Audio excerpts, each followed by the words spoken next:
Hello. Hello. I found the oil leak. Good job, guys.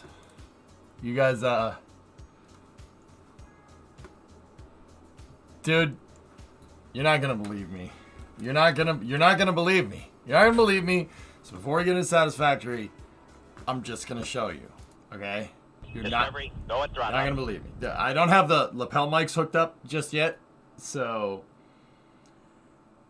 what bolts, Jim? Give me 1 second. Oh, battle, why? Okay, all right. See, hat changed. What? Look at this. Look at this. I'm not gonna turn the audio on. You just watch.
So, did you guys see that okay? I couldn't check. Did you see what I saw?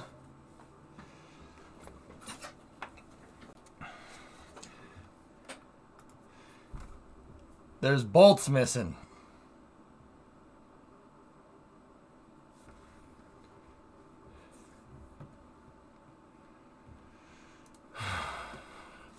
I don't know how those came out.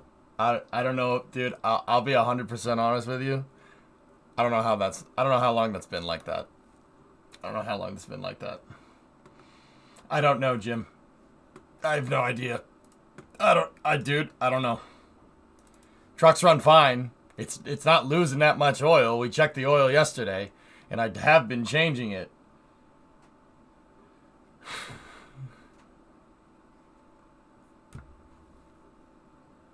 We should probably put those back. You saw bent Marsal vein. Oh. Yeah, so the back oil, the back bolts on the oil pan, they're gone. They're not there. I'm surprised this thing didn't just like puke its guts out completely. Yeah, we're gonna need to go in there. We're gonna need to clean it. I gotta find some new plug bolts, and we'll put the bolts in first, clean it, and then see if it leaks more. Yeah, maybe Electron. Yeah, it's possible. You should replace the bolts to avoid side fumbling. I mean, the new kit for Morbid solution is just get a new drain pan gasket and then undo all the bolts and get a new set of hardware. That's that solution. The wheel sit in. Put in a windage tray if it doesn't have one. I don't know if those things came with those. Either way, yep, that's what's going on in my life. That's good. I went under after the stream last night, and I'm just like, you know what? I'll just look. I'll just look. I'll see what's. Oh.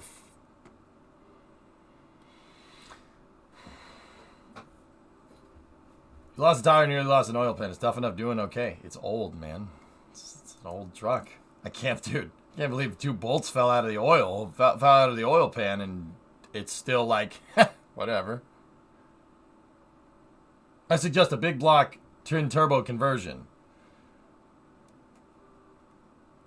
Okay, correction. That's the nuclear solution. Did you see that they included the Starship launch facility in the American Truck Simulator DLC?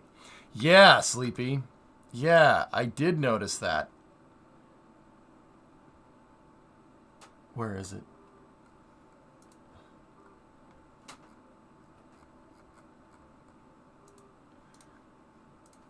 One of the people that are in the Texas DLC, or one of the NPCs, I should say. This was a viewer took this.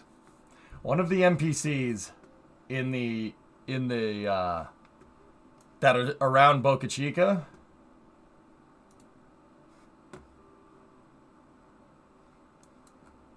Discovery, go at throttle up.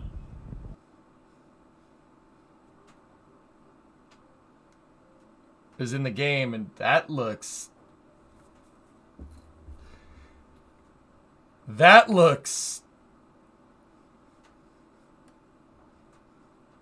real sus, man. freaking DOS is an American Truck Simulator. How is that? Like, dude, how is that not him? That's absolutely him.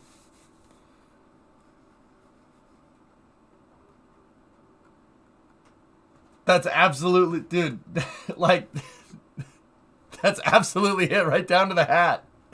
Oh my goodness, I showed that to him. He thought it was funny as hell. Can't be DOS, the model is too tall. Ugh. Ugh. I mean, it makes sense. Sleepy, was that you that gave it to me, dude? I think it, yeah, I forget, dude. That was during the Artemis stream, so I was, dude, that whole stream was a blur. No, somebody, I forget who did it, dude. I'm losing my mind. Anyway. Boosters in it. Dude, I'm just, you know what? Just on a side note, I'm getting, like, links left and right of people's pictures of Artemis, and you know what? I love every single one of them. Love every single one of them. I love every single one of them. My entire feed on Twitter is just pictures of SLS launching, and you know what? I'm okay with that. Like, look, this popped up in my feed today. I don't care. Initiate. 7, 6, 5, 4 stages. Boosters! 3, 2, 1. Boosters in ignition. And liftoff of Artemis 1. Yeah. Oh, that's dope. That's freaking sweet. Beyond. Oh, that's never not going to be good. That's never not going to be good.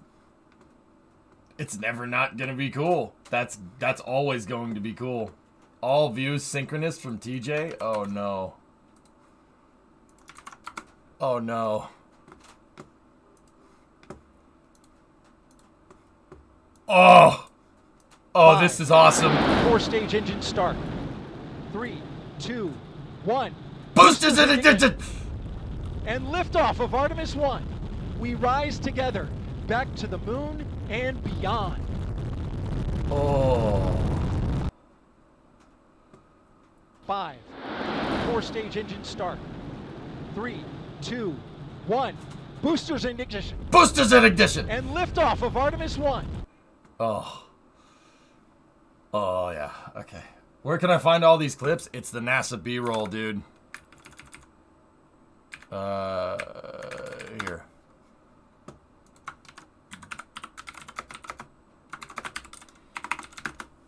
Images.nasa.gov is your friend, man.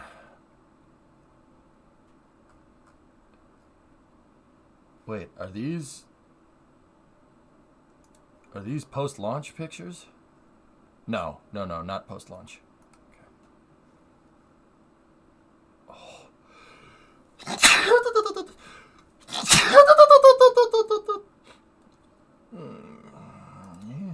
Yes. There's all kinds of good stuff in here.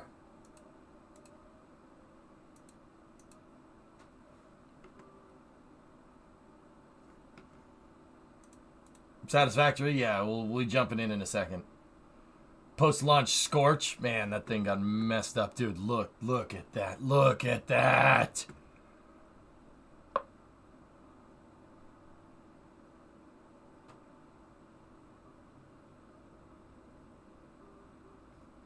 Do we have sound? No sound.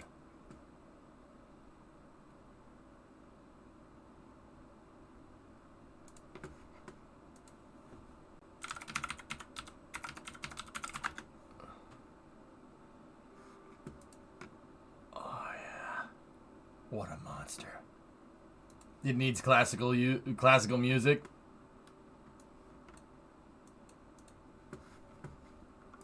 I can do orchestral.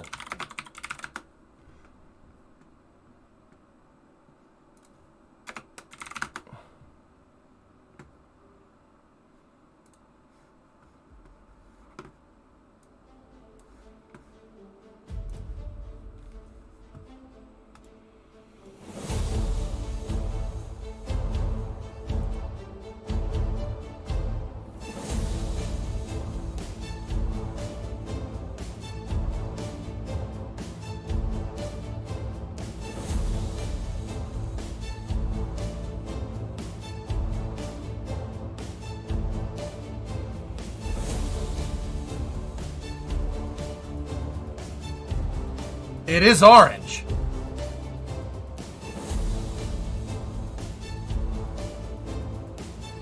Yes, midget for sure.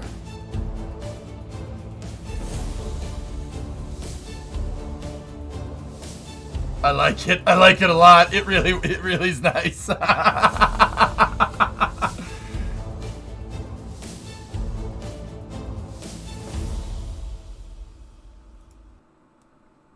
This is off NASA. This is NASA's resources, man. Images.nasa.gov. Most of the stuff that they just threw in, there's the footage from the EVA. Frank Rubio and Josh Cassada went out there. Hey, there's the red team. There's the red team. Hell yeah. Red team go. Red team go.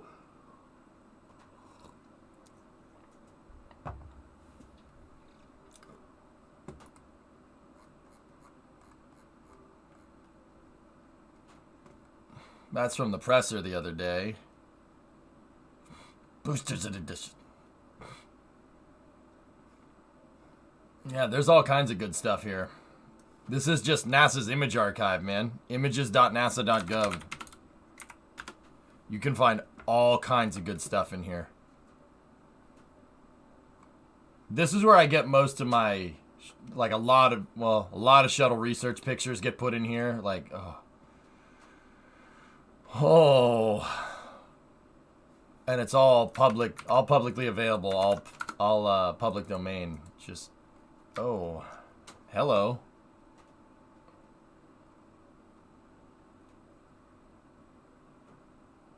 You see the bird flying across? Oh yeah.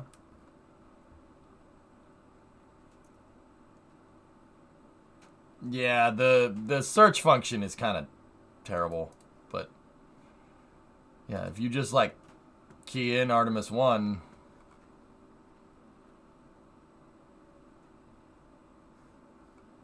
it'll give you all kinds of stuff. It's not necessarily in order though, but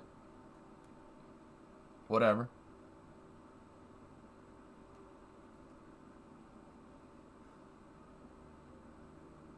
Like, dude, you get all kinds of good stuff like this. Launch countdown demo time lapse. You can see there's the engine servicing gantry right there being retracted. Yeah.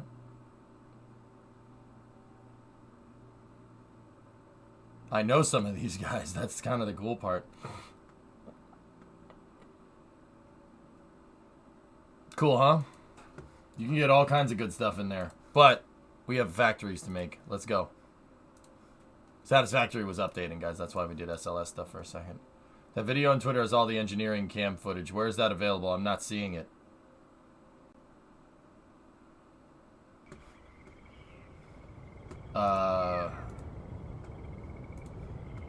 Core, can you get the B-roll footage, dude? I'm not sure where to find it.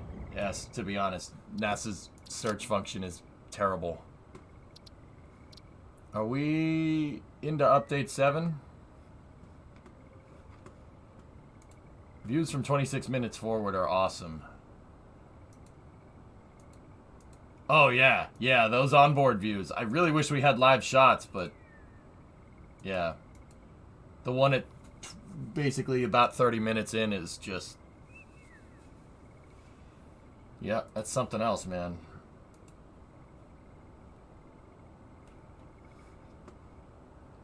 Alright. I think we're in on 7 here on the experimental build. So we got blueprints. These blueprints. Got them. These blueprints. Got them.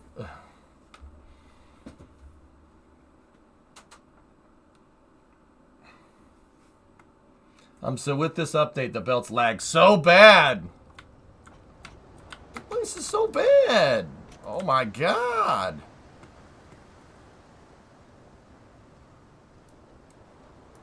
It's so gosh darn bad, bro. What is update 7 focusing on? Blueprints, dude.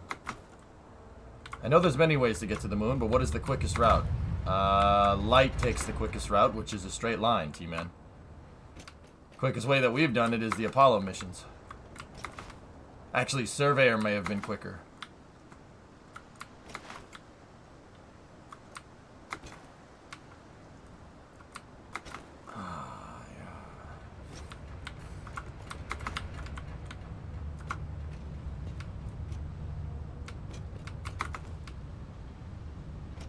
They may have fixed it now, but belt placing, you saw that belt placing was a bit laggy. Oh.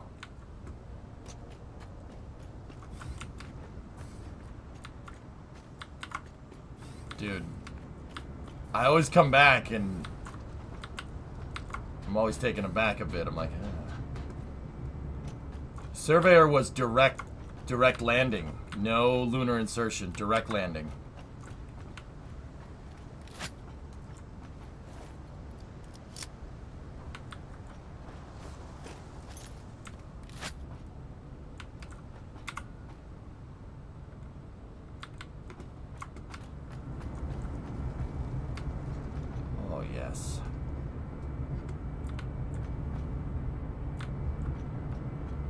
Didn't Apollo more or less use a Hohmann transfer? Not the quickest way to get there, but you know Delta V ain't cheap.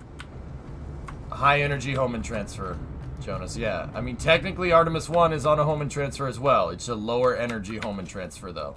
That's why the burn from the ICPS was 18 minutes. That's the problem that we face when we have an upper stage that was designed for a much smaller launch vehicle on top of our super heavy launch vehicle.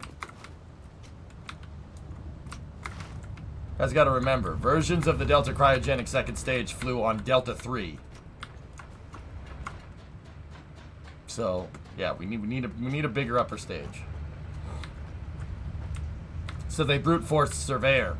They brute forced Surveyor, Hellfish, and then guess how they landed it. You guys don't know about the Surveyor missions. They're a little ridiculous. So the lander is triangular. And then in the center, they had an SRB, a Star 48. Or, it's not a Star 48, it's something kind of like it, right?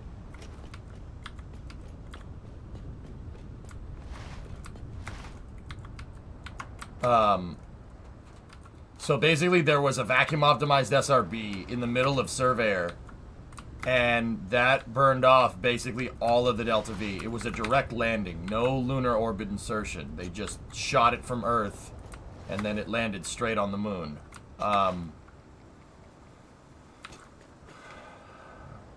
Hear my train a-comin'. Hear my train coming. And they have a small they had small pressure fed hypergalls to finish up the landing burn. So this thing had an SRB to basically decelerate to the moon, and then right like in the final like 20 seconds right before it crashed into the ground, they jettisoned the SRB and then it landed on little vernier engines. It didn't work some of the time. You recreating Surveyor Trajectory in KSB is one of your favorite streams. Really? Oh, alright, sweet. Do we have a ticket? Oh. We no make money. That's where I left that. Is there anything in this thing? Nope.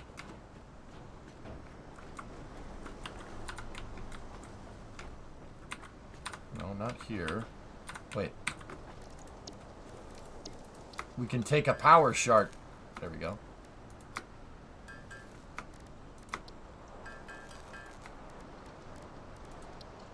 Crystal meth oscillator. Very nice.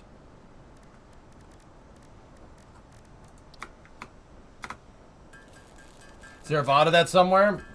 I don't think so. That VOD's long gone. Apollo was supposed to do a direct landing, but they thought that was pretty bad, so they did what they did. They did LOR, Lunar Orbit Rendezvous. Surveyor was direct lunar landing. Everything that moves can be automated. So, yeah, Duck, you want to make like a highway that goes to wherever you needed to go? Yeah, you can automate it with trucks, sure. The trains are easier to automate over long distances, just like they are in real life. That's why I built the rail line out to the other oil place. Yeah, you can make highways and stuff. That's part of the reason why I dig this game, dude. Like, I have this gnarly freaking train system. Hear my train a-comin'. Hear my train a-comin'. It's a suicide burn. Basically, yeah, Panta. And sometimes the burn lived up to its name. They lost a couple of surveyors, man. They lost a couple. Welcome back, Ed J. Weeby Ninja, where are those conveyor mounts? Oh, dang it, I can't afford it. I got Gamecast. Alright. Here, yeah, Duck, I'll show you the trains, dude. Yeah, here, I'll go over to the depot. Lost 2 coil packs today in the work truck? Yeah, you must have a burnt wire, dude. That has to be a burnt wire. Suicide burns with solid rock is so metal. I agree.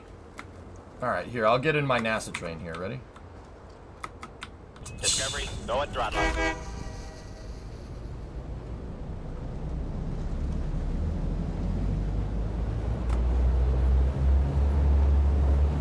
So this train that I'm driving is not automated, but the oil train should be going outbound here. Yeah, see it back there? The oil train. Frank!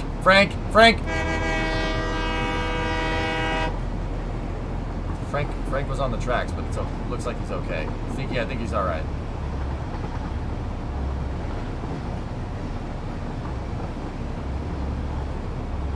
Yeah, Kyron, Joe is actually from my neck of the woods, dude. Believe it or not, he doesn't live here no more, but he's from my neck of the woods. Yeah, I know him. When he launched rockets here, I went out and saw a couple.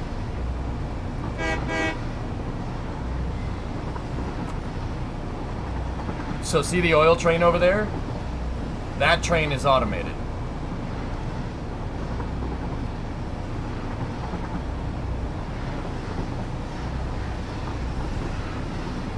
And I built all these railroad tracks here. What do you manufacture with this factory? A lot of things. Here, I'll set the switch. You can set the switch remotely.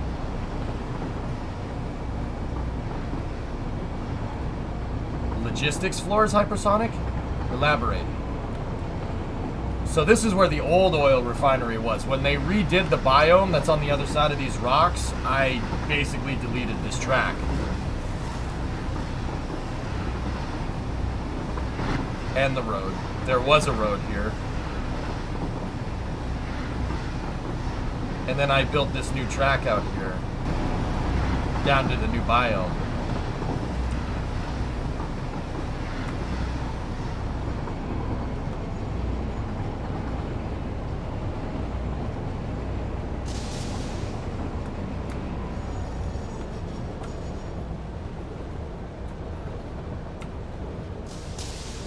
And we will spread freedom to this coast more sooner rather than later. I mean, yeah, freedom.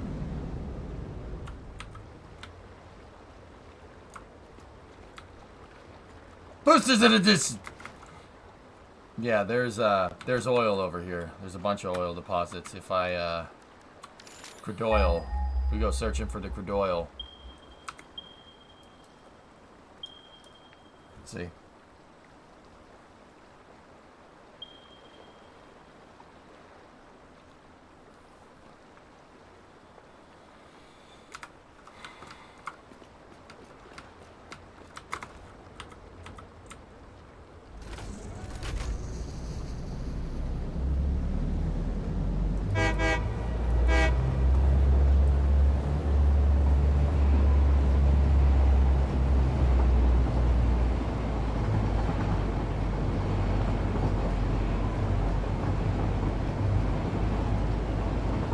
Apparently Haas tried to get Danny. They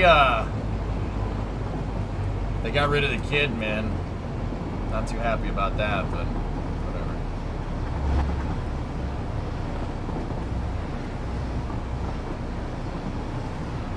I did, Kyron. No, freedom cost $1.05. They sacked your boy. That's what it is, man.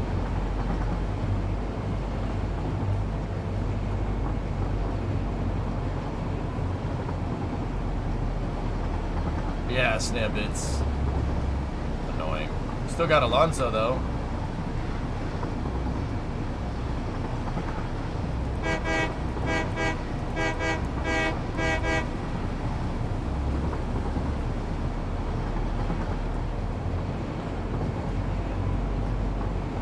Thanks for keeping me company during work.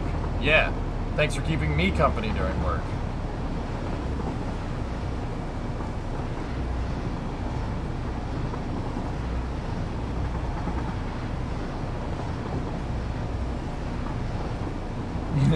Yeah, it took a second, right? You're like, wait. Oh! Thanks for keeping me work while company. I was AFK. What work is this?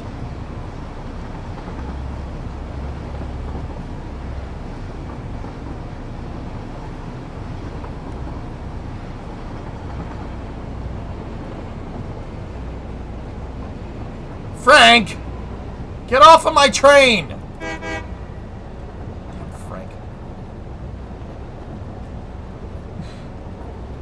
Sneak, I don't know what's gotten into him. He crazy.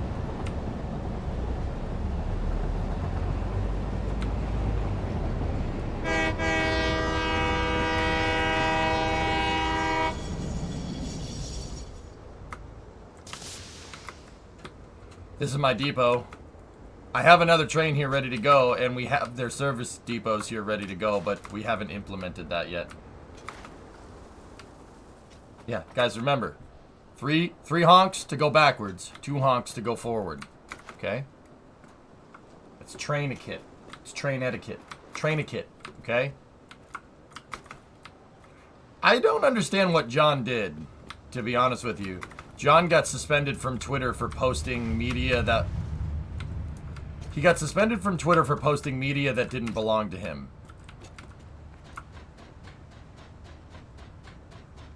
But the media he posted belonged to him.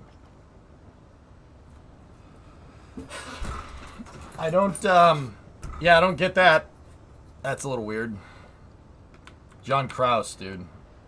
Yeah, he posted some video from his iPhone, and Twitter was like, no, that's not yours. And he's like, yeah, yes, it is.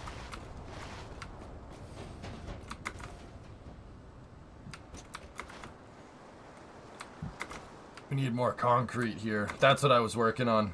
Getting all the concrete figured out here for this area. This is gonna be my new refinery. Twitter is a mess. Yeah, hostile takeovers do be like that.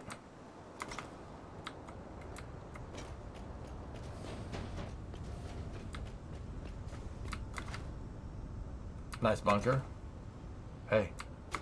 Nice bunker. Yeah, I'm going to put another refinery array over here. Pipes, we need more pipes. But I want to check out the blueprints before we do this.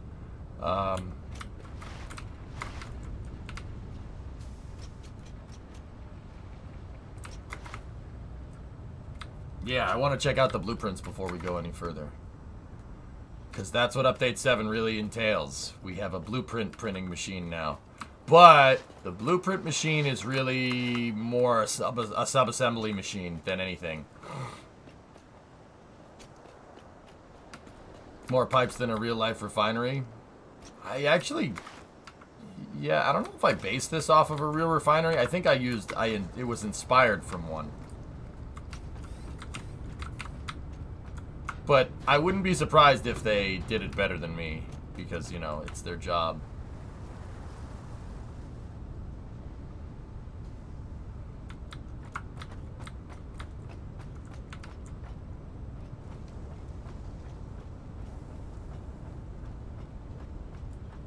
Yeah, Penta, yeah, I mean... Yeah. SpaceX launches tomorrow at 11:25 from Vandenberg. I live 1 mile from a refinery, and this is giving you the same vibes. Good. Good. Yes.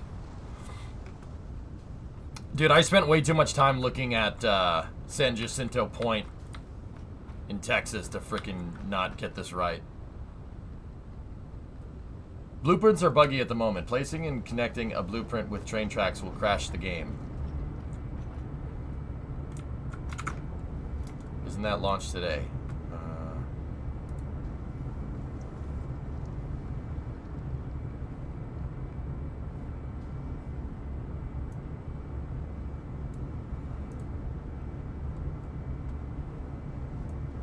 We got one at 11:30 tonight, dudes.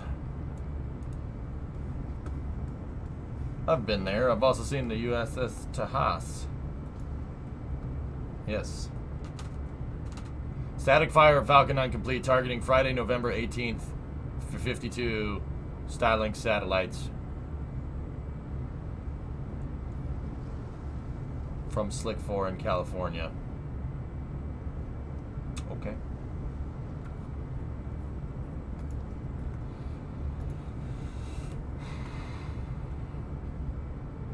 Alright, so that one got pushed. It is what it is.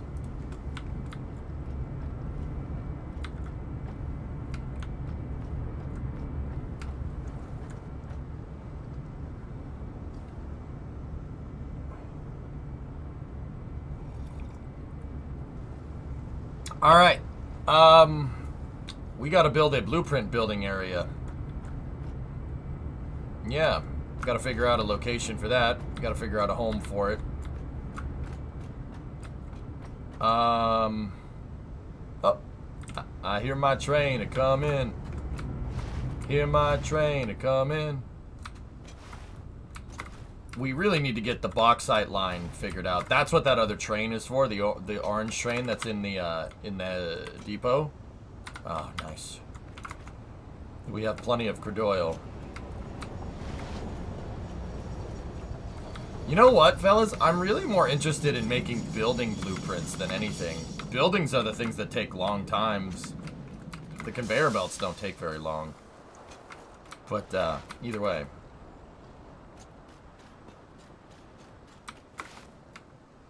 Alright, let's just get our bearings here and then we ride. Just gonna park the truck. There we go.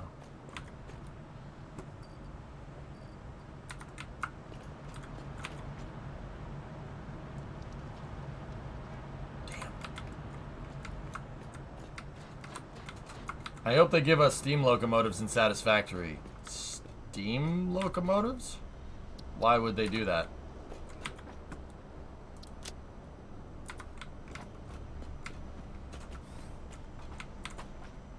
So we have ceiling conveyors. That's going to be pretty useful. I will tell you that right now.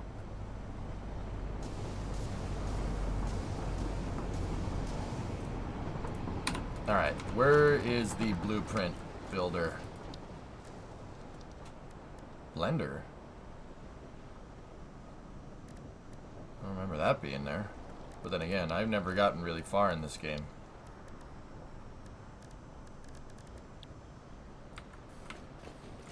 Roof conveyors are a game changer. Alright, alright. Alright, okay. Hey, Envy. Tier 4 at El Hub. Oh, don't tell me that I'm not there yet.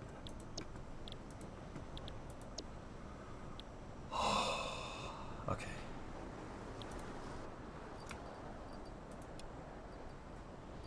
Serious, I was gonna be like,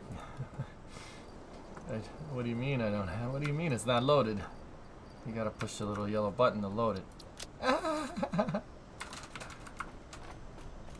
When's the next big event for Artemis? Monday is the lunar circularization burn. They're not calling it a circ burn though. I forget what they're calling it.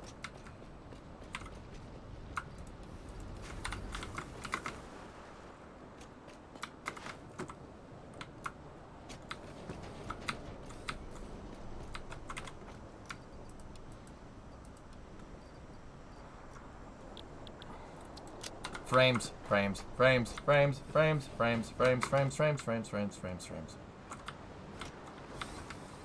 Oh yeah, she is a little bit laggy. Getting a little laggy in here.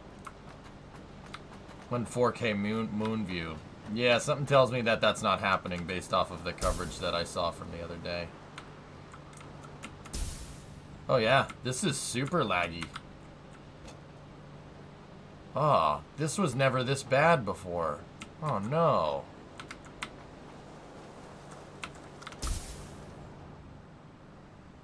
I did. S.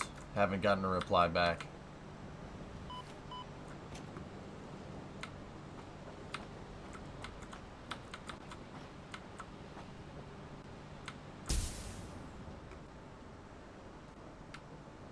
Dude, this is horrible.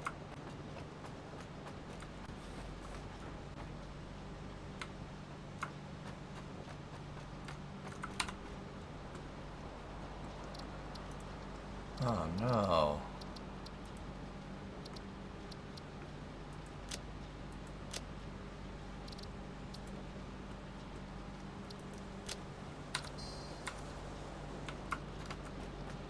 That's better.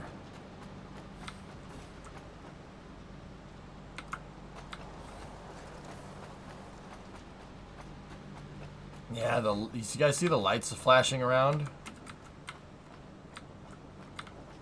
Oh, this is bad, man. Did they change something about this? Here, let me set this to high.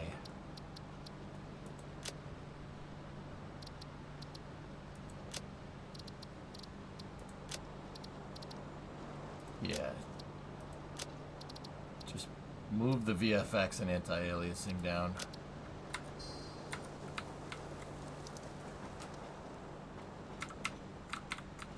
Oh, dude, it's still a laggy mess.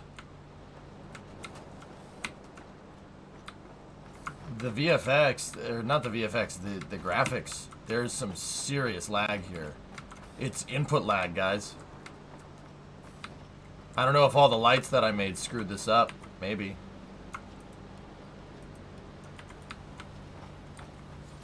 Yeah, that's not ideal. Maybe it's just something that they're trying to optimize. I never used to lag in here before. Yeah, the lights are flickering.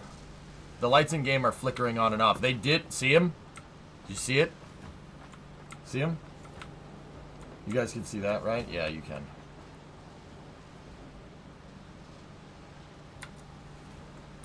Pull the lights. Well, thankfully I can just shut the lights off here on the low voltage circuit. So we just... And that'll shut the lights off on this floor. Didn't change anything.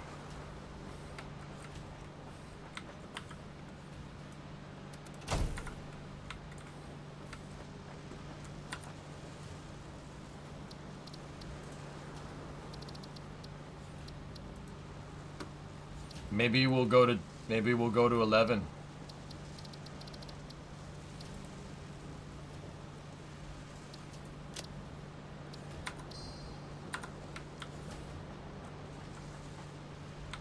Oh, the motion blur.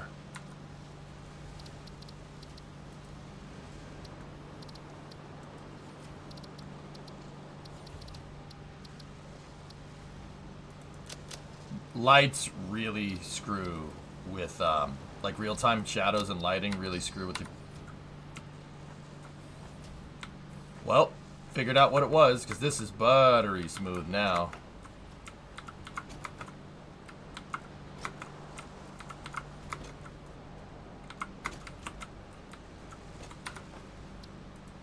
Yeah, it's the lighting. So we'll just flip this back to 12 because it's obviously still on 12. We'll just go for medium.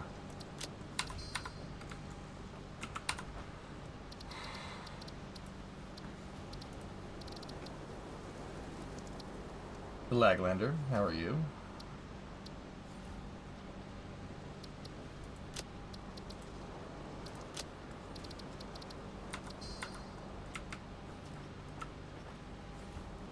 Oh, wow. That's horrid. Jeez. My graphics card does not like that.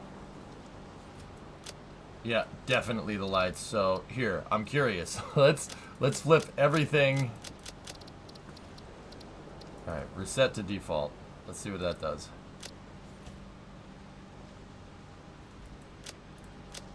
I'm gonna put the lights down to low and everything else to high. I don't see how this looks. This is gonna look so goofy.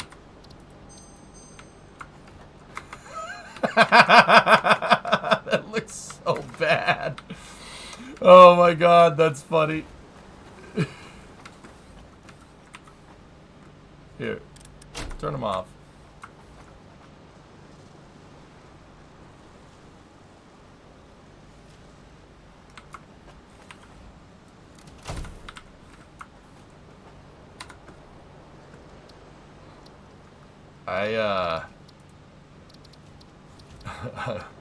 Really at a loss for words here, guys.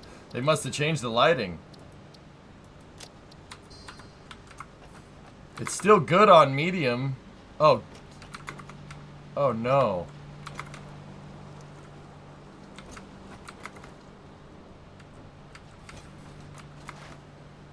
Oh, that's so bad. No.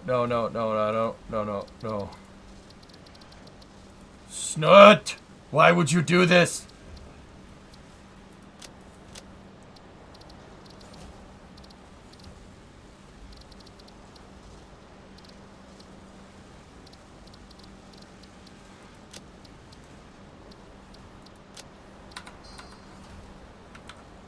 Oh, that's the only way to get the shading right.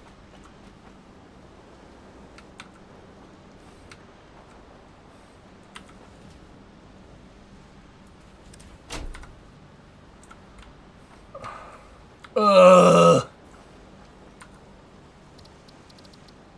All right. I'm gonna. I can't even click on it. Okay. Whoa. That was bad. A 4090 is in order. How much do those cost?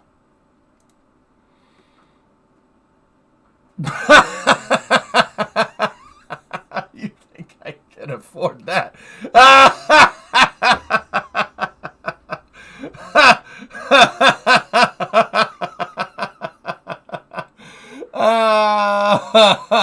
That's pretty funny. What the heck do you need a 4090 for? Minecraft. Just think of it as a heater for your garage. Go at throttle up. But seriously, a 3070 should last you a long time. Well, this 1070 is still real good. 1070 GTX. It's fine, dude. That thing works just fine.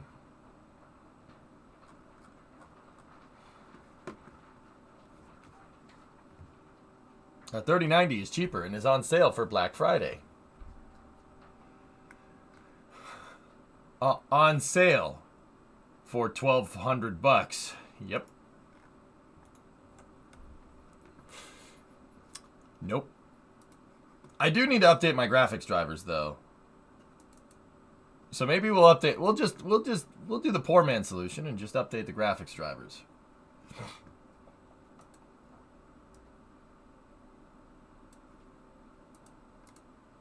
You have a 3090. Thanks for letting me know. Thanks for letting me know, man. Okay.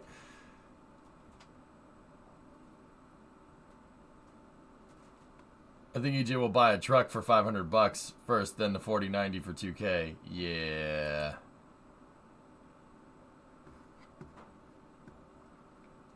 They released drivers on the 10th and the 16th. We're covering 2 launches today. There should only be 1. I don't want to experience GeForce for frick's sake. Get this bloatware off my damn computer. All right. NVIDIA graphics drivers. I don't want to experience it. I don't want your damn newsletter. I just want the freaking graphics drivers. I just want the graphics drivers.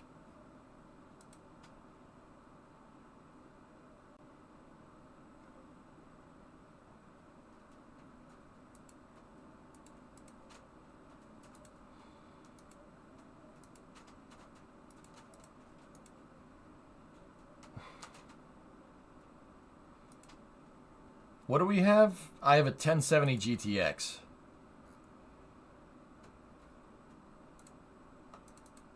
I gotta go looking for this now. I don't want email. Just I want to update the drivers, please.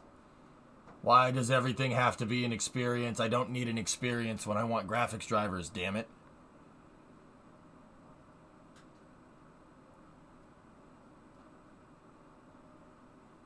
Someone needs to make a Shuttle SLS APU lo-fi sound. Yeah.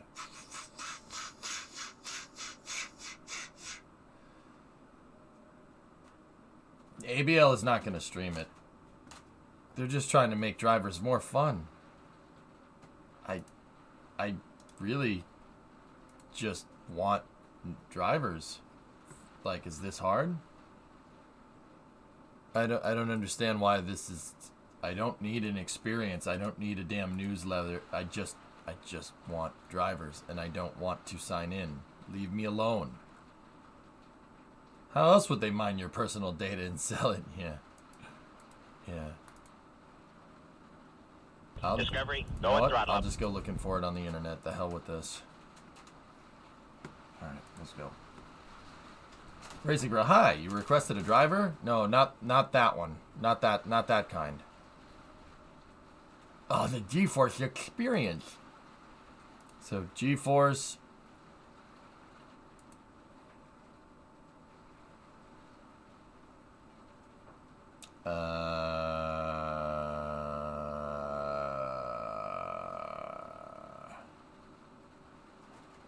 GeForce 10 series. There we go.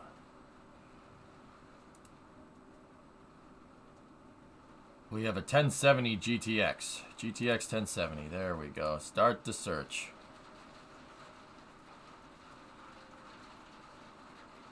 Yeah, you gotta experience. Start my search. Oh, okay. The driver results are down here.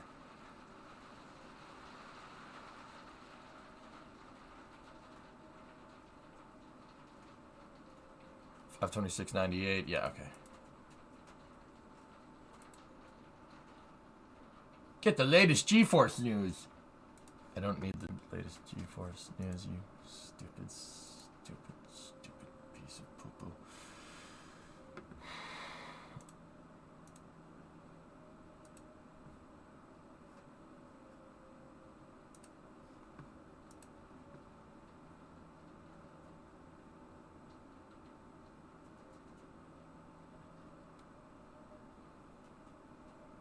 Just wait for the RX 7000. What is that, AMD? I don't want to sign up for your newsletter. I don't need your. I bought this. I need drivers. We have to be sure. It's the only way. Yeah, AMD. I've never owned an AMD graphics card before. No, not GeForce Experience. Damn it.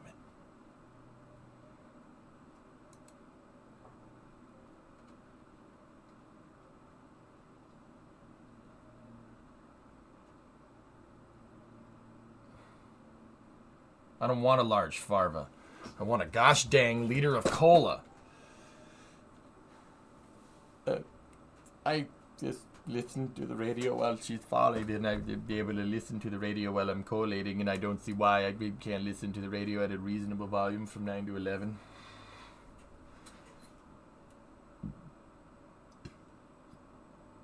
I know about the rule, but EJPC can't handle anything more than 3070. Yeah, well, you're overlooking you're overlooking another big one here. Yeah, I can't buy anything. I am very, very much house poor right now.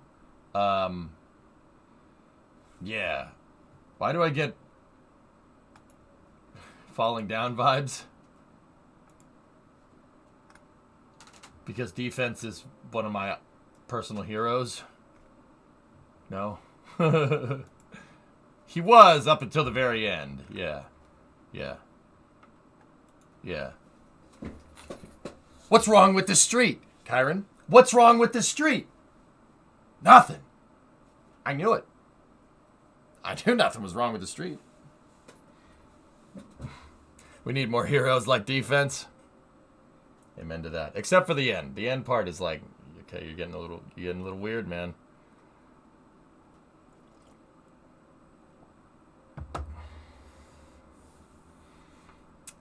This is a gang thing. Territorial dispute. I've wandered onto your territory and you've taken offense to that. I can understand that. What's that, Forge? So an OIG report, huh? Oops.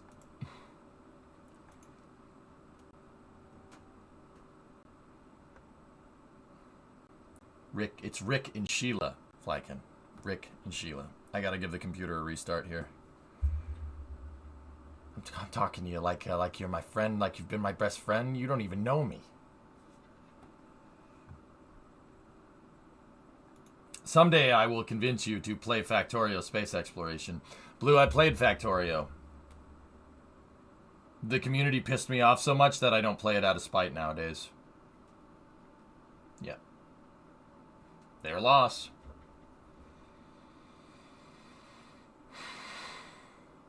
Seriously, I won't play it because too many people come in and want to play the game for me. And, yeah, they can just...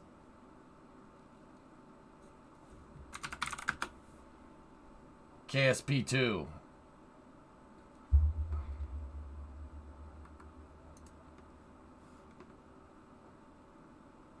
The interview is up. Are we ever going to play this? For us, failure is not only an option, it's like absolutely mandatory, right? It's the way that we learn. This is the evolve. same, One this of is the the things I'm trailer. excited about with early access is it kind of makes everything feel a little more Kerbal in the sense that we're gonna get some things wrong. We're gonna make some assumptions. That's just the early access trailer, Thomas.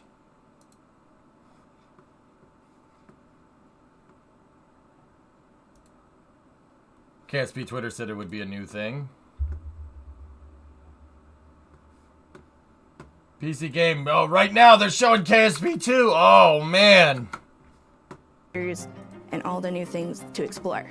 I cannot overstate how important it is for me to just hear Last. what people think Oh. about this thing we're creating. We've been working in a vacuum. It's a space joke. For It's- quite a while. yeah, This we'll is a rare see, Chief. opportunity to actually find out how we've been doing.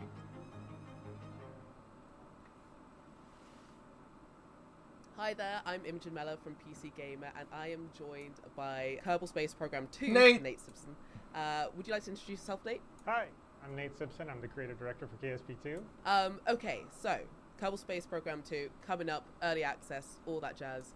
When we talked All right. in early 2020, one of the features you highlighted were the new tutorial videos to teach people how to play. Can you talk a little bit about that, and can you talk about what we'll be seeing in early access? One experience that a lot of people had in KSP1, even if they had a pre-existing subject matter interest, it really kind of has a reputation as a game that's pretty hard to get into. So one of the big priorities for us going into KSP2 was to re-tutorialize the game. We've created these fully animated, fully interactive tutorials that are meant to teach basic rocketry. On day one of early access, we've got our basic rocketry and our basic orbital mechanics tutorials already in place. And one of the things we want to learn from early access is how good of a job are these tutorials doing teaching these basic concepts. So we're looking forward to seeing what we find.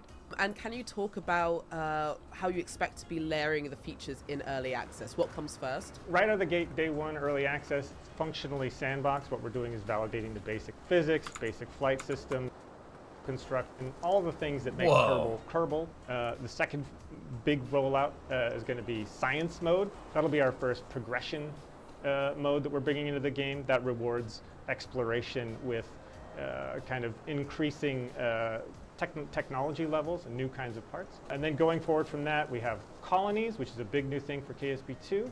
We'll be adding new star systems over the course of early access. The first of the new star systems is called the Deb system. And once we've got all those things together, we're going to wrap it up with a nice big bow and deliver multiplayer, which is, I think, a thing that a lot of us are very eager to experience. Multiplayer introduces the concept of agencies. So you can work alongside friends within a single agency, contributing to a single space program in a way that's cooperative, but you can also play competitively between agencies, each of which is located at a different location on Kerbal. See, that's what happens so when you with use multi-agency canards, play, you can have space races. And for seasoned Kerbal players, are there any changes right now that they're going to run into and go, thank God, that's so much easier or like better right now? There are a lot more convenience improvements. Probably the biggest one is time warp under acceleration. You can now time warp while you are burning an engine. Excuse me, Procedural that's time wings, zoom? Make airplane construction a lot easier. And then in general, the vehicle assembly building is lovely to navigate now. There's a higher number of parts, but those parts are much easier to find in the part palette. And do you expect players to be able to keep their save files through early access into the main game? So can people prep for interstellar travel up till like 1.0 comes out? So forward compatibility of craft files is a really important thing for us. But Yeah, early graphics access driver being seems early to have fixed access, all I can express is a strong hope that vehicles that you build on day one of early access will still be forward compatible when we hit 1.0. And how are colonies going to change how we play Kerbal? Oh, much better. Colonies are going to change everything. Colony gameplay is about facilitating the collection of resources. And there's a system that works hand in hand with colonies called the delivery route system. I can drive a resource extractor out to a resource deposit, drill for it, extract it, drive it back, and then turn that into a repeating delivery. And then the delivery route system does something even cooler, which you can automate the transportation of resources from one colony to another colony. Once you have that capability, you can set up like orbital colonies that are functionally hubs to which you're ferrying resources from multiple star systems even. Well, thank you so much for coming to us today. It's been an absolute pleasure. Thank you very much. It was great to meet you. Well, okay. As we return from orbit, there are a lot of games coming our way. Too many games to reasonably cover, some might say. Luckily, we've got the magic of montages on our side.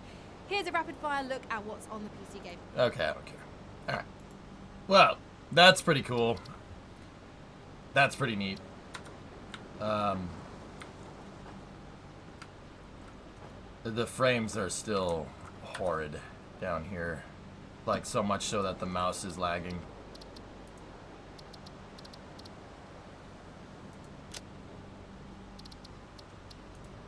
We might need to do 11.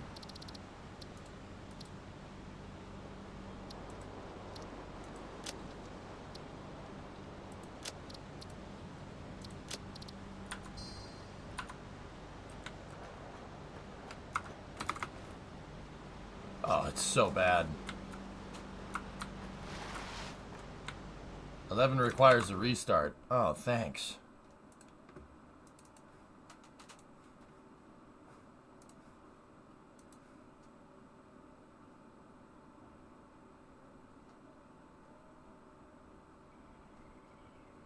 Yeah, Metroid. That's gonna be pretty cool.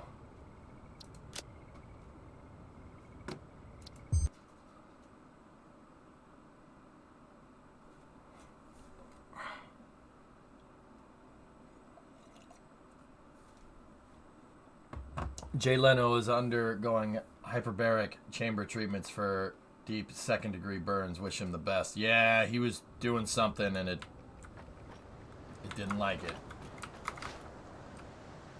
No, these blueprints. We're checking out these blueprints, but I'm having some trouble with the frames here.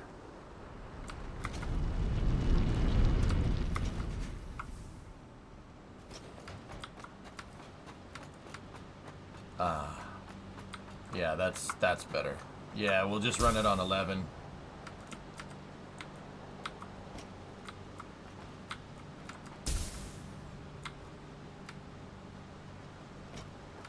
That lighting is still a little sus.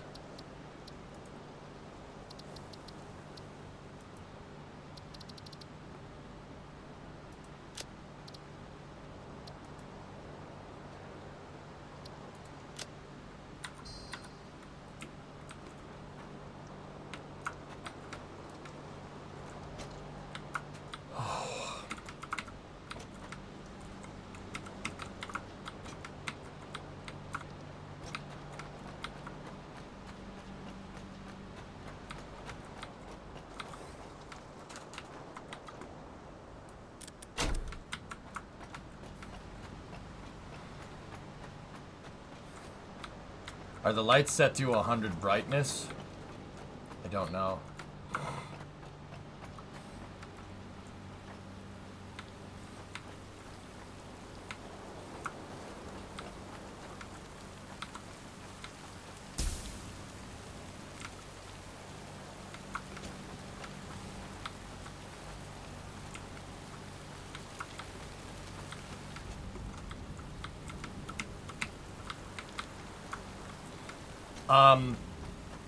Is that a no. No, it's not. You shut your mouth. How's your mother?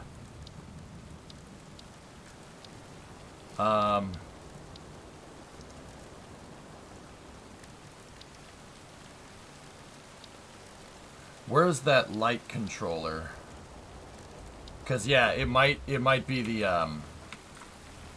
Oh, I need another AI limiter. Hold on.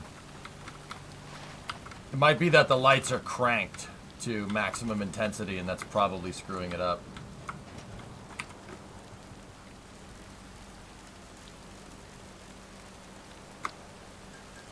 Limit the AI for me, baby.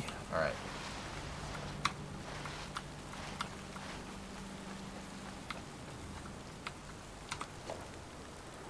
So, my low voltage circuit, I have this wired up basically like a real factory because it's me, and why wouldn't I?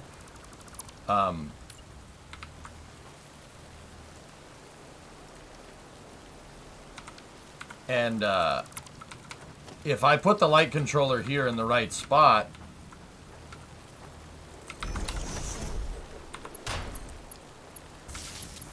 we should. No, that's not it. We need power input and then power to the lights, so.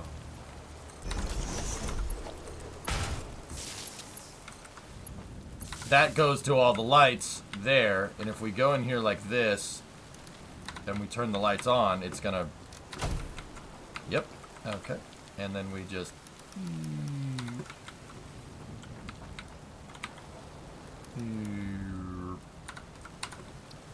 Let's see if that screws with the light quality.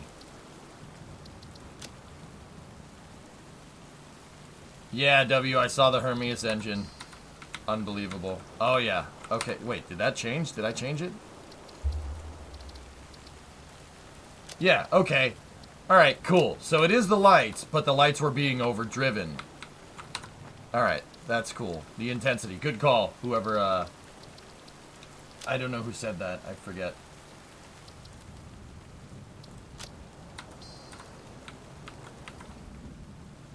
And if I crank this... Yeah. Oh, yeah. No, you didn't, serious.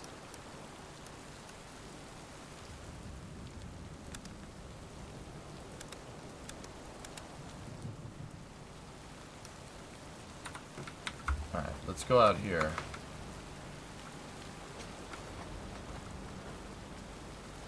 Yeah, no.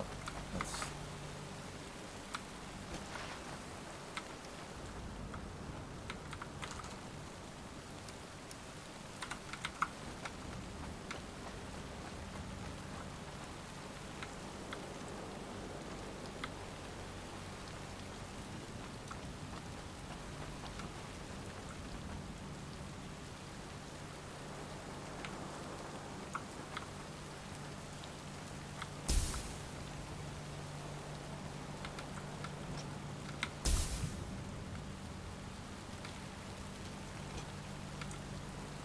Oh, it's terrible.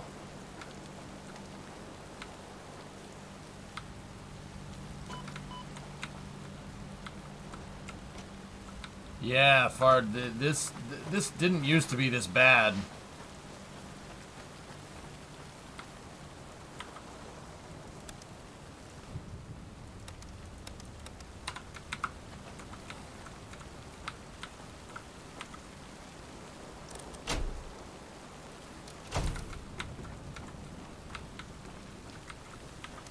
Do you have a frames counter? No, but it's not good.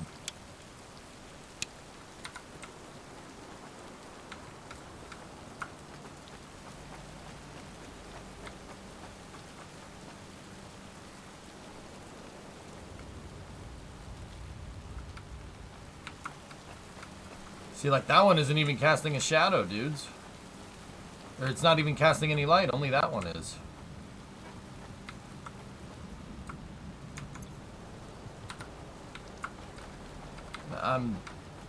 I can look at...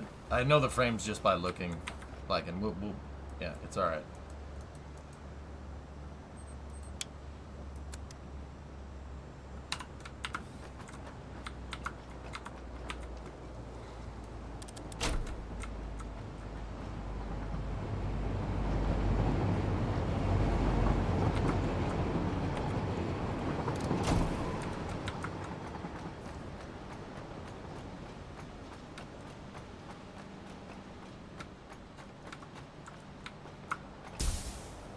I'm a 3D artist by trade, Blue.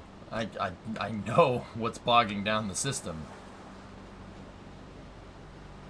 Like, yeah, this is like maybe 15, maybe.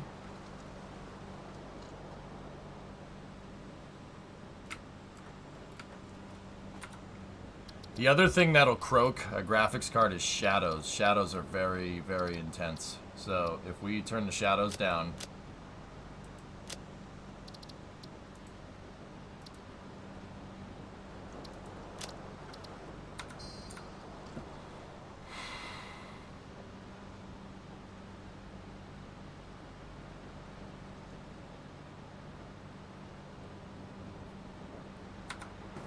see?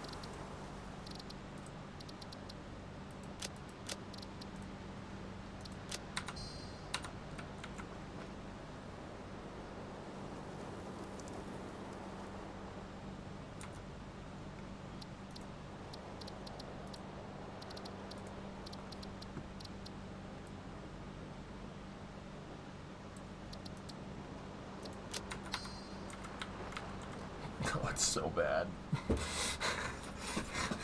It's so bad. Great frames, though. Yeah, it's so bad. Oh my goodness, what did they do to this thing? Texture quality will also screw with it, so let's try that.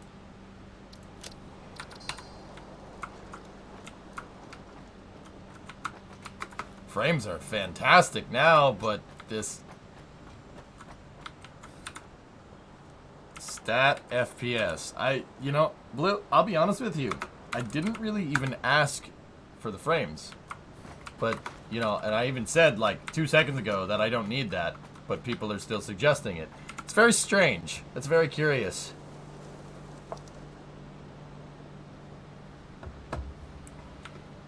Like, I don't know. I don't know what else you want me to say when I say I don't want it, but you guys apparently want it, so it doesn't really matter what I say.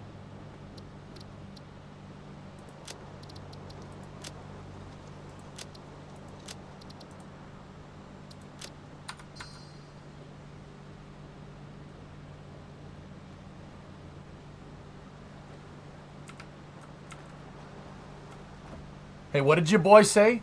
What did your boy say by looking at it? Go back in the VOD. Go back in the VOD. Go back in the VOD and look. Serious, more like 10, huh? Nope. Nice try. Oh, what does that say? Oh, does it say 15 frames? In the exact spot where I said it was 15 frames? Funny how that works. It's funny. It's funny how you were wrong. That's hilarious. No, it's all good, Fart. Don't worry about it. It's funny how that works. It's 15.6 actually. No. Don't try to weasel your way out of being wrong. You are wrong. You are incorrect. Lose. Game over. You lose. Good day, sir. Wrong. It's all there, black and white, clear as crystal. You stole Framey lifting drinks. You've bumped into the ceiling, which now has to be washed and sterilized, so you get nothing. You lose. Good day, sir.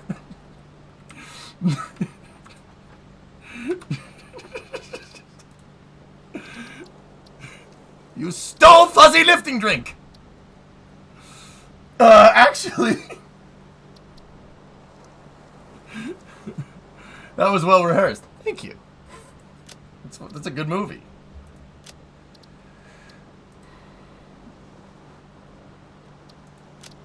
You know what? He can float these belts. Got him. Oh. Yeah, Galactic. If you know, you know.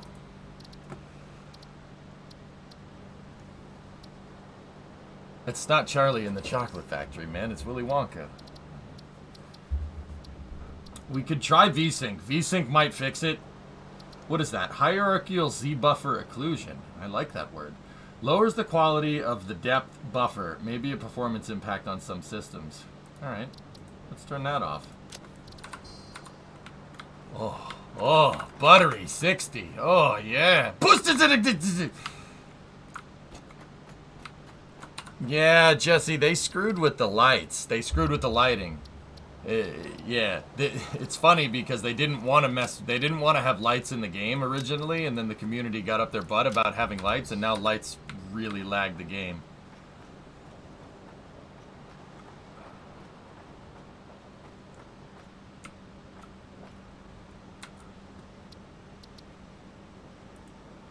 No one cares about what you like, us. Okay.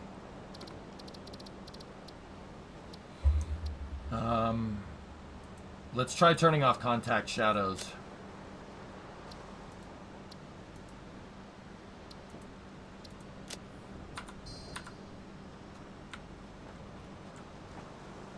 Not better.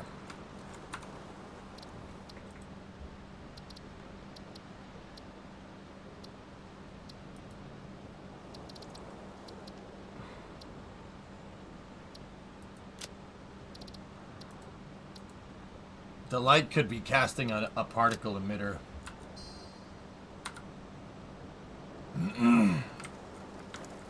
Nope.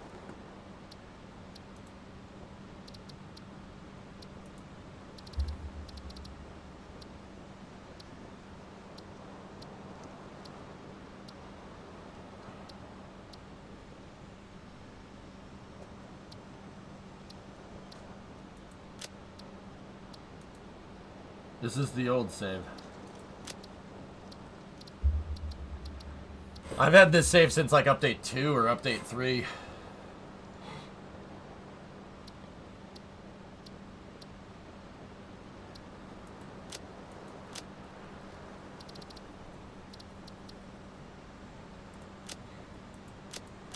Let's turn the lighting to low and the shadows to ultra. I'm curious. I want to see what happens.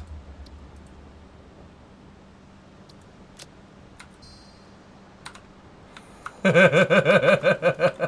sorry, that's wicked funny. This looks like Doom. It reminds me of Doom now.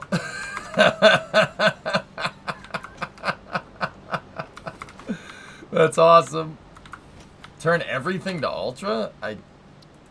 Alright.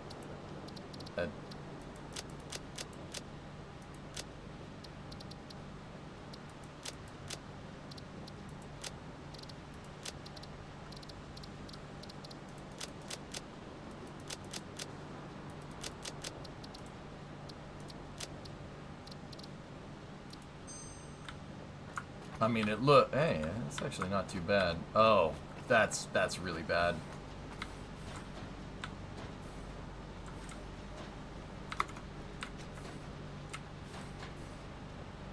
Dude, I'm getting input lag.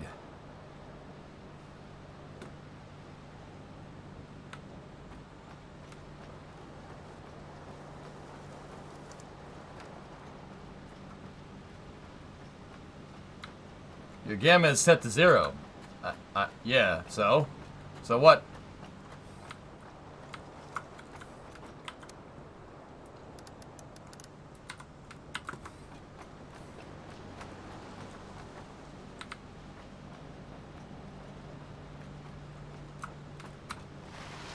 So, FPS problems on this experimental branch is a thing. Okay, cool. Yeah, even looking at that thing is gonna give you terrible frames. But the rest of this place looks really nice. Give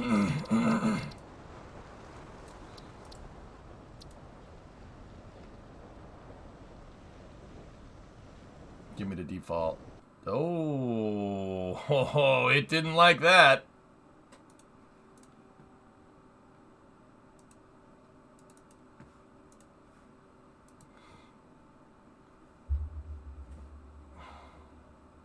Yep, game said, yeah, about that. No.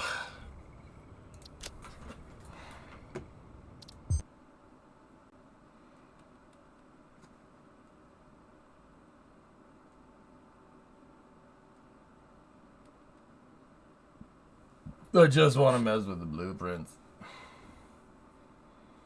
Are you covering RS1?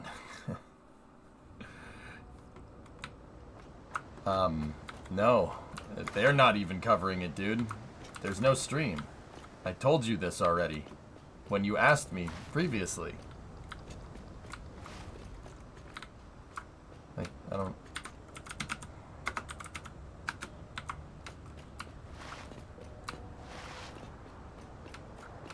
Like, I don't know what you want to hear.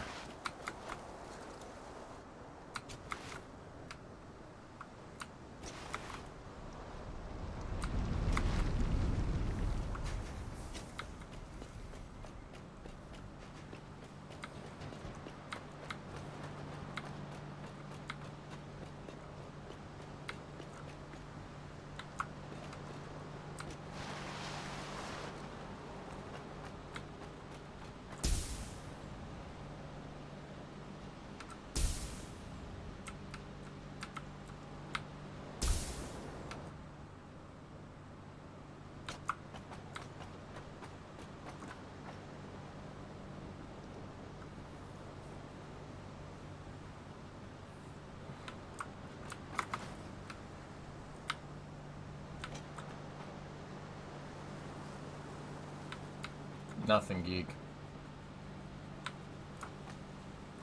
Well, they'll let us know with their blog.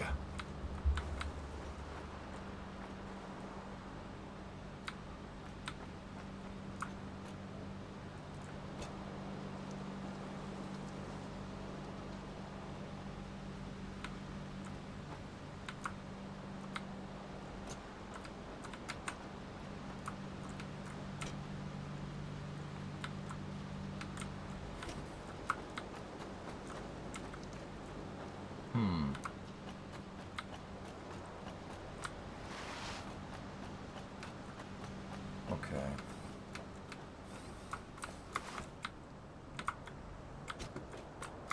Yeah, there's something with lighting optimization in this branch that's really screwing it up. It's definitely the lights. How mad would you be if it's covered in the same, if Artemis 3 was covered in the same fashion? I'm not mad. I just think it's kind of funny. That's all. It's not really annoying. Never got annoyed about it, as far as I can tell. Can we try the newer save, Chief? No, it's the lights, dude. I'm telling you, it's the lighting. Something is weird with lighting optimizations in this update. But if I go make my blueprint area over here, we don't need to worry about it. When will it get to the moon? Monday.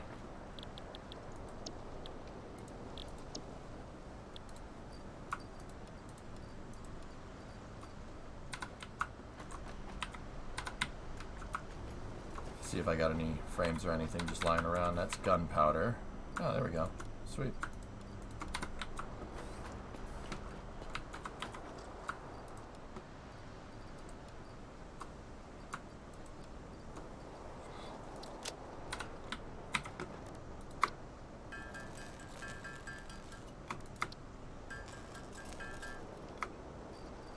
Look at all the power shards we have. That's great.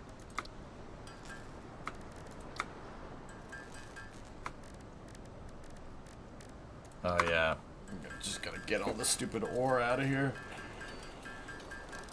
Do you know when the return burn is? The return burn? It's sometime after Thanksgiving. It's staying out there for a week, Trainman. Yeah, they're gonna park Orion in a distant retrograde orbit around the moon to test out the service module and everything.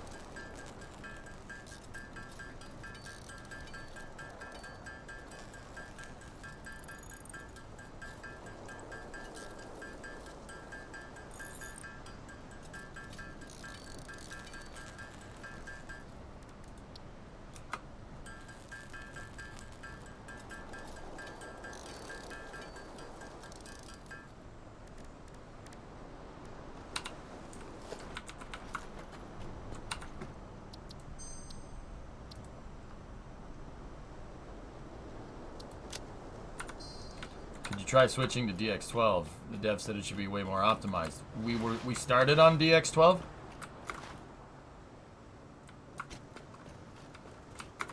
If you want.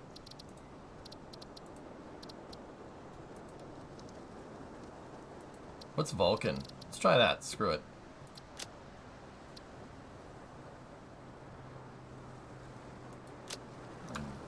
Okay.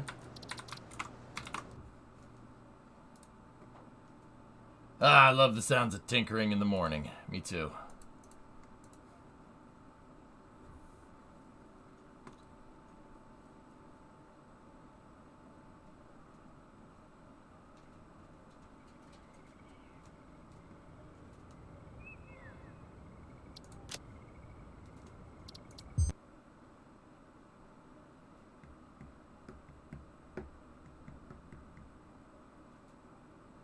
Yeah, Thomas, just a live onboard would be really nice, but I guess the bandwidth isn't good enough for that.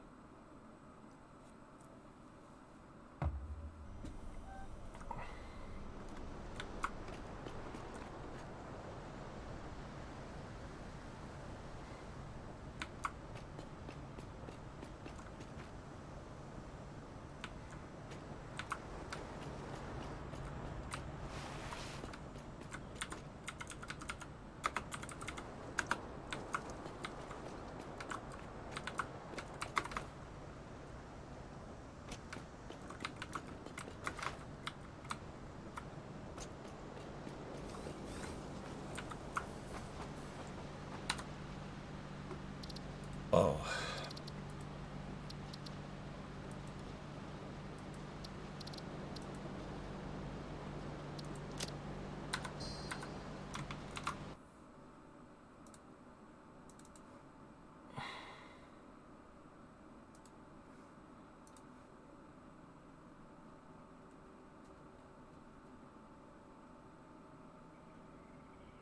Yeah, they'll probably get 4K video after they recover the capsule.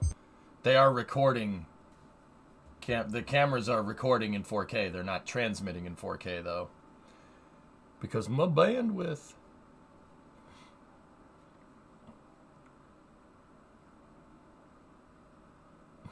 Pumpkinhead.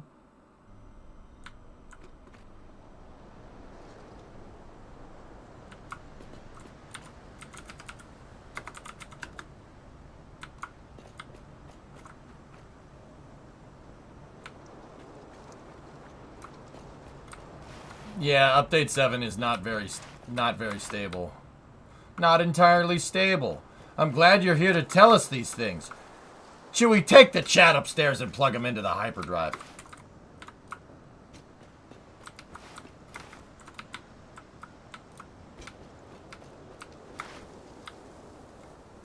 That's why it's early access. Yep.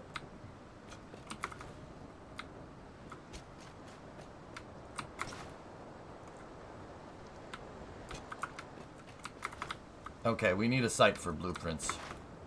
We need a site for blueprints that's away from the factory. So that they don't have lighting optimization dialed in. Even looking at the factory drops my frames by 60. It's the lights. The lights, see the lights that are all up in there? The lights are screwing with it, which is fine. That's okay. It's, you know, we will figure out another thing to do. But it's got a giant snowman. It does have a giant snowman. You are not wrong, my friend. Alright, let's figure out a place for the Blue France. The Blue France. France? France?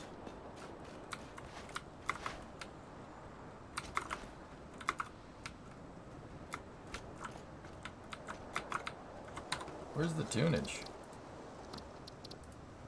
Oh. There we go.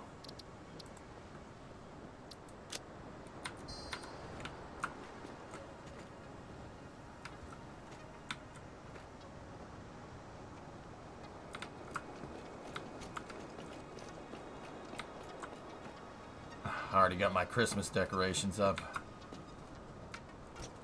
When Goat Sim music.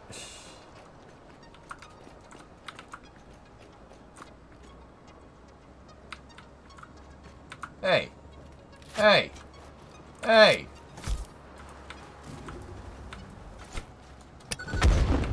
No. No. No. No.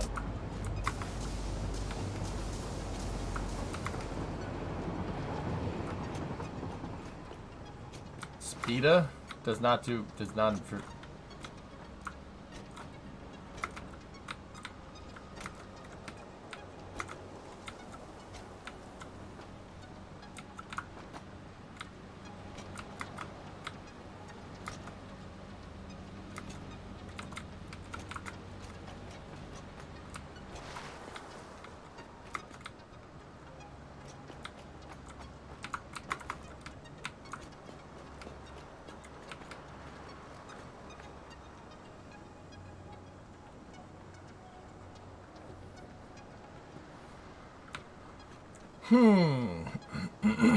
Where are we going to put our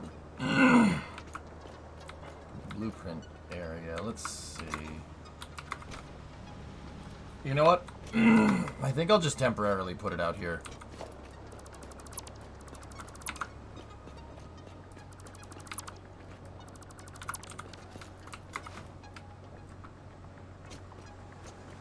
Do you have any thoughts or comments on Dyson Sphere program? I played it once, played it for 15 hours or something straight, and then figured that it's... Sorry, guys. I played it, and I was like, this game is too addicting. I don't want to play it anymore. Yeah, DSP is really, really cool.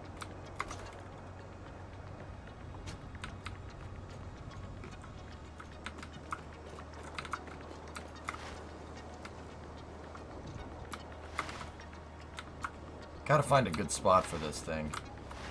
I need it to be close to the factory because I need it to be accessible. But what I like to do when I build is I like building into the terrain. So you notice how everything's kind of built around the rocks and stuff? I like that. Garage stretch break? At 4, dude, at 4. 4 o'clock, you got it.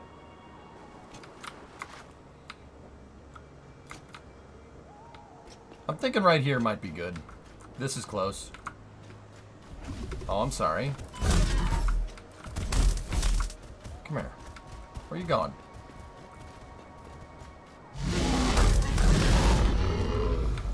Man, that thing sounded mad. No break, just wasting my points. Oh. Hey.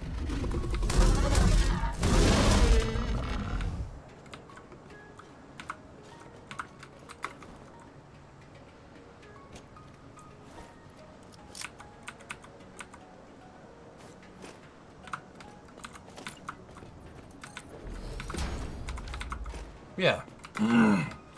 We could fit our blueprint building area right here. And it's kind of next to my main road, which is good.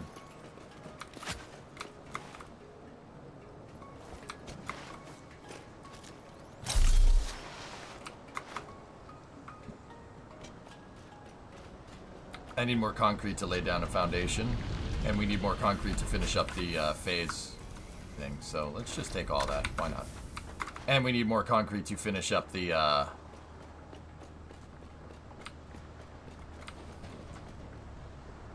foundation over there.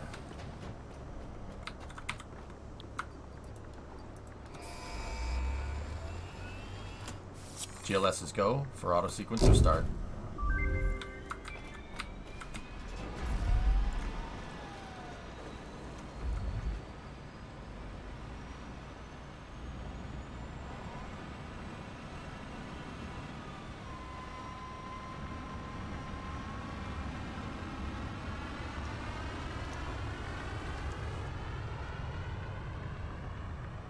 Alright. It's a little close to the space elevator, don't you think?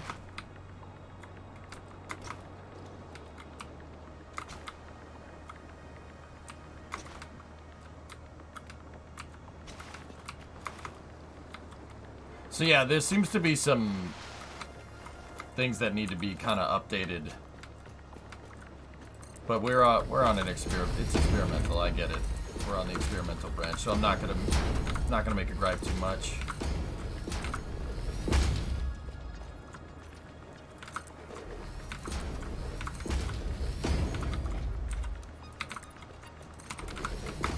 I actually think that one of the things I'm actually super excited about here with the blueprints is actually some of my prefab buildings that I make.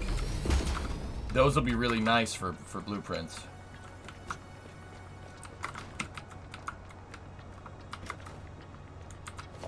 I think we can go probably one more.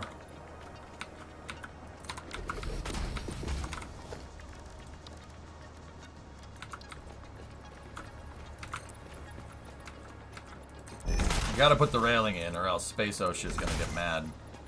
You know, technically the railing needs to be there for anything higher than a meter fall. So, you know. You gotta do it. Space OSHA, man. Sposha. They'll get mad at you.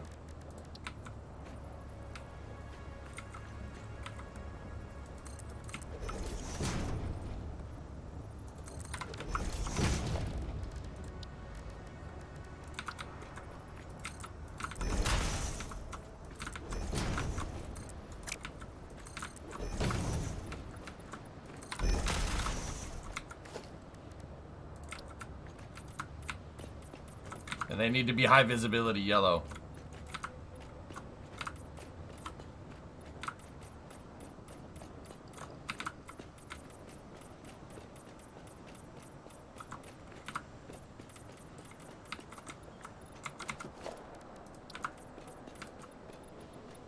Had a little bit of overspray.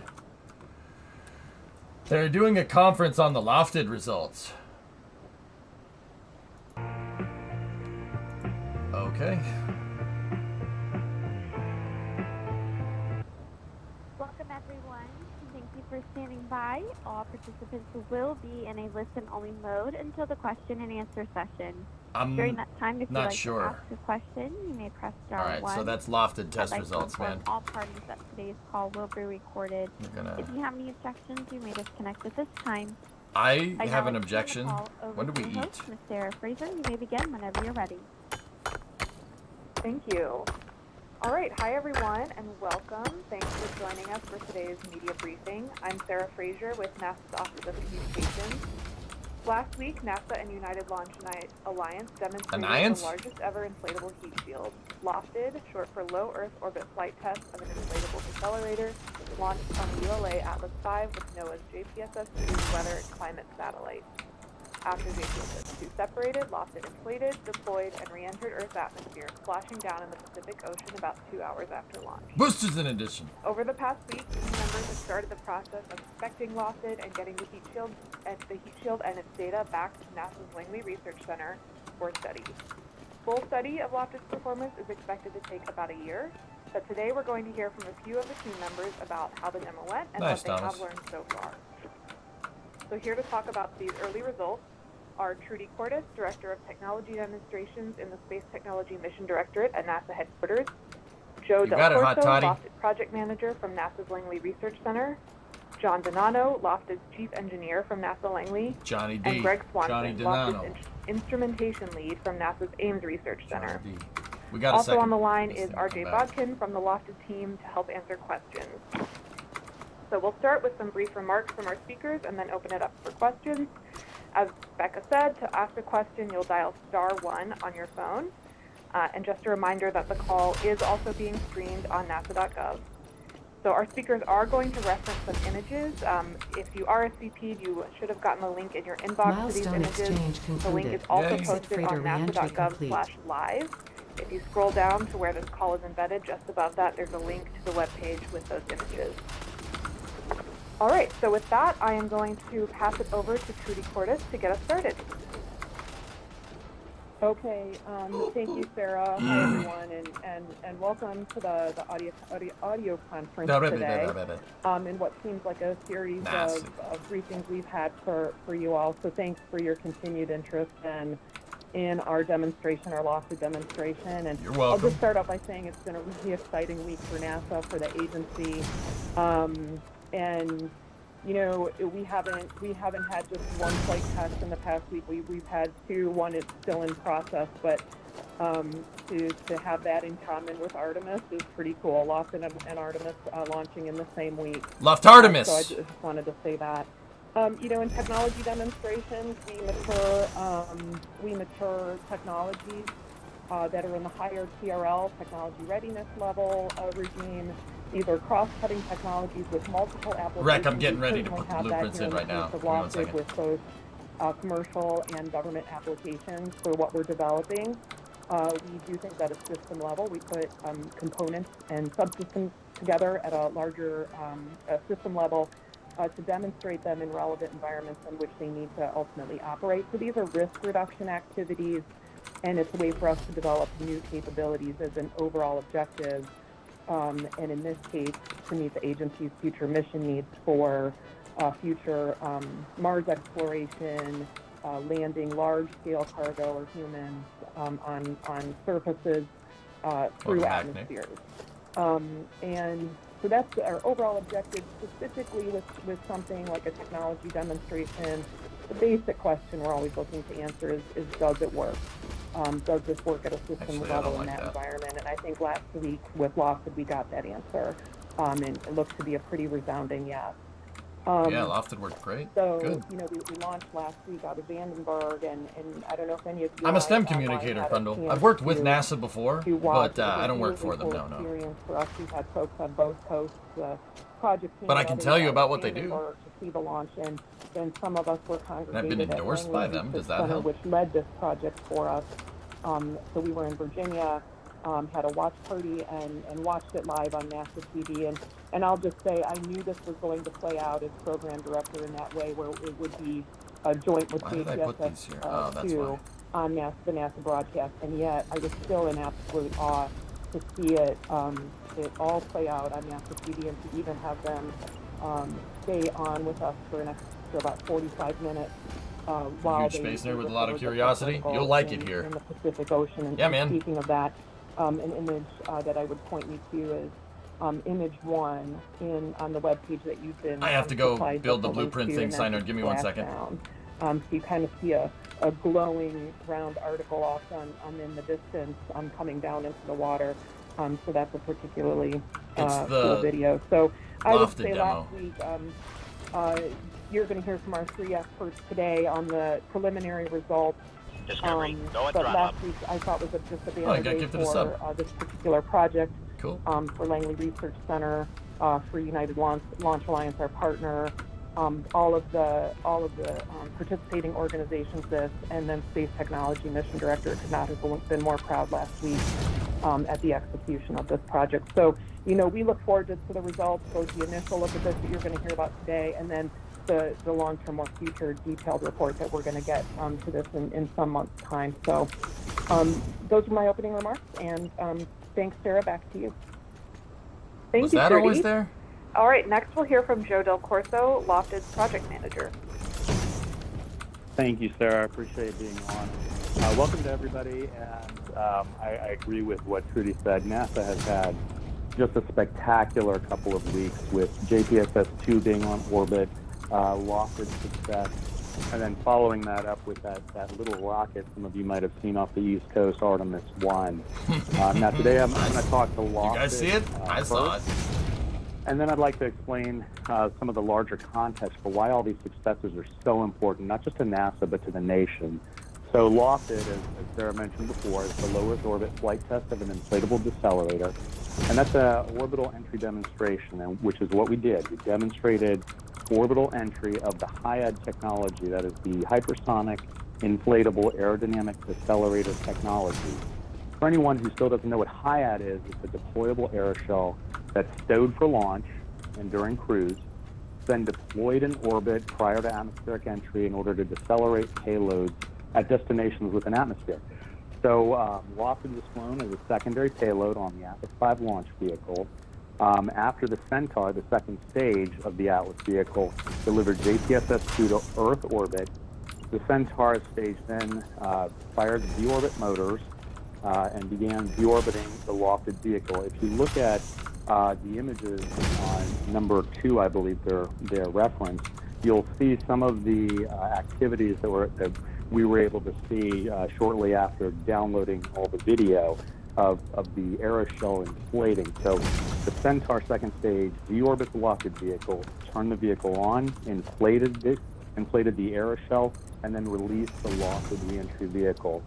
Lockheed entered the Earth's atmosphere at 8 kilometers per second, which is right on point with what we were expecting. And we were able to track the RV, the reentry vehicle, all the way through splash from both ground and aerial aspects. So both John and Greg are going to talk a little bit more about that. While we're still currently in the process of downloading all of the sensor data, converting it to usable information and engineering units, as well as the visual and the IR videos, we can safely say that based on the recovery of the RV, some of our quick look data and the state of the aeroshell and the information that we do have, that the demonstration was a huge success. Good to hear. Now, putting all this into larger context, with the success of Artemis 1, NASA has now demonstrated the United States' new heavy up-mass capability. In order to put people into space, on the moon, or send them to Mars, we need stuff, lots of it, which means we need to put a lot of mass into space. NASA has now demonstrated that we have the capability to put heavy payloads into space. I don't know what you're talking about, Marcus. On the flip side, with the success of Lockheed, we have now demonstrated the HIAD technology. In other words, NASA has demonstrated the United States' new heavy down mass capability. We have now the ability to both put heavy payloads into space and to bring them back down. These two successes are huge steps in enabling human access and exploration. We want that. We're going to space. That's pretty sick. We want to be able to stay there. Back to you, Sarah. Thank you so much, Joe. All right, I'm going to pass it next to John Donano, who is Lockheed's Chief Engineer. Okay, hello. Welcome, everyone. I couldn't be happier with the way this mission went and with what we're seeing so far. We are all eager to get the data, all of the data, the comprehensive set of data off of the vehicle, and we're in the process of doing that. All right, let's go get the blueprint thing figured out. A considerable amount of time. So I'm going to speak to what we have seen so far and what we have learned from it. So we had the data from the Centaur, and that revealed that our trajectory was spot on. We were delivered right on target at the proper entry orientation, the proper speed and flight path angle. We saw the initial external infrared imaging that was referred to in image 1, and it did. The heating on the outside of the airshell looked uniform. It did not reveal high heating concentrations from what we could see in that video, and that suggests good uniform performance. The outside of the aeroshell, when we recovered it, looked absolutely pristine. The aeroshell and the center body, you would not know that they had been through a very intense re-entry pulse. The heat shield did look it was well really protected by the heat shield, and it looks as if the inflatable structure could fly again. The forward side looks nearly pristine as well. It did sustain some damage, but nearly all the damage on the forward surface of the air shell appear to be caused by a splashdown and time in the ocean. Things that it wasn't really designed for. The process of pulling it out of the ocean and setting it onto the fixture, it sustained some mechanical damage that way. No, yes, it was on a Centaur. We did not see damage from heating or from flight on the air shell at all. It was launched on a Centaur secondary payload for JPSS-2. Some streamlined flows.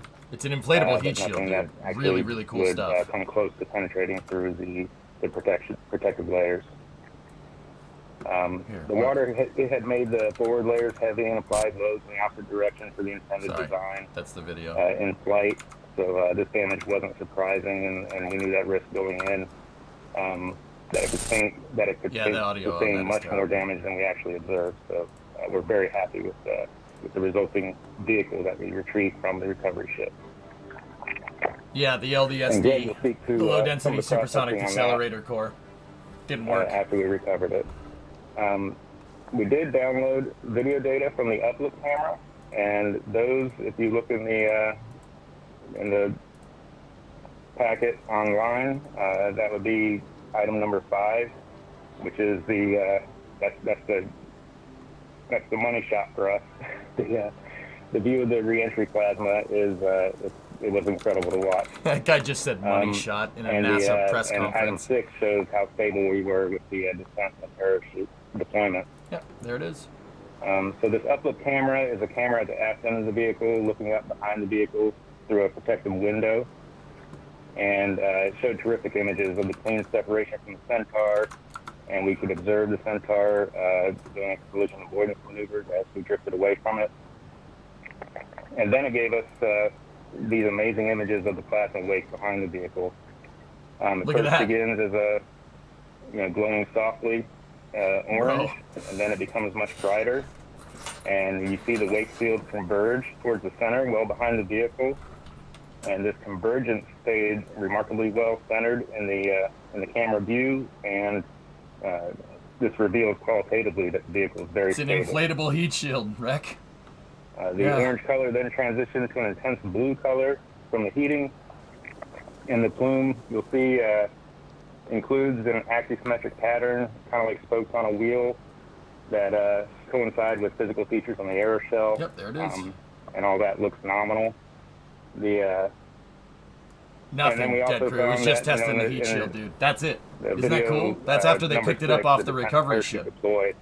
Picked it up out of the ocean. To be framed nicely in the middle of the window, and that stayed there throughout its descent through transonic and subsonic flight, proving that the vehicle is very stable. Yeah, that's used. In all regimes. That one came back from space. That's the one you just saw inflate on orbit. That was a wonderful thing to demonstrate. It's hard to get that completely demonstrated on the ground, and so this flight proved a lot of people right.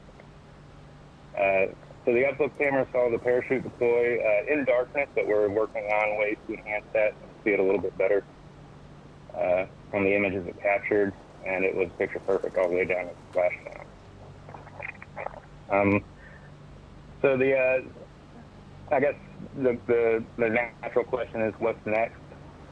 We've seen, a very successful mission here, but we still have a tremendous amount of data to work through and to process.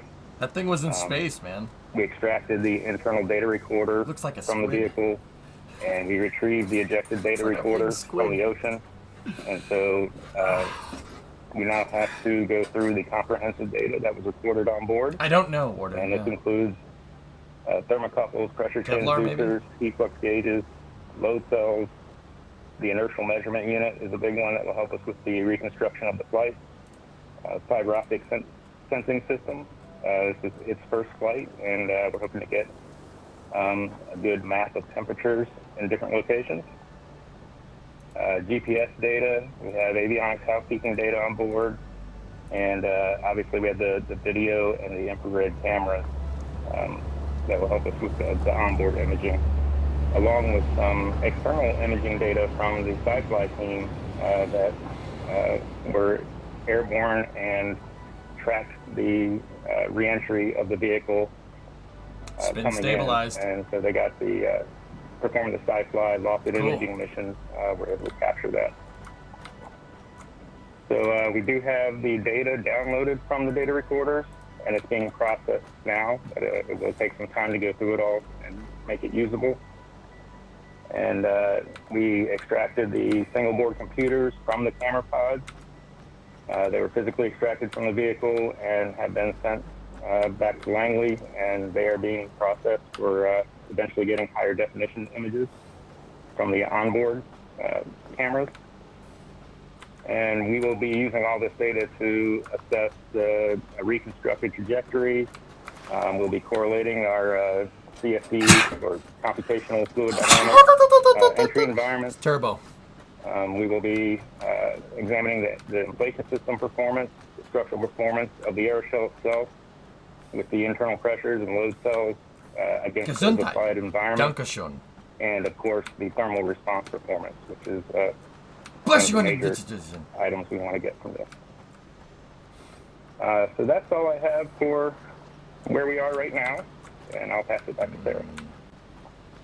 That's cool, man. I can't believe that thing came back so well. It doesn't look like it's flown. That thing has been to space and back, which is pretty nuts, dude. All right, thank you, Sarah.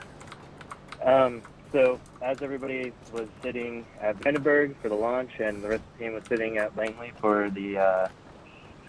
all the festivities, a small team of us, were out on the Kahana 2 vessel out about 500 miles off the coast of Hawaii, waiting in the recovery zone to be able to recover the article and ejectable data recorder after splashdown. So we got out there about 2 hours before launch and started getting preparations to recover the RV. The goal was to go get the RV first. It's a big balloon. Designed to float, whereas our ejectable data recorder was. So we first positioned ourselves in a good place to recover the re-entry vehicle. Had a lot of excitement on board when we started getting the data both packets. of those things, then, of course, the IR imagery that Trudy pointed to in the beginning. I got copper here, but what the hell's my wiring? Come down, I need under wires. parachute and splash down. The frames aren't and helping. Once it was splashed down, we actually could see it with the naked eye on the lights on the vehicle, and so we were able to really easily point the recovery vessel, the Kana 2, towards the re-entry vehicle and head that way. It was less than 5 miles away, so it took about 40 minutes to get there. As we were getting there, we were getting everything prepped and ready to get in the water. So we put on the big recovery vessel, there was also a small boat, a 7-meter boat, that we put into the water using the large boat's crane. And a small group of us, 3 of us from the lofted team and 1 crew member from the boat, headed out on that small boat and pulled up to the recovery, or the re-entry vehicle, which I have to say was one of the most amazing things I've ever done in my life. I mean, pulling up to see something that we've worked on for all these years, just floating there high in the water, no water in the basket. It looked pristine, like it hadn't even flown through space. I mean, that was really amazing. Lofted's a little over-engineered, so I think. Once we got to it, that ain't a bad we thing. pulled up next to it, and we were able to hold on to it. Actually, if you go to video number 8, that's a quick video of the camera I was wearing on my head. You can see me actually holding on to the vehicle as Steve Hughes, the aeroshell lead, is prepping the parachute legs. We had the parachute was designed to, once it hit the water, to release the actual canopy, and so we had the legs left, and that's what we were able to use to lift it onto the recovery ship. So Steve Hughes is putting the shackles on those recovery legs and getting it ready. And so once we had all of it rigged up, we were able to I can talk more about this stuff in a little bit, dudes. To the big ship's if you guys want to crane, learn a little and they bit were more able about to how get it it works. on to the recovery vessel and in the stand that we had created to bring it home on the boat. After that, it was still dark. That whole process took a couple hours. We waited until daylight to go after the ejectable data recorder. That's our little data module that is about the size of a large lemon. It's also painted yellow. So lemons? An analogy there. But there's no lights or anything besides it's sending us its coordinates, but besides that, we have no way easily to see it without just spotting it in the water. So we wanted to wait till daylight. So once the sun rose, we went after that, and after a few passes, got that on board and headed back to port. Now that we're back in port, you can see if you go to video 9, that's a time lapse of some of the activities we're doing. It starts with us lifting the RV off the Kahana 2. We placed it over near University of Hawaii's Marine Center warehouse, where we've been working on it and inspecting it. You can see in that video, the first thing we do is we did some inspection, and then we deflated it. And once we got it all the way deflated, we were able to go in and remove the panels, remove the system batteries and the internal data recorder. And it was great to get all that out. Once that was done, we lifted it and put it on its side. You'll see that in the time lapse as well. And we were able to pull then all the camera single board computers that John talked about and the upload camera footage. And that's when we first got to see that, which was also amazing. After that, we put it nose up and re-inflated it, and we did one final inspection, a detailed photo survey of both the forward and aft side of the vehicle. And yesterday we deflated it one final time, and this morning we got it all wrapped up and packaged and shipped and ready to ship back to Langley. And that's where we're at. So I'll give it back to you, Sarah. Thanks so much, Greg. All right, so that is all of our speakers. So we are now going to start the Q&A portion. So as the operator told you, when you're ready to ask a question, if you press *1 on your phone, that will put you into the queue. And when you do ask your question, please state your name, your affiliation, RJ, and it's highlighted on the YouTube, question if it is for a specific person. All right. I think we are ready to start the Q&A. So I will let Becca call on the first person.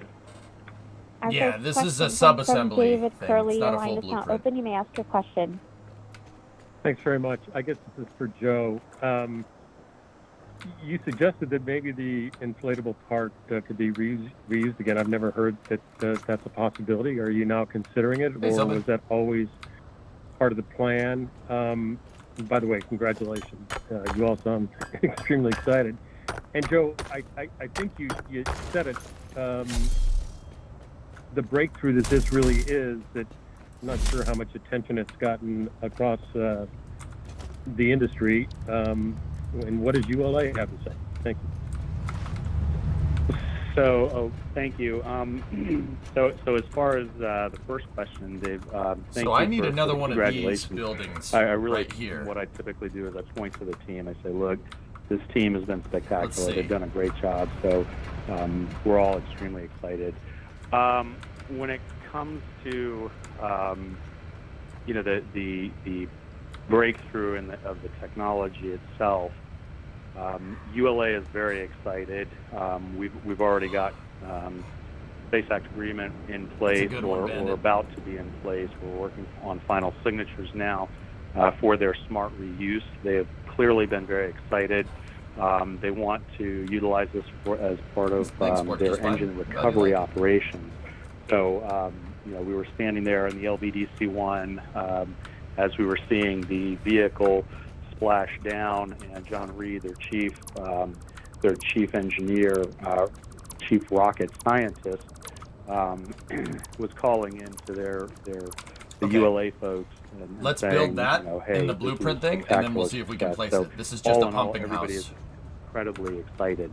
As far as reuse of the inflatable structure, we're really designing these as single use, but we have looked at dual use, such as aero capture to entry.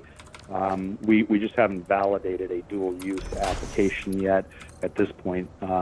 While the aeroshell is pristine and beautiful, we've got some work to do to really analyze to make sure that, hey, would this work in a dual use capability situation?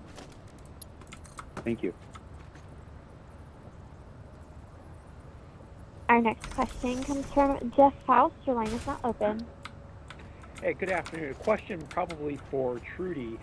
What is the next step in testing this technology once you're done analyzing the data from Lofted? Is NASA planning to scale up and test larger inflatable accelerators, or hand this technology over to industry for further development? Thanks. Yeah, hi Jeff, thanks for the question, and the other folks online might want to jump in as well. But yeah, so So, at the agency level, we have roadmaps for each of the capability areas that we're developing, and this is in the entry, descent, and landing category, as you know. And yes, you're right. Scale up would be a next step for us. The agency for its future Mars missions is talking about, it hasn't been finalized, but is talking about scale up of this technology in the like 18 meter range, 18 to 20-ish meter range. So there's quite a bit of work that needs to be done with that. There are facility considerations with that need to be looked at. But the roadmaps will guide us on that in our future investments in that, and we're taking a look at that now and will in the short-term future for that. So yeah, that would be next step for this capability. I don't know if anyone else online 18-meter heat shield. That's a 60-foot wide heat shield. That's huge. Yeah, this is John. I can add to that. Notice when core stage smart reuse. Thank you, Joe. Sorry. This is the largest blunt body that has ever re-entered the atmosphere. Yeah. So this, we by made a this long about shot, as large as you possibly could for the constraints that we had as secondary payload inside the Atlas. We are, but yeah, the next step is to scale up even beyond this, and we'll need to for the Vulcan engine recovery, and then certainly for missions to Mars. But this 6-meter diameter was a really large step from what had been demonstrated before, and nothing had been demonstrated at the system at this level of energy from orbit. Yeah. Dude, it was a 6-meter heat shield, guys. That's huge. Very good. You could deorbit Centaur stages with that, and they would come back down. I don't know about parachuting them, but they would come back down. A very mission applicable environment. I don't have it unlocked, Giffy. It is an example of what we would do for Mars missions or robotic missions, even at this scale. But we do have a lot of work to do going forward as well for all the applications we have in mind. And just to chime in real quick, this is not a NASA or industry. This is really both NASA and industry moving forward. Industry has applications for the use of the technology. NASA, as Trudy mentioned, has roadmap for use of this technology for scale up and I'm not sure if that'll eventual work. use at Mars and even more near term. You need a service for module Earth to do entry that as well. So this is not an either or; it's definitely an and.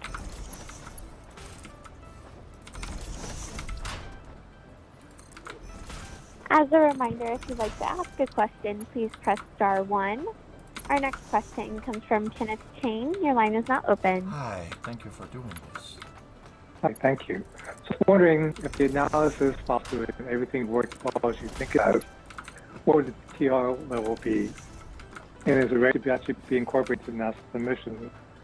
I was thinking it would be really useful, for instance, on Mars return, where it's been, the current technology is sort of at the limit of what the mission is at. Thank you. So, Trudy, do you want to I didn't hear what he answer said. this one, or you want me to take a shot? You can take a shot, Joe. It's sub-assemblies, Aqualex. Yeah, we can make whatever, dude. I'm not sure I heard the entire last part of the question, but yeah, Joe, if you want to start. Who's Joe? Okay. So the question that I heard is what TRL do we think we're at? What technology readiness level do we think we're at? With the success of Lofted, I would put us, firmly at TRL 7 at this point. We do still have a lot of work to do when it comes to scale up, and so we'll have to continue to technology readiness level. Basically, how good is it to use? As well as flight demonstrations, just to show some of the capability at larger scale. But a lot of that work has already started, and was started under the HIAT 2 ground development effort when we scaled up to 12 to 16 meter scale, and we demonstrated that we had the capability to build to that. Now, there's still a lot of work that has to be done, but just kind of squinting my eyes and blurring my eyes and putting my thumb out there, I would say we're right around TRL 7. Yeah, thanks. I didn't hear all your questions, so thanks for that, Joe. I would answer the same way with the TRL level, and I think the second half might have been something about, is it ready to be incorporated into NASA missions? Certainly, if there are NASA missions that can use this, this scale. But we have to remember this is it's a learning for us. This is a flight test. We have to take some time to really understand what the hardware experience, and kind of wait for the team to do its forensics on this and do their data reduction there's and the TRLs. And issue the report on this before we can really figure out the go forward plan here. So it's a great step, but we do have some work to do in the coming year to be able to look at all this and learn from it.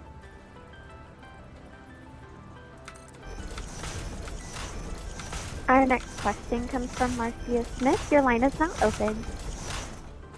Thank you so much. And I'd like to follow up on Ken's question. I think he was asking specifically if you might use this on Mars sample return. And I think more broadly, I don't think I've heard how much mass you could land on Mars with a 6-meter diameter shell. So in terms of what's the next step and scaling it up, the 20-ton limit that I've heard before about how much is needed if you're going to be landing humans on Mars, that does a 6-meter do it for humans, or do you need to scale up to 18 meters? Just how far does this get you in terms of utilization on Mars? And a second question unrelated to that is, was it something special about launching this out of the West Coast?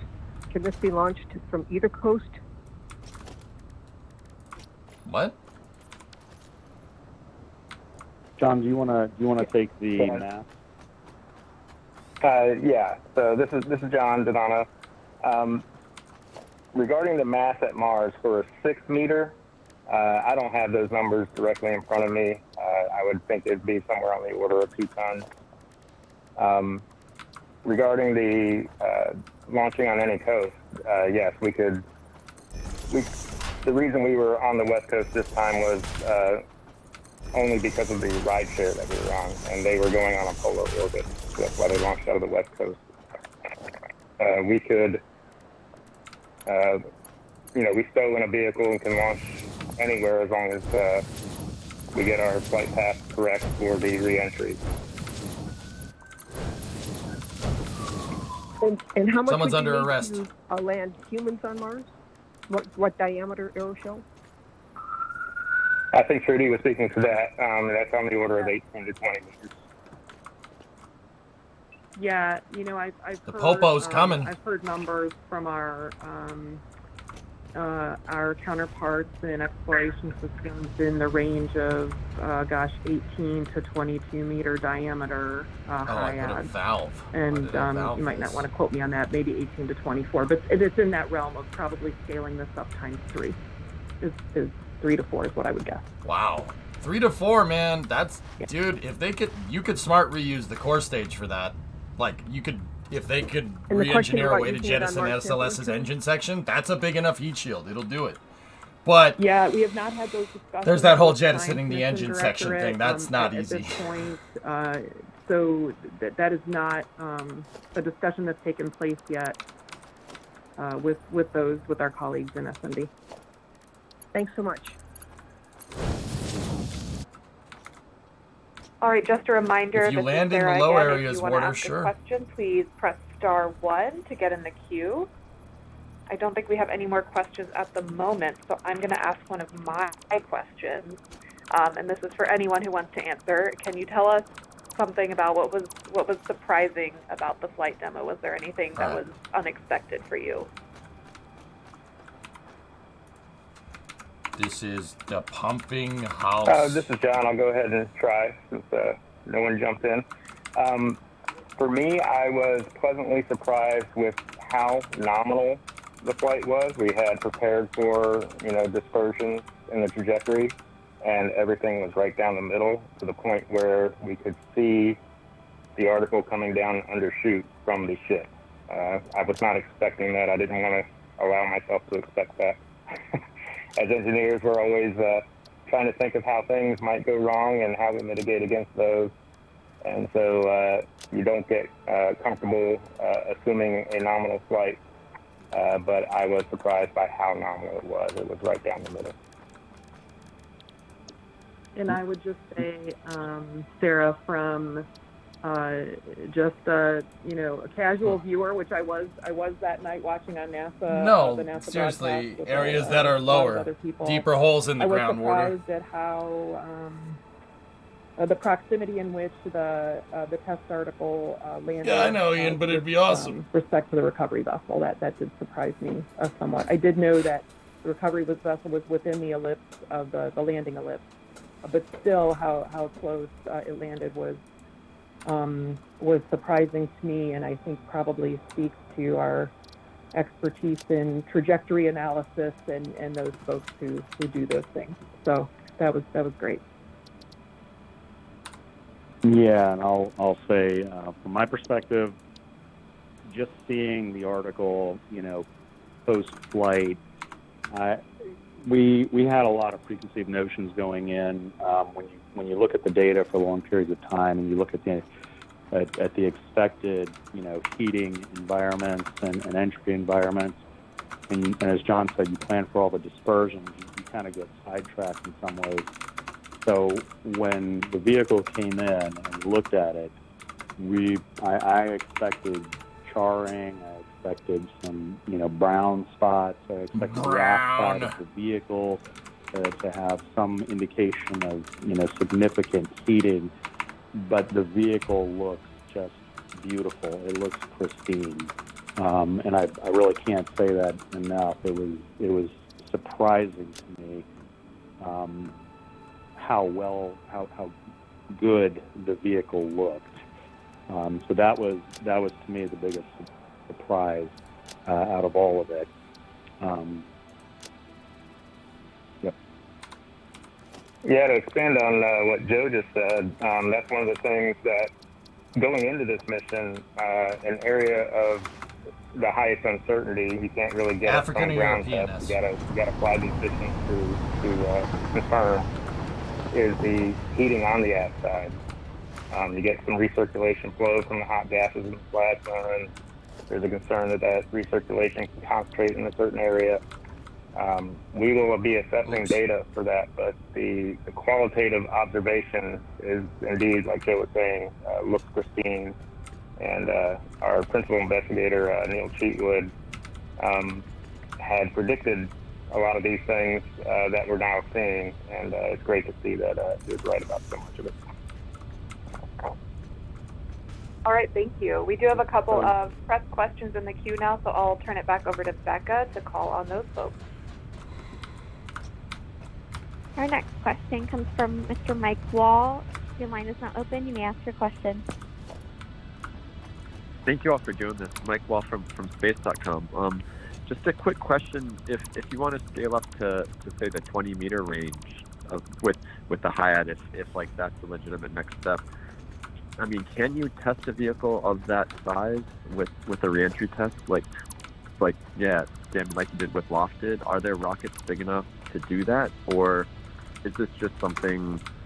And if you can you say that that's the next step that you're working toward? Are you actively trying to kind of line that up as a next step for the HIAD program?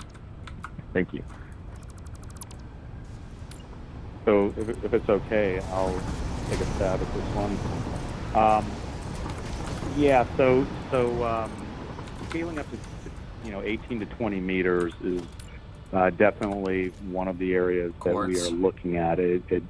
Our biggest challenge on the JPSS-2 Lofted launch, as John mentioned, was we were limited by up mass, we were limited by volume, so we had to scale the reentry vehicle to the size that we could I need quartz, fit, guys. I'm gonna go run down to my quartz within area. the available up mass and volume that JPSS-2 was allowing us to have.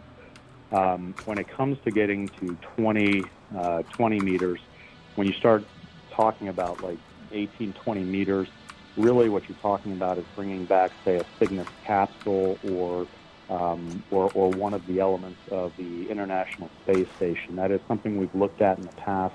But even then, it doesn't quite get to the mass that we really please need do to that. demonstrate. 20, please 20, do that. 18 Oh to my 20 gosh, meter please scale. do that. So, when the best I think we could do at this point is probably trying to bring back one of the elements of ISS or a Cygnus module. Please do that! Please do that! One of the orbital missions. But even then, we're only going to be able to bring back 10 to 12 meter scale or test 10 to 12 meter scale. We really need a heavy my house to bring back in order to get to relevant conditions for 18 to 20 meters. Dude, Cygnus capsule first. That would be Yeah, so to cool add to bring that, back a Cygnus, dude. I'm sorry, I'm so excited about this. I like talking about it. But I think your question was spot on. You asked if there's a rocket or a launch vehicle that is big enough to accommodate an 18 meter or a 22 meter, and that is what's so advantageous about a HIAD. We can compact it into any shape, almost any shape. And so we can compact it down into whatever the launch vehicle needs to fit it into. Just take the room that we need to for the packed aeroshell, not the full 18 meters. That's cool. That's cool, man. Great, thank you. Dude, can you imagine reusable Cygnus? From David Curley. That would be so legit, dude. Thank you for another question. That would be insane down mass capability. They could bring back as much down mass as a space shuttle. That's what a Cygnus capsule is. It's basically an MPLM from the shuttle. 3 or 4 times from your test article. And really a lot of you have worked on this for a long time. Can you talk about the arc of the ideas of a HIAD and please bring down an ISS module? That would be so cool. This point with the technologies, the fabrics, and everything else, just give me a sense of the bigger picture of that arc. Thank you. Yeah, exactly. It'll go from trash can to recycle bin. Yeah, so I think I can talk to the arc, but then I probably want to hand it over to Greg or to John to talk about some of the challenges of scaling up the technology. As far as the arc, we started obviously back in 2003. Very early on, low technology readiness level, doing just very crude and elementary testing in wind tunnels. We looked at a wide range of materials, wide range of layups, evaluating test facilities, and in a lot of ways we were really learning how to actually work with flexible systems, which is what the HIAD technology is, a big flexible system. As we've matured over the years, the tools that we use have matured, the material systems have become much more mature, the construction techniques that are used have become increasingly not just more complex, but much more mature in how we handle materials. And so when you say the arc of what we're looking at, we have a wide range of upcoming materials that are being fed from our GCD, our game-changing development folks within STMD, our stakeholders, Space Technology Mission Directorate, that feed new materials, new systems, and new ideas into the HIAD technology arc, if you want to call it that.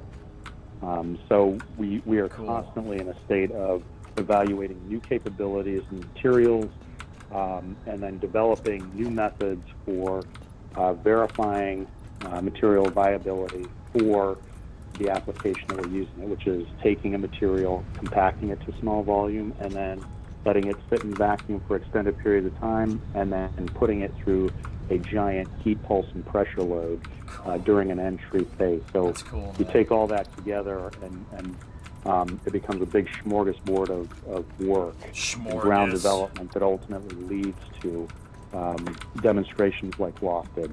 I'm not sure if that necessarily answered the question, but I'll hand it over to John and Greg to talk to either that or some of the challenges for getting to larger scale. Yeah, and Greg, I think you can speak to this better than I can. So Flexible Greg woven is silicon announced as carbide our black instrumentation ceramic lead, but fabric. he's also an aeroshell subject matter expert, working with Steve Hughes, our aeroshell lead, and has firsthand knowledge on what it takes to manufacture these inflatable structures and flexible thermal protection systems. Yeah, thanks, John. So yeah, I mean, there will be challenges. With the 6 meter size right now, we do a lot of things just with human force. I mean, a lot of these materials, it's all a soft goods construction.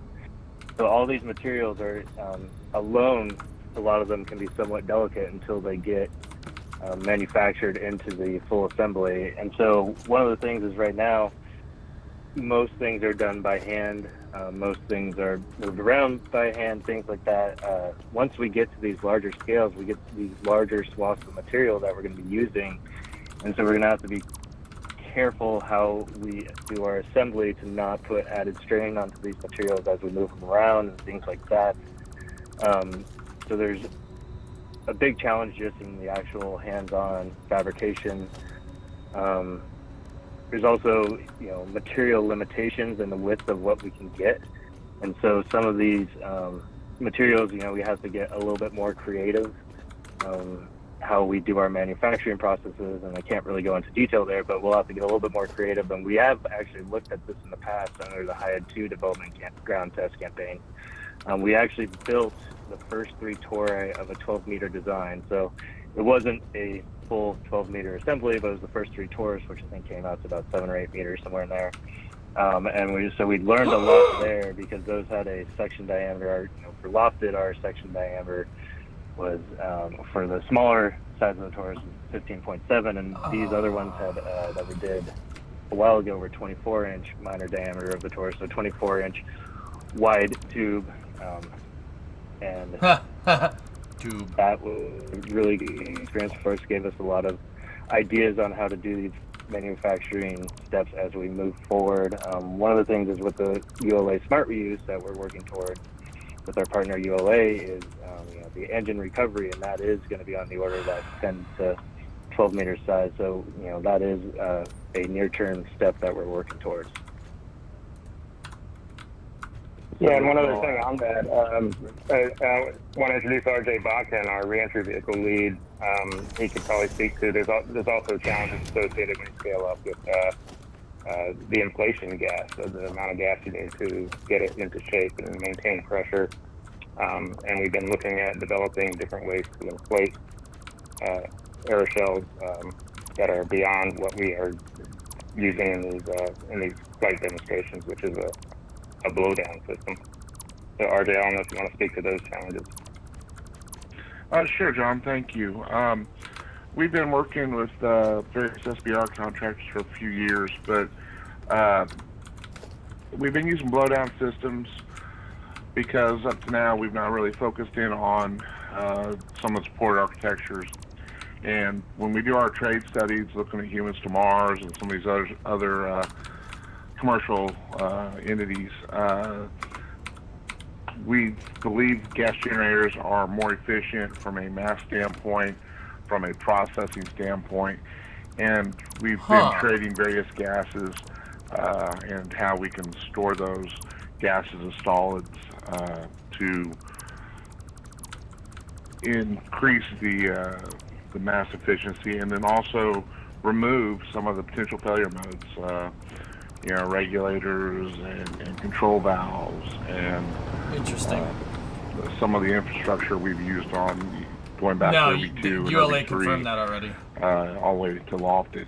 And so we're just getting to the beginning of starting to invest in those particular technologies, and there's not a lot of existing technologies out there that meet all our requirements. A lot of them have negatives like high water content or high temperatures, high carbon content after you fire them. So that is an area that we are starting to invest in, and is an enabling technology to support the larger scale HIAD. Go and throttle up. Thank you, RJ. Just real quick, I wanted to follow on to what Greg was saying earlier about. I'll tell you guys what I'm making in a second. Let me finish. If any of you have a tape measure, just go outside measure out what 12 meters Maybe. is, measure out a distance of 20 maybe. meters. And then one of our big challenges is that a lot of our facilities, vendors that we work with are going to end up having to change facilities in order to build articles to the size and scale that we need for human access to Mars. So it is a challenge for NASA to work with vendors and to that have worked with us for years to develop the technology. But it's kind of the next major step. And when you look at 12 meters, 20 meters, if you go outside and do this for yourself, you'll see the facilities that you need to handle materials and layups and systems that large. That's crazy, are man. huge. So, that's another one of the just physical limitations and constraints that we're going to be working within.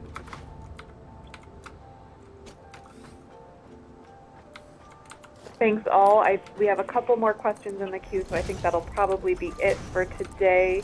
I do just want to say, since we had RJ answer that for those on the line, that was RJ Bodkin, Bodkin, and he is the reentry vehicle lead for LOFTID at NASA Langley. All right, Becca, on to the next They're question. thinking about it more than you think they are, S. There's all kinds of The next question Mars comes projects. from Kenneth Chang. Your line is now open. I'm serious. There's all kinds of stuff like that. All right. I hope you can hear me better this time. Like nuclear engines, for sure. So one of the for example, not for people sure. sort of have hesitation about inflatables is worrying that it won't properly inflate or that it'll pop. So I was just wondering what else do you need to do to sort of demonstrate the reliability this will work basically every time? Thank you. I don't think Ken realizes So, he's in a tunnel. John, I'm going to hand this over to you, but I'd like to say something real quick. I had a question very similar to this asked of me at a He asked, how do you know technology it's day going on to the Hill inflate every many time? years back from an astronaut asking, do you really think humans should be putting their lives on inflatables? And I didn't know who he was at the time, and I kind of very offhanded, snarky comment that came out of my mouth that shouldn't have was, well, why not? I mean, billions of people put their lives on inflatables every day. I mean, that's what the wheels on your car are. So I don't mean that in quite the facetious way that it came across, but the reality is that we use inflatables and inflatable structures for, a number of different applications. Oh, yeah. And this is just a very specific application for our inflatable systems. John? Yeah, so we do a lot of preparation for. It's actually a really good point how to about the maintain tires. He's not inflation wrong. Of these articles, how to make them as leak tight as possible, and they are incredibly airbags, resilient life and vests, strong materials. Lifeboats. One thing I want to clarify It's a pretty is good a lot point, of times actually. we say this is a flexible system, and people might walk away with the wrong impression there. It is flexible in the sense that we can deflate it and fold it up and pack it into a smaller diameter for flight. Parachutes? And then, No. but when it's Inflatable deployed heat shields. and when it's pressurized, it is a very rigid structure. Yeah. It does not take too much pressure to make it rigid, but this is not. It behaves much more like a rigid heat shield in flight. It's not as flexible as you might think. The other thing is. I see this as akin to, and this is one of the reasons I'm so excited and just incredibly grateful to our team. Exactly, so many Rick. people involved in making this a success. This is akin to a parachute. If you're talking about a soft good that handles, nice, missions that include people. And we've demonstrated that over and over again, and parachutes have become very reliable and safe. And that's where we're headed with this.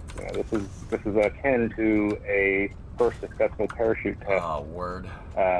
In a different regime, an inflatable heat shield, which if you asked me 10 years ago, I'd be like, that's crazy.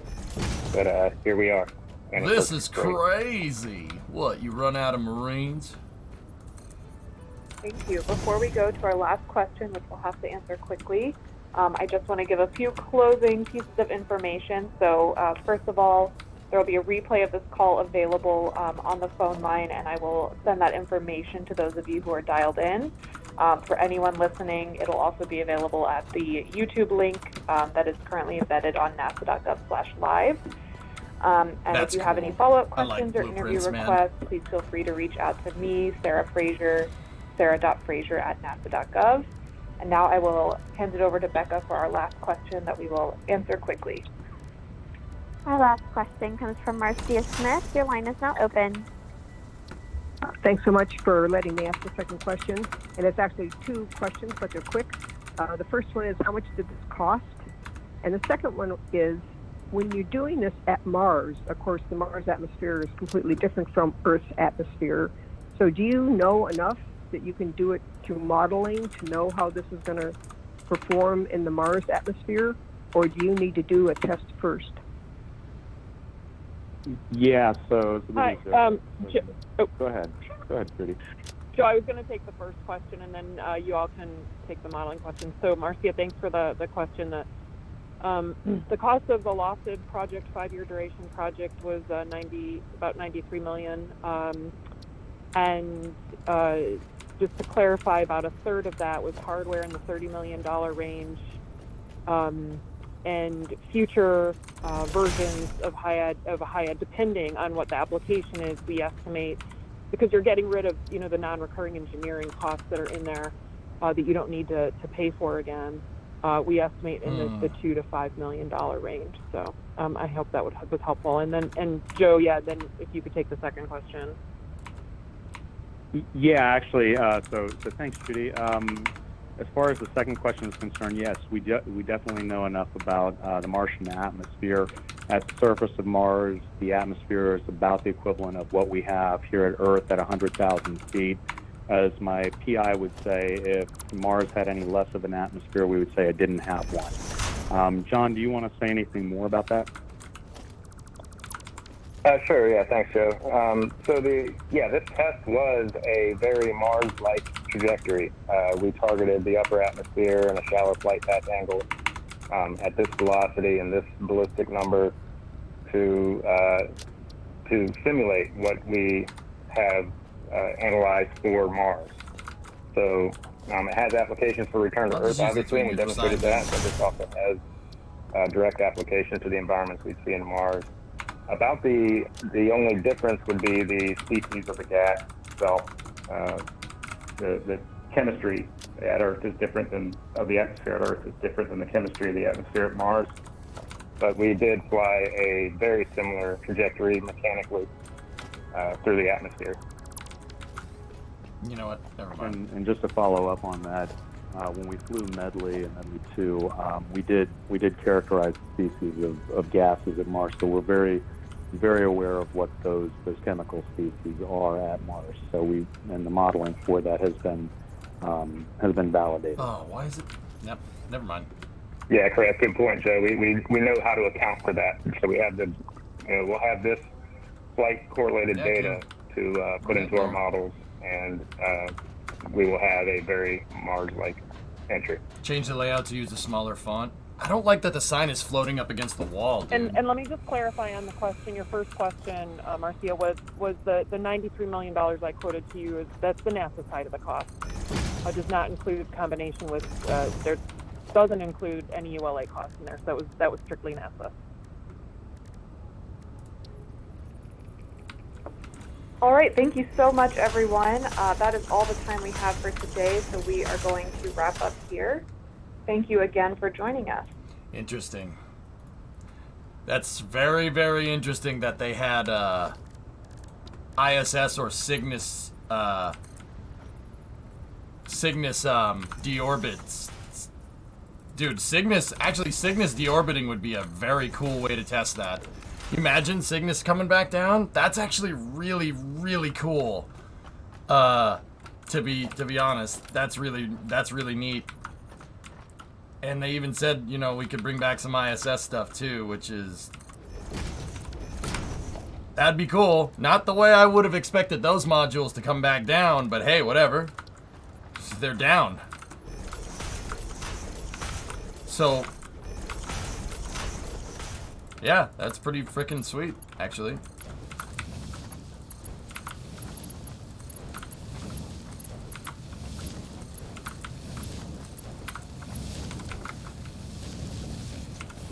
Yeah, I don't know if Hubble would be good enough to do that with, guys. I think Hubble might be a little too delicate. It would break it. That lens on that thing, I mean, you'd destroy the thing. I mean, it would be back down, but it wouldn't. It would be totally wrecked. But I mean, the lens on that thing is super delicate.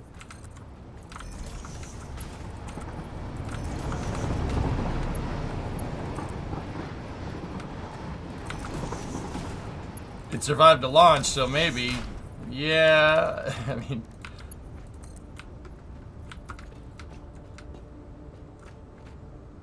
Oh. So what I'm doing right now, guys, is I used a blueprint to make a pumping house.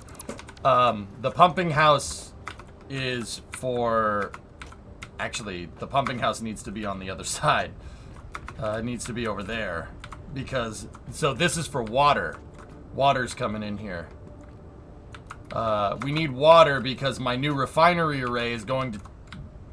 The new refinery array is going to be taking petroleum coke and water and making plastics. I'm basically going to copy this and move it over here. And we can use blueprints to do it. Which is actually... Dude, that's pretty rad, man. I'm pretty hype on that. Did you ever cover the SpaceX news? No. I actually didn't get around to it. But yeah, it's good news, man. I'm not gonna sit here and pretend like it isn't.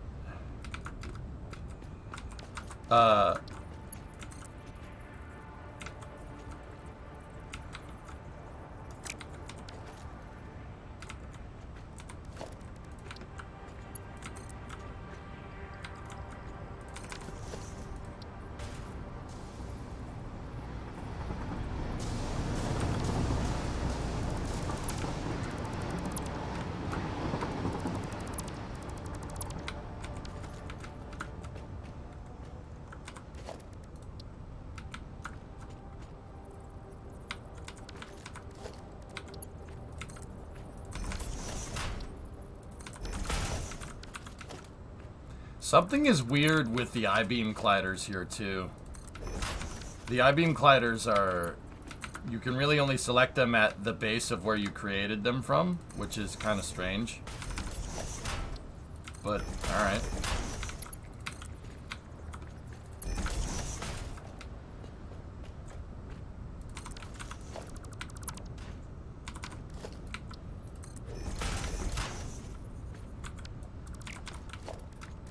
So, S, what's going on with option B is basically Artemis 4 is going to use HLS as well. There's going to be 2 crew demos for Starship. Now, whether that is going to be a reused one or not, I don't know. But, still, yeah, really cool.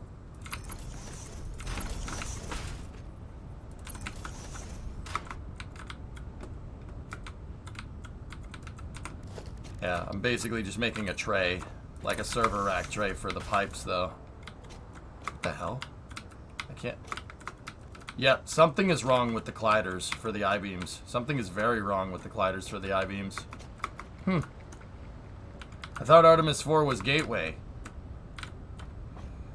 NASA has altered the deal. Pray they don't alter it any further. Remember, if they launch SLS Block 1B, dude... I mean, okay, so, as think about it like this. Artemis 4, you could launch people on Orion on Block 1B, and you could have a gateway payload, like a habitation module, right? The EUS, the HAB module in Orion can go out to rectilinear halo orbit, they'll dispose of the EUS, and then Orion can attach a module to Gateway, and then SpaceX can send Lunar Starship to Gateway. And, yeah, you could do all that with those 2 rockets, easily. Which is kind of hardcore. That's a... Dude, We have SL. This is what I keep telling people, man. We got SLS and Starship. We got both of those things. Only thing better than one launch vehicle is two. Am I wrong?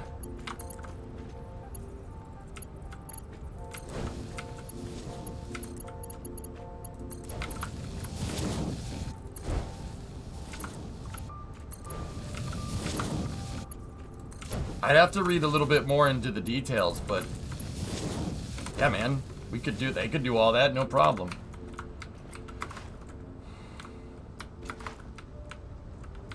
Artemis 4 is taking IHAB to Gateway. That was supposed to be it, but NASA changed the plans for a second landing. That is a hardcore mission, Ian. That's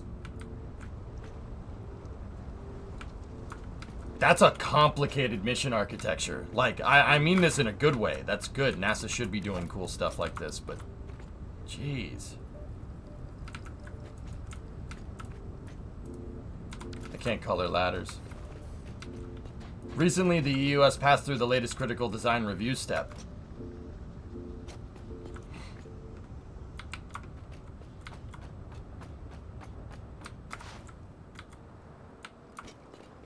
Yeah, there's only 2 Delta IV Heavies left, though, SKS, but yeah, I understand the gist of what you're saying. So Artemis 4 is Gateway plus crewed landing. That's what the big option B thing was, dude.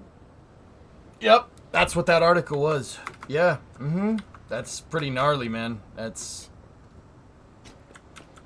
kind of a big deal. It's kind of a big deal.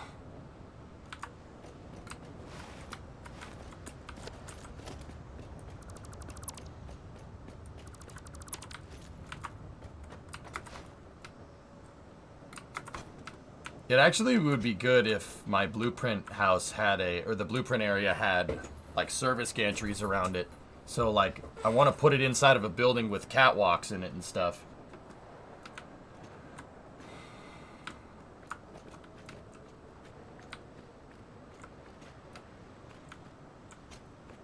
Yeah, Night Viper. So do it.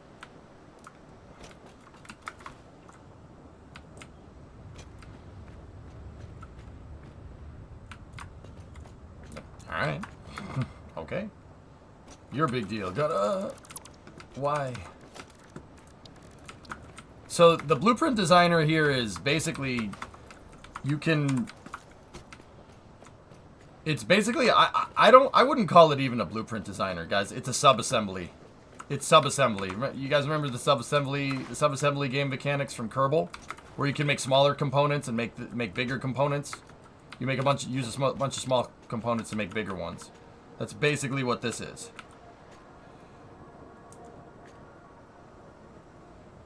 Don't get me wrong. I don't have any problems with it. That's actually pretty rad.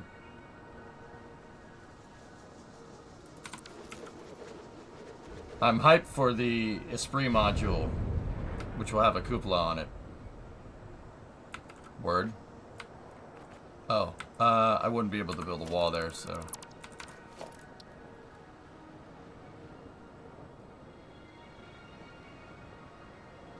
There we go. We need to demolish that tree, so I gotta go make more, obelisks. Yeah, I actually think that's really cool. They have blueprints. The blueprint and you can make it being like 32 by 32 by 32 is fine. I actually like that. That's a very, very good gameplay mechanic to basically just not make this not make it Factorio. I like that. I like the challenge. I like it how I couldn't just copy my entire factory and then just paste it. That's lame.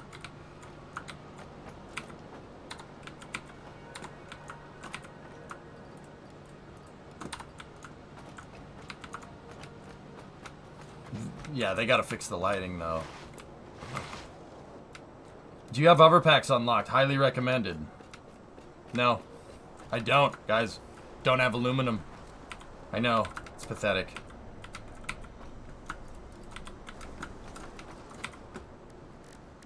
We could focus on that if you want. We could... Where's the obelisks? I can't make those anymore? Ugh.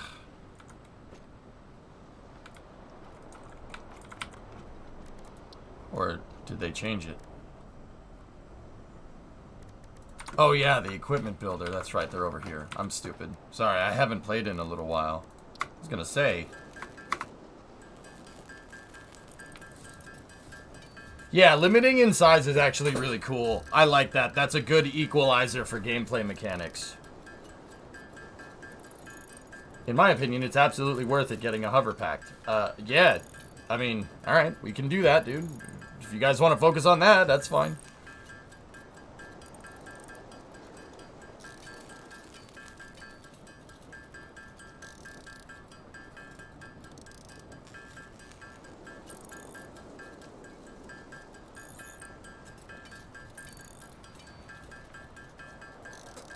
Right now, I'll just use catwalks for the blueprints. My only, like, gripe is that they need to be around from level 1, but I also feel that trains are available too late in the game as well. Okay.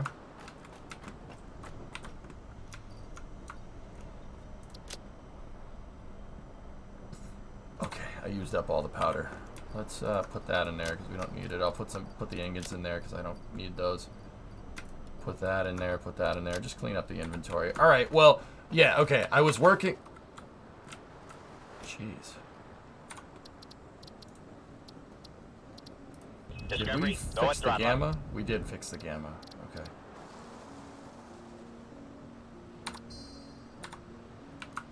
Flicker, what's going on? Go Voice, 65 months. Thanks, buddy.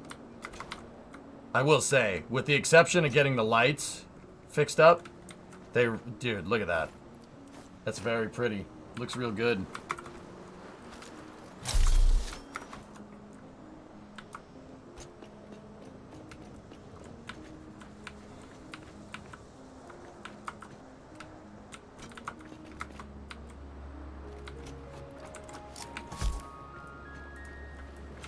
Sorry, nature. Your princess is in another castle.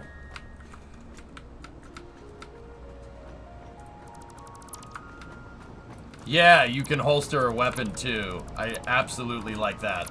Failures, yeah, that's really good.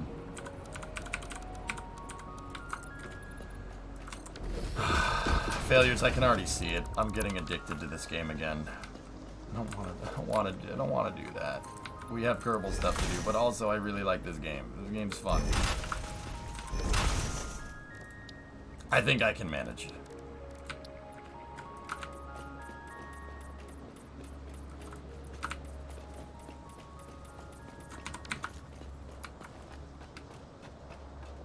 Play what's fun. Screw plans. Yes and no.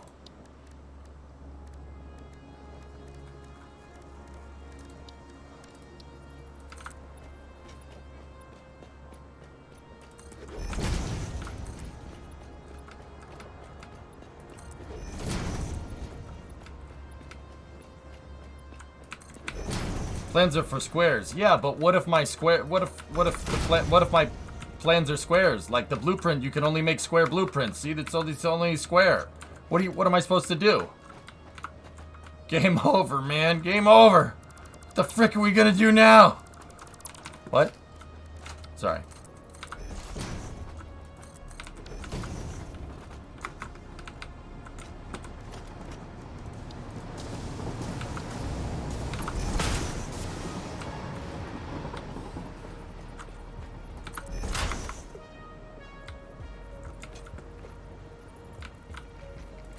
Bill Paxton's best role is the used car salesman in True Lies. Okay.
I'm out of plates? Can't be out of plates. They're plates. Call it the Bab. Yep. I think I may watch the Bills game. Oh. Alright. Happy to hear you like blueprints. I'm liking them too. Yeah, Flicker, I really... You know what I appreciate about these guys? You know what I appreciate about Coffee Stain?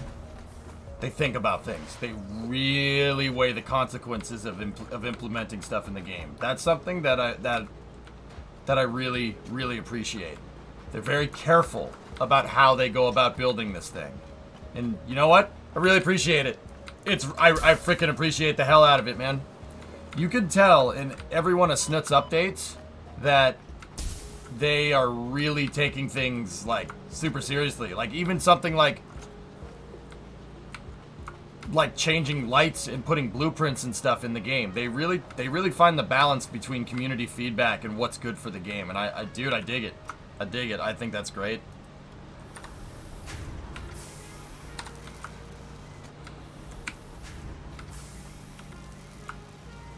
Oh yeah. Yeah, Buffalo's about to get wailed on by the lake effect. But one golf. Yeah, see, well, we got the shaft on that one. They're trying to, there's something weird with the lights in this game, but are you gonna play Goat Simulator 3? No. I hope KSP2 will be the same way, and I believe it will. Ian, from what I can tell, yes it will. Discovery. It's made by the same developers. I know. So what?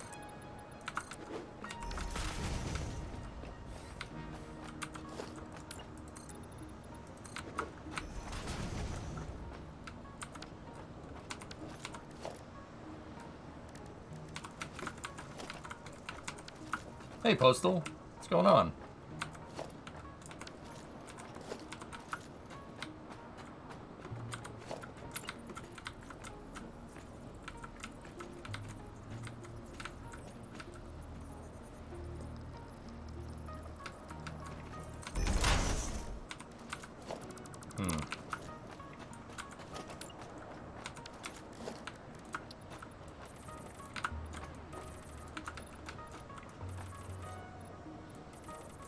Yeah, the blueprints are pretty rad, dude. I do appreciate it. Now I'm building a blueprint assembly building. We'll call it BAB. That's a good idea, S. Discovery, go at throttle up.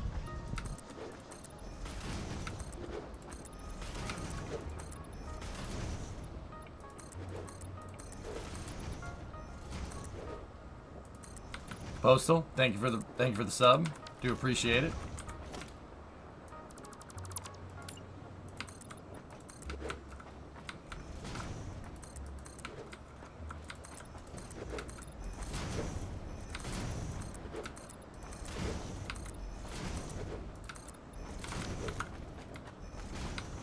The building assembly building. Yeah, I don't want my blueprint machine to get all rained on and stuff, man. Oh. Oh, okay. It was just an autosave.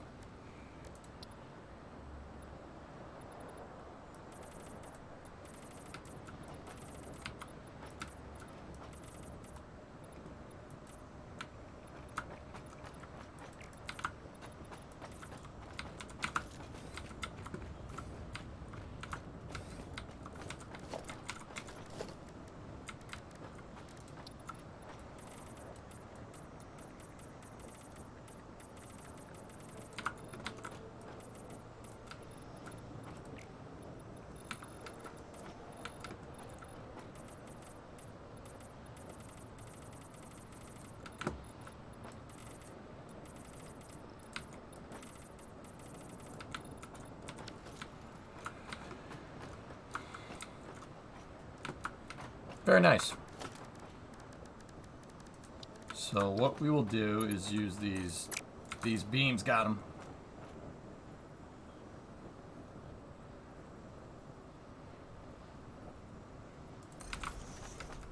We got to go up one more. We'll use these ones on the outside.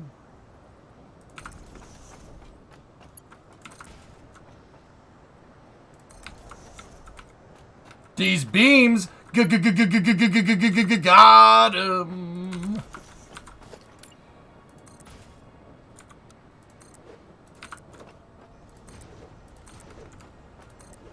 And then we'll use the I-beams on the inside.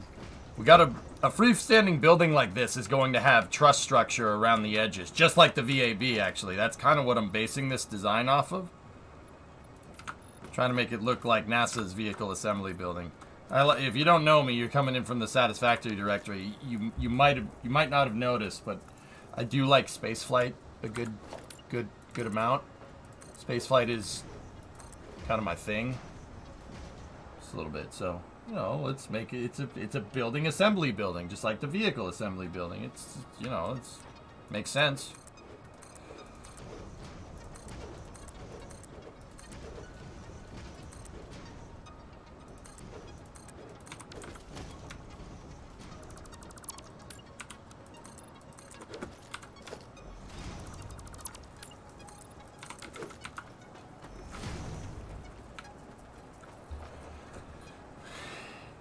Gotta do some repainting here.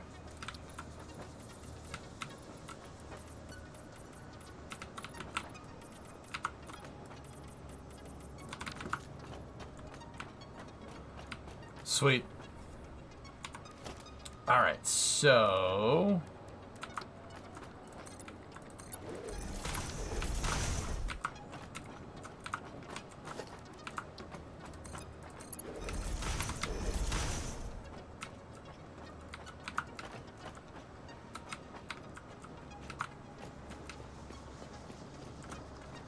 oh, nice. We are centered. Excellent. I'm wondering if that's going to cross into the blueprint threshold. Well, definitely won't over here. So maybe we need to do the windows. Yeah, the windows probably have to be on the sides. Let me just make sure front to back that we're okay. Oh. Oh. Oh, why did they make this like this?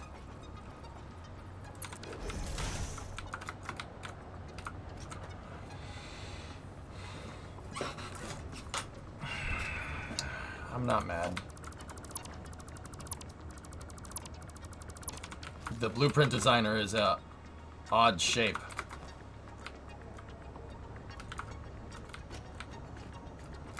We saw it, Sun Temple, yeah. Mm-hmm. Can we afford to go forward anymore? We really can't. Oh no. Yeah, we really can't. We're kind of constrained here. Ah. Okay.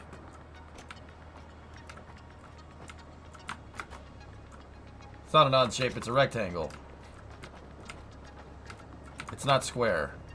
Hey, that's what I'm trying to say. It's not square. Yeah. Damn.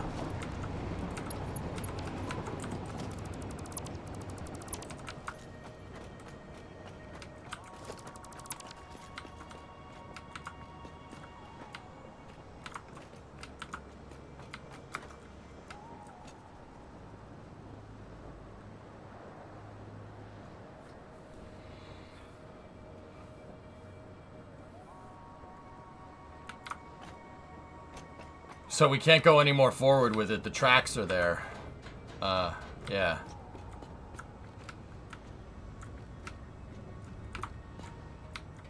Okay. Can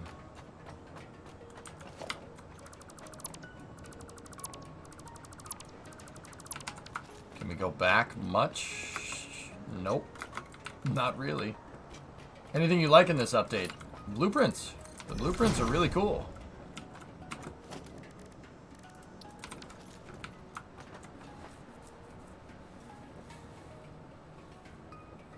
I think it's square, you just have it off center. Well, it's not off center this way. I mean, yeah, you might be right.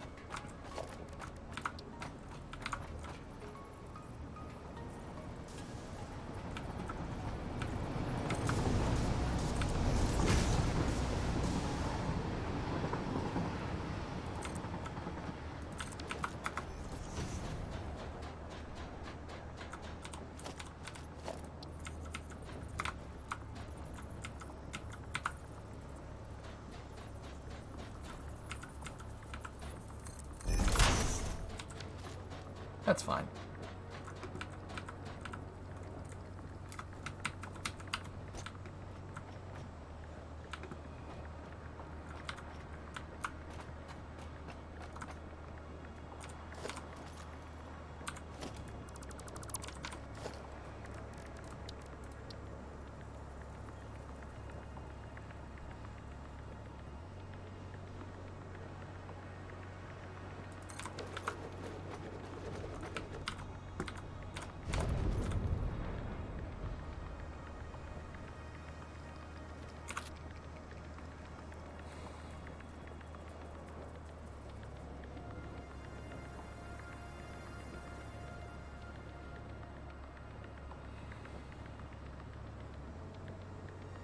Nice view.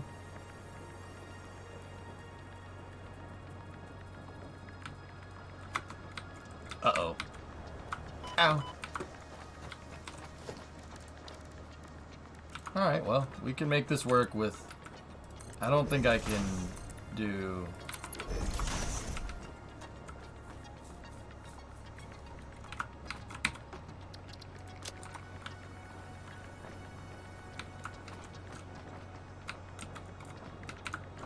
Okay. That's actually not picking up on the threshold. Is it like that for all the sides? It's not in the threshold of the...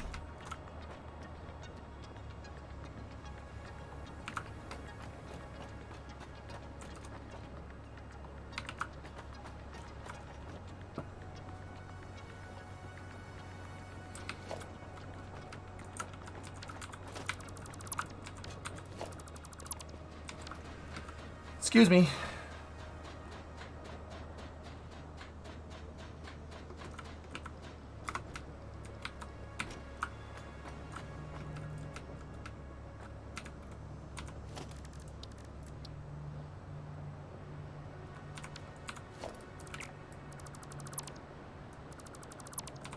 Freaking ruined, but we gotta save it.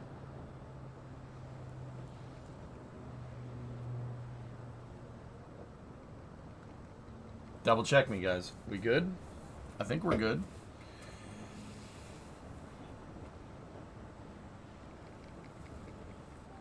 What about a one-block catwalk? I got an idea, Invisible. Just bear with me, okay? I think that's right.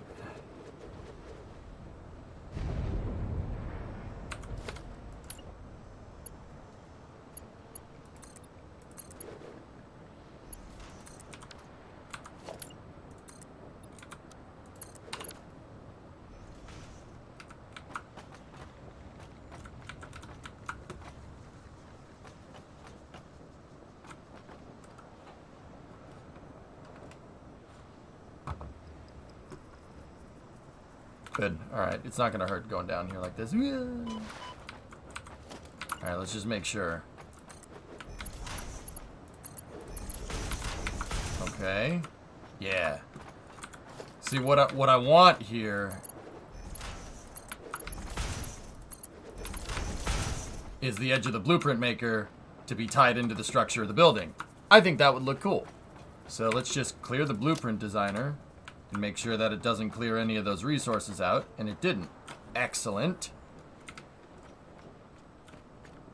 Nice. See, because then, if that's not on the threshold, what we could be able to do... Nope. Okay, so if we do a staircase there... Yeah, okay, it won't let me do that. Alright, excellent. Not really, but that's okay.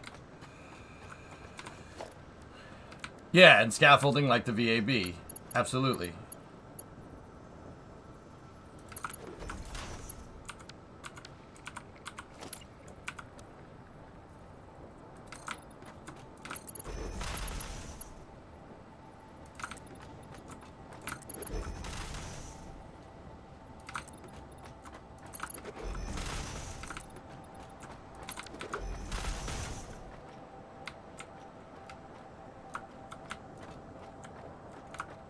But there's no room to drive a truck. We don't need to drive a truck in here. Do we?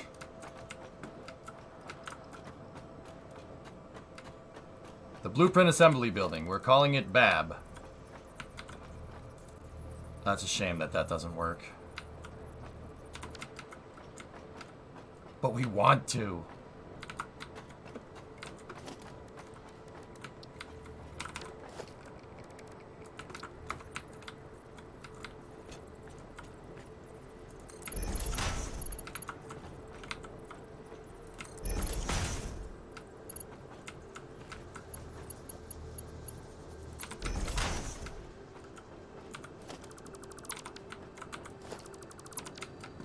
It lets me do that, though.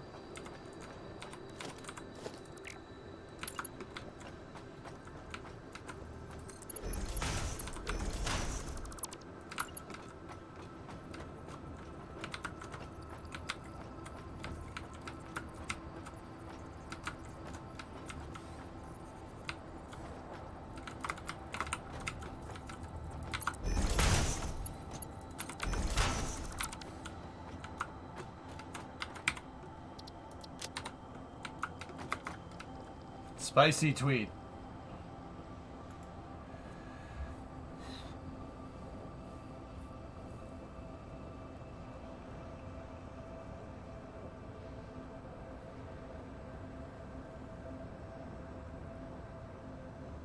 Yesterday, humanity launched the only the second shuttle-derived launch vehicle to reach orbit, 34 years and 1 day after the first one flew. Yep. Nice. I guess that makes sense. We're getting some serious clipping there. Yeah, so like, I want this to tie into the structure to make it look like we built this into the building. It's gonna be Sun Temple. I mistakenly said the other day that it's going to take 3 days to get out to the moon. That's Apollo. Artemis is going to get there on Monday.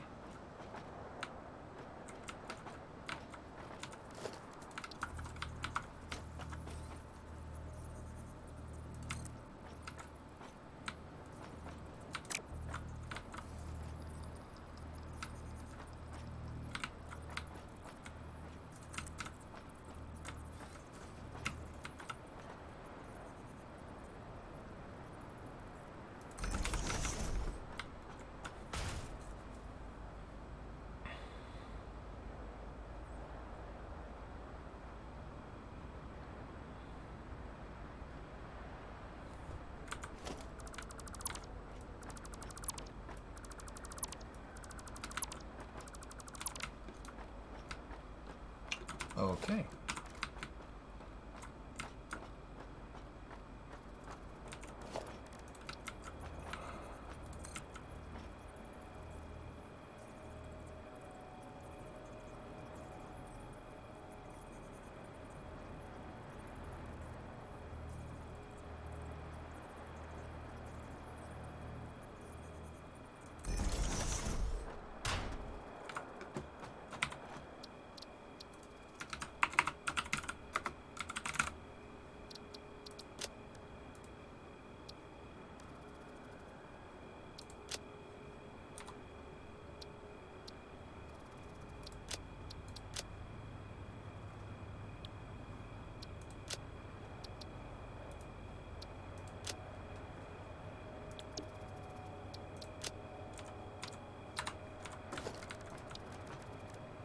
Let me check something here.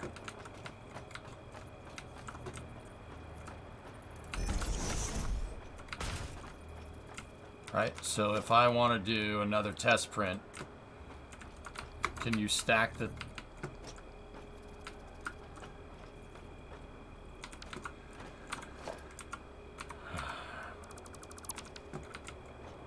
I don't know. I don't know if you can stack the assemblies on top of each other.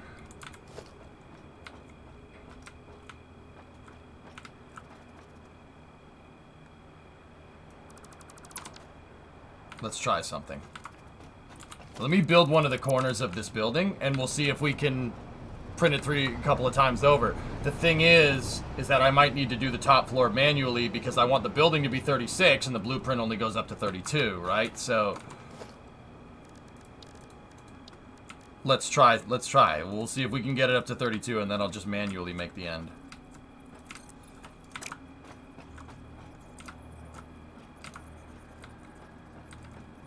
I want to see if we can... So condition, like, I'm kind of curious to see if we can make this thing, like, half. Can I make it, like, can I make, like, one snap to the other? You know? Like, here, you know what? Let's test it with this. Save. So the test print is just two walls that are next to each other, right? Can we make it snap?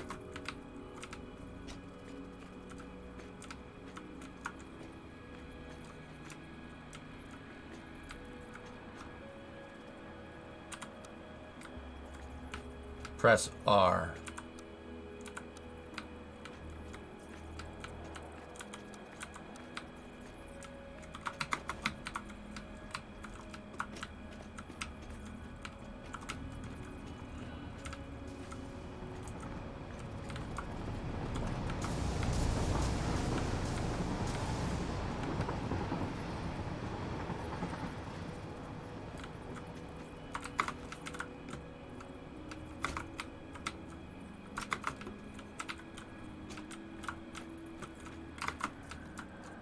I think I saw it.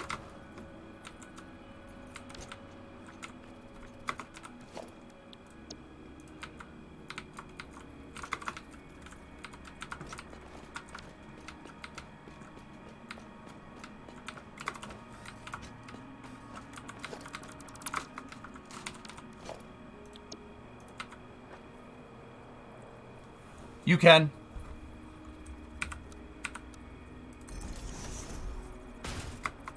It's got to be at the right angle, but you can do it. All right, that's good to know. Yeah, you can hotbar the prints too, exactly. So let's... What I'm thinking, what we could do here is go... Let's see, what's half of 36? 18, right? So we can just do... How many tall are we? 1, 2, 3, 4, hold on.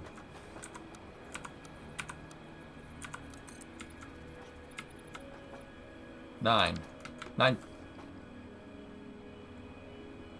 times 4 is 36. Okay. The building would end up... Okay.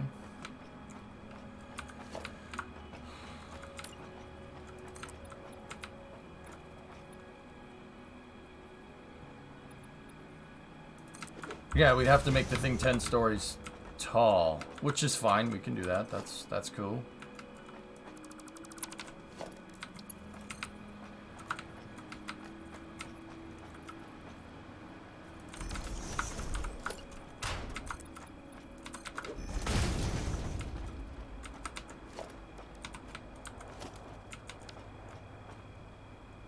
All right, so how would we do the inside? I think what we had...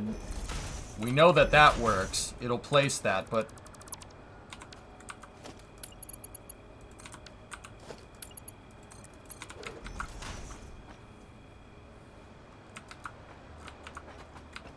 It'll place this. I'm just going to test to make sure that it does.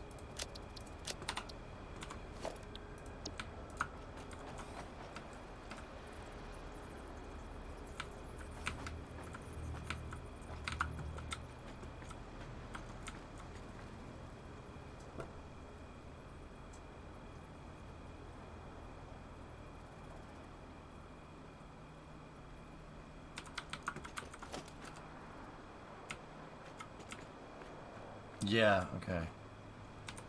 Yeah, Solace, I see it.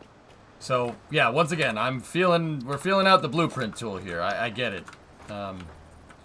Yeah, it'll only let me place that like that. Okay, so is it this piece that's screwing it up?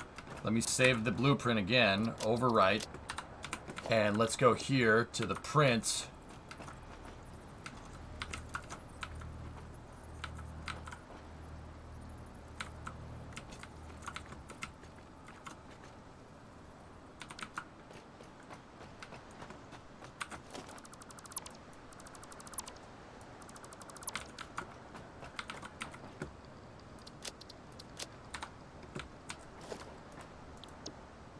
Let's just put that on hotkey 5.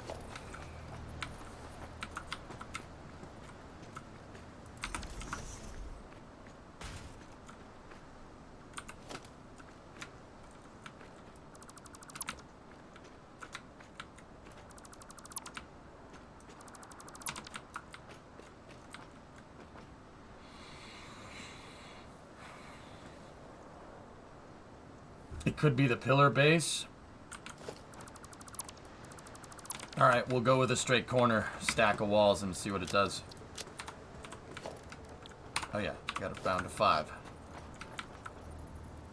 Nope. It's just the placement node. The placement node ends up being on the blueprint machine. So like you have the corners, right? And where it's going to place is actually in the center, right? So if you have a square, where you place it is going to be here. It's not going to be there or there. It places on the center of mass of the part, so to speak. Well, actually, it's not even center of mass. That's not right. It's just it's the mean center of the object. So the placement node for this corner segment is that plus mark right there, which is fine, I guess. It should be right there, but yeah, maybe that's something they'll fix. It's the center of the footprint. Yeah, Hokie, it's picking up on this being a 4x4 square, interestingly enough. So here, I'll show you. If we did this right here, the placement square would be right there, if I'm understanding this correctly. See? So if I select right there and then flip it, there you go. See what I mean?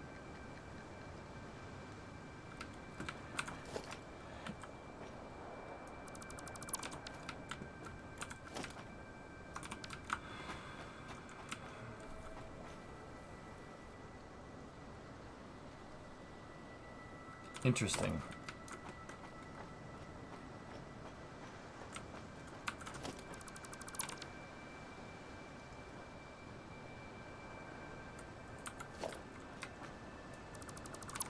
I like it, 95. I think it's going to be really cool.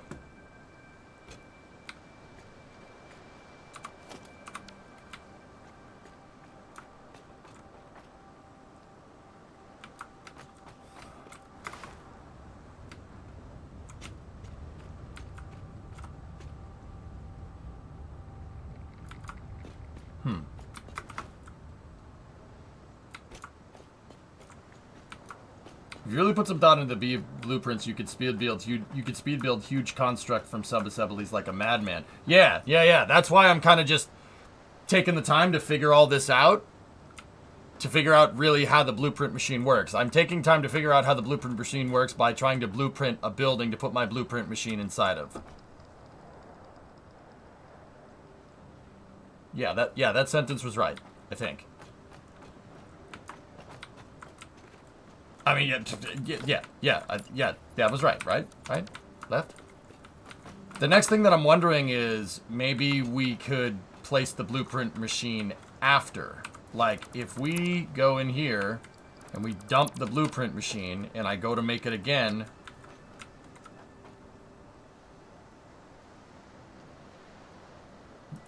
yeah. Okay, so we're gonna need to get rid of that. Get rid of that. And if we do,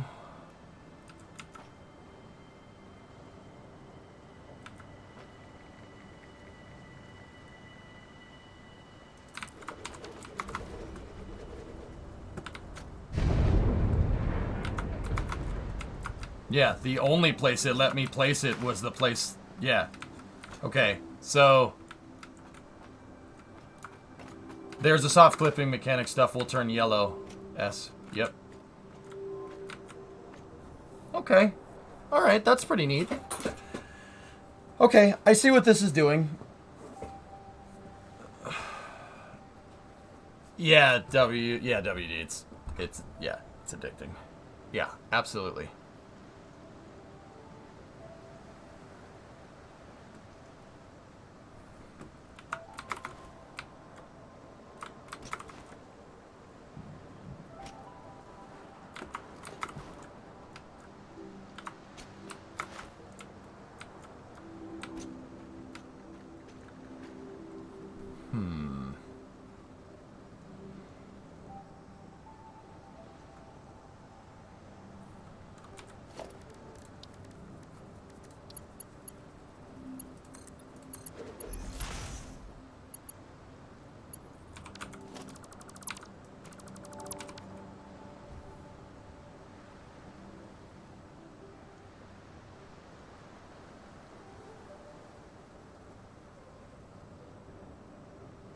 Okay. I know how I want to do this. Get rid of this for a second.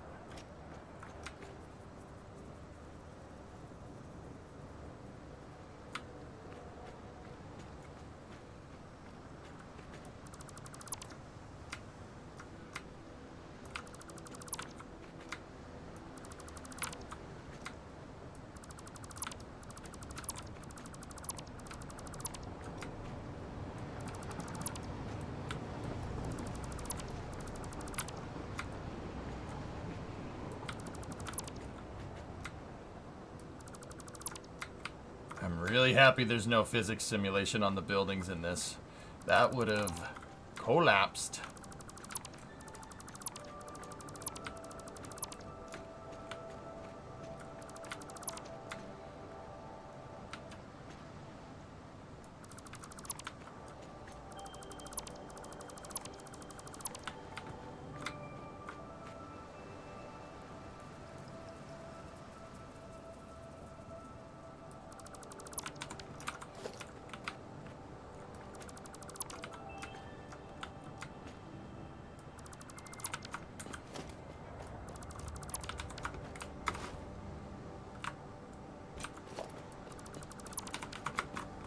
Okay, cool. All right, now I like that, but I think I want a closer spot. Just to see, can we make like a closer spot for the blueprint assembly building? I don't mind having it there, but I need a little bit of a bigger footprint. Train down.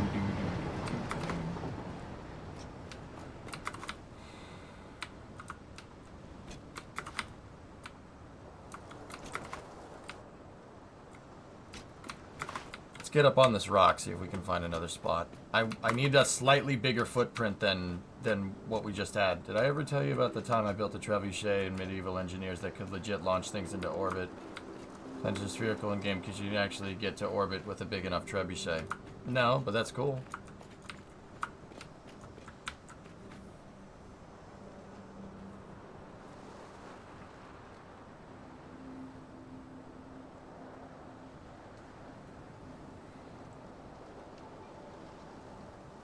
I wonder how tall those towers are. Just on a side note, if we could sub-assemble the electrical towers, that would be really cool, actually. You can even share blueprints and download others. Oh, that's cool.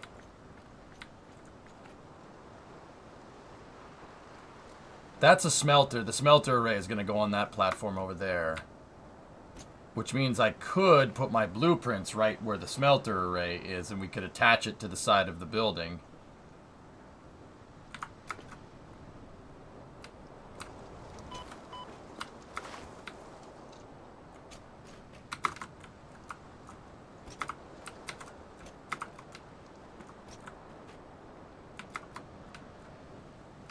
This isn't a big enough footprint. Damn.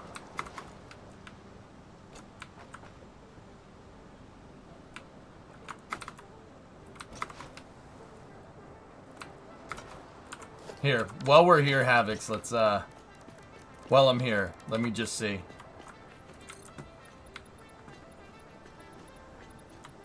Eight times 4. Dude, it's 32. Yes! Yes! Thank you, Past DJ. Yes! Oh, that's money, dude.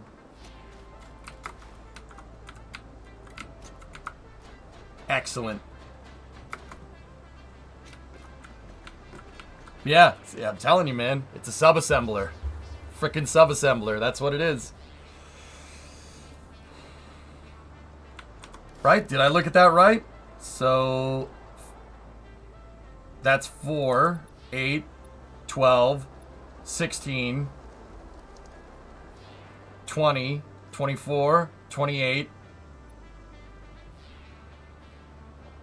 32. Oh, it's like one thing too tall. That top section is what we need to add, but it definitely is good.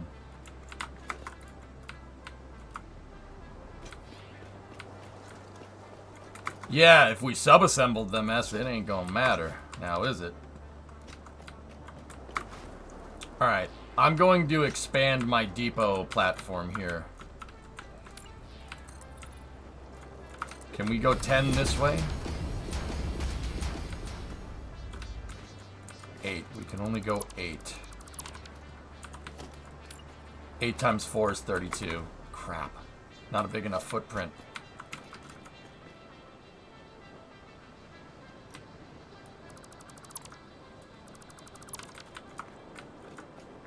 Yeah, if we make it, base, middle, and top, then we could add extra middles.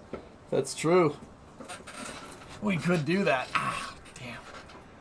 I sprained my wrist, dudes, and it really freaking hurts.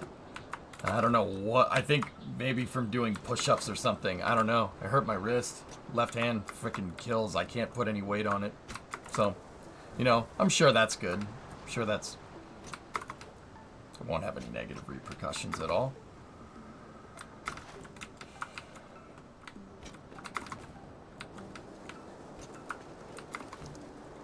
Sure, it was push-ups. Wrong hand.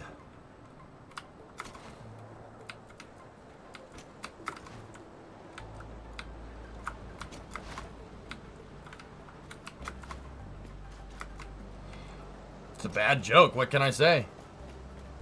I hope it's not broken. No, I've broken wrists before. It's not broken. You can, as long as you're in the right placement spot, Creeper, you can stack blueprints on top of each other. Yeah, you can do that.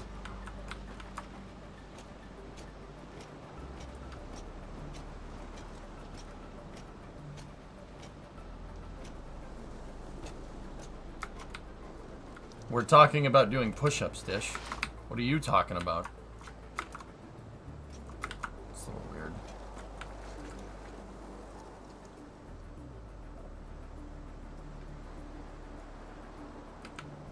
Just remember to arch your shoulders. No, you arch your shoulders.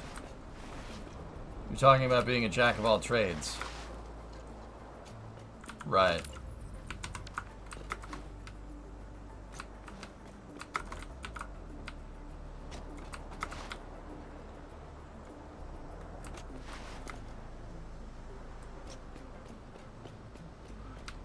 Building the blueprint thing elevated off the ground so it can run under it.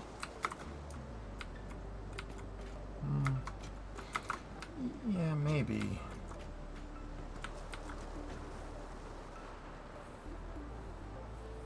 Let me just see. Let me like look. What's the blueprint designer gonna look like? Actually, the blueprint designer is only, so the blueprint area is 4 squares wide. These are 8. Oh yeah, no, we could fit it over there. Yeah, it'll fit. It'll fit. This planet is too small. The explorable area of this planet is too small, am I right?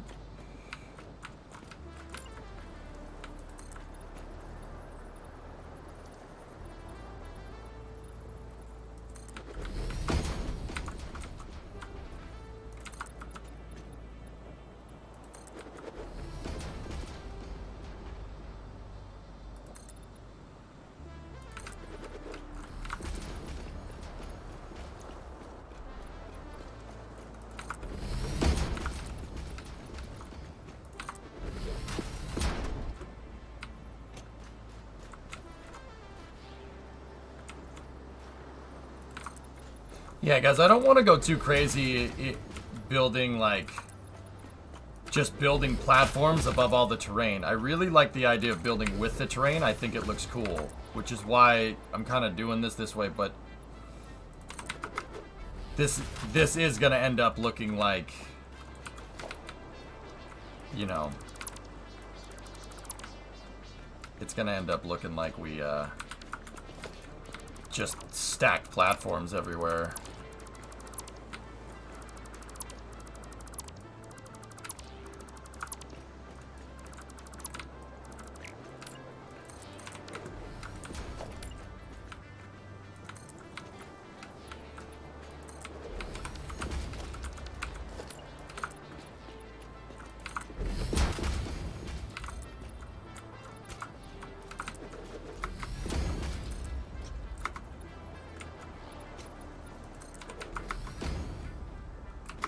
Yeah, I don't want it to look like that.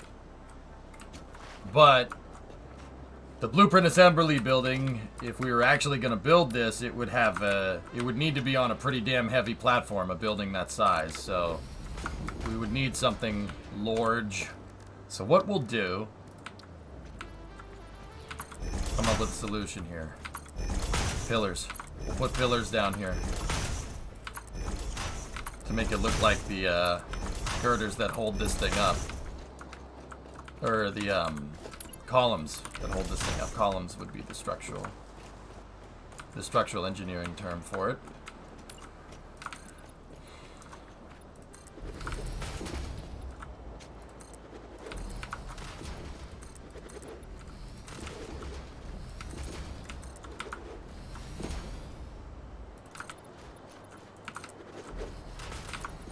I also noticed that the tools, the way the placement, the way you place these things is back to the way that it was.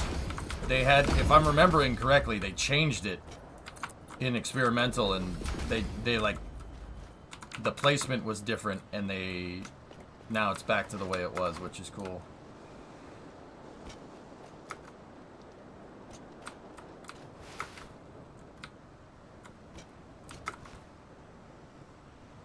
Yeah, Stationeers is fun, dude, but I don't have time. You know, like, that's more on me. He said moron. That's more my fault than anything, dude, because it's just a lot of games to play, but I want to play Kerbal, man. I don't really feel like playing any other thing right now.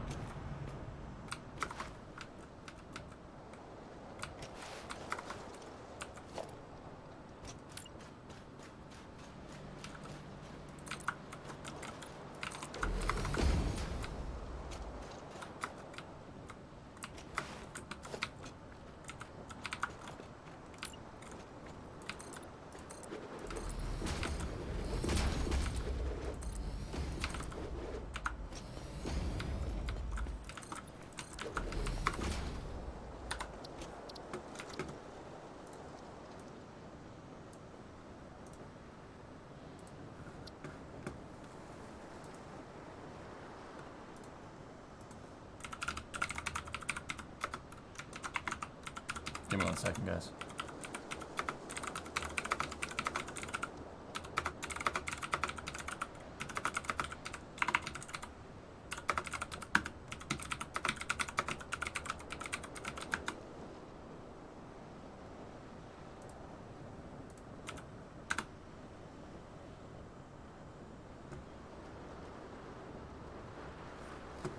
Okay.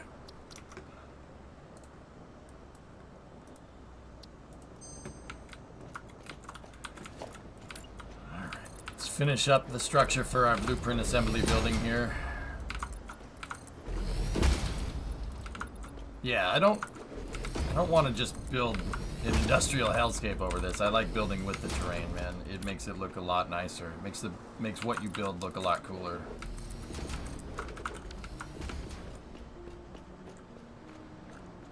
Yeah, unfortunate. Yeah, just don't really. Yeah. Let's play Kerbal in this, dude.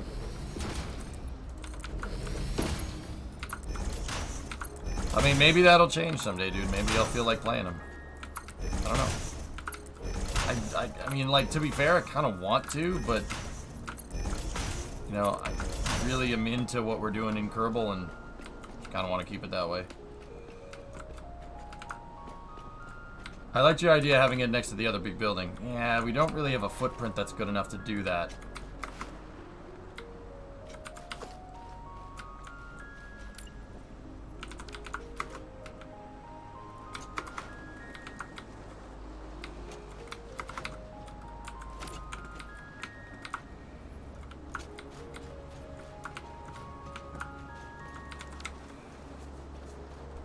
Even if you build it on an elevated platform.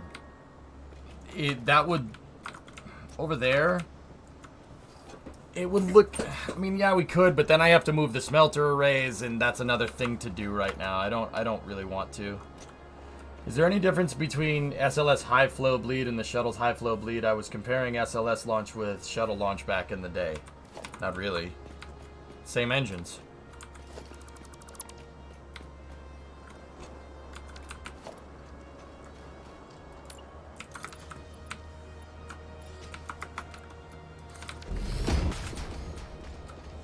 I heard a baddie around here.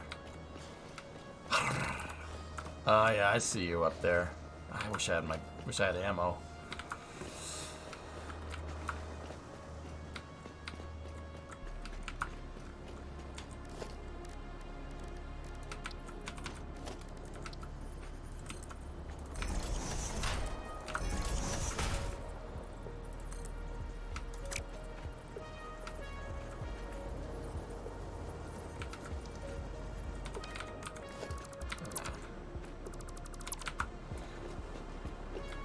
Just take the factory and move it over there.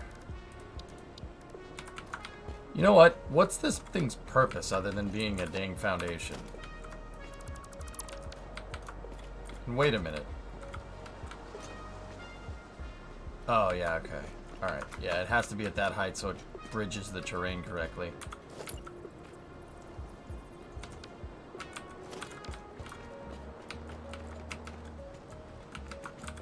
Maybe this will look better just with the center supports there. And maybe if we make these supports, the columns bigger, use a bigger column piece, we can make this area more open. And I don't know, well, maybe I'll just make it a garage or something. Gonna cry, mess with beams maybe?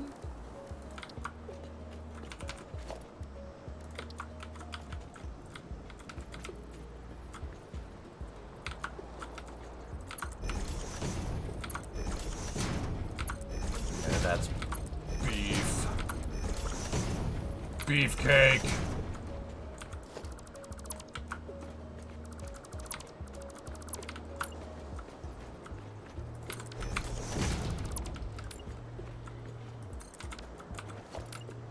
Beefcake.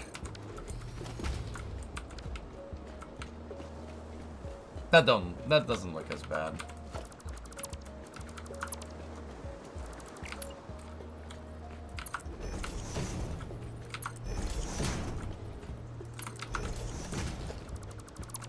There we go. Cool. What up, Ren? How you doing?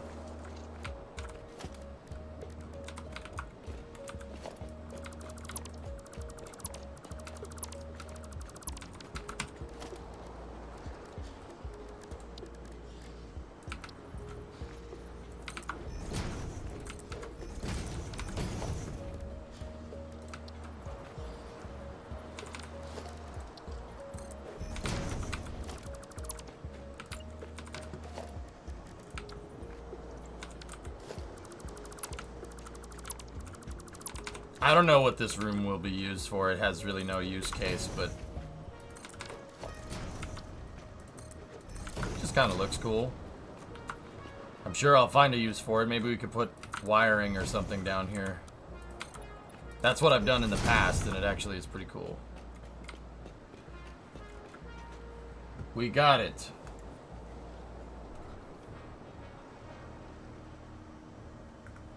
Ascent from the WB-57? We watched this yesterday, dude. It was in the B-roll footage, Forge.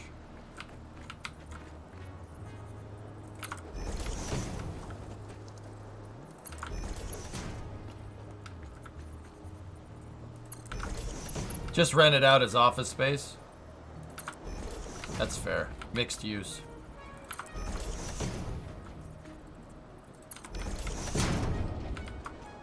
NASA took down the B-roll footage? Oh, well that explains why we can't frickin' find it. S, you hear that? Were the Artemis SRBs recovered? Nope. They threw out recovering SRBs because of infrequency of flight, which I highly disagree with, but that gives them an excuse to make carbon composite casings, which is, yeah, that's what they want to do. Good thing I downloaded it all. Yeah, good thing.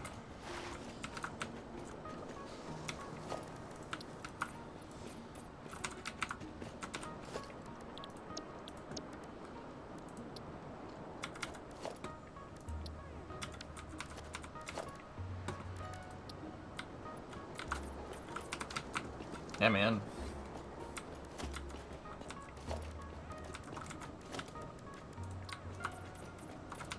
Alright.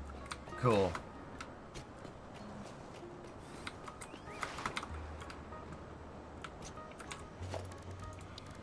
Alright, if we're gonna do this, let's do it right.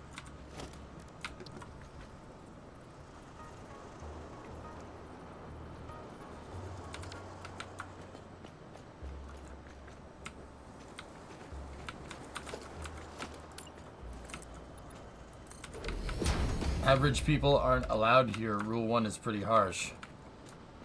What? I'm confused.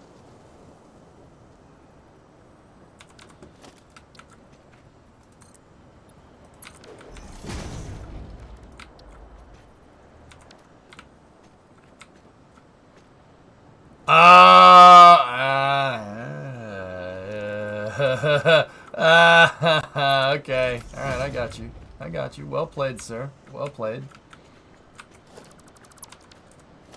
Well played. Alright. Alright. Alright. I'll allow it.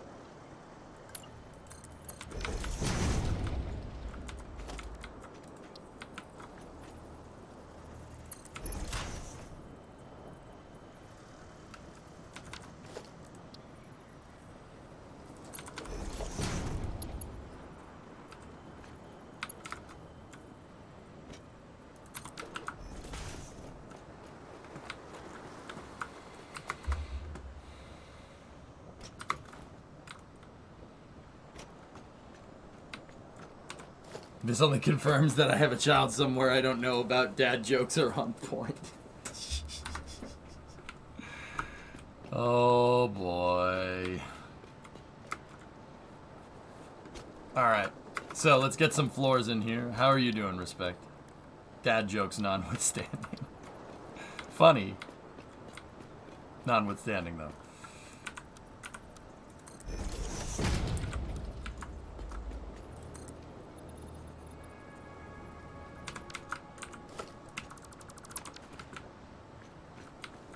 I hate how that just kind of sticks out a little bit. Oh, I said garage stretch break at 4.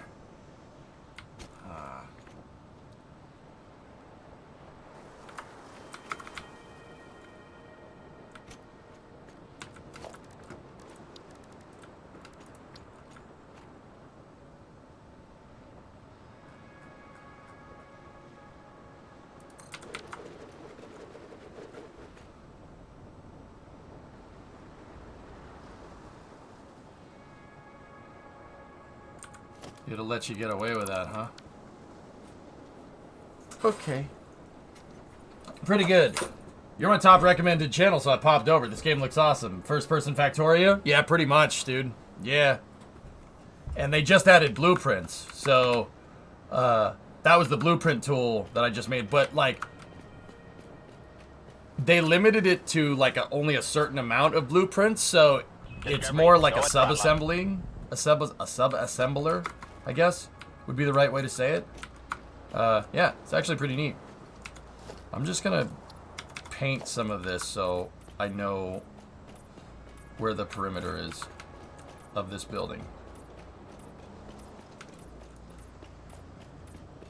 Couch Otter, what's good? Hey, 6-month resub.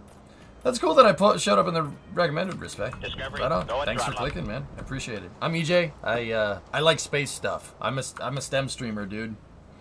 If you don't know me, I basically teach people about what NASA's doing and stuff. I cover rocket launches and, yeah, teach people about rocket science. It's fun. Fun job.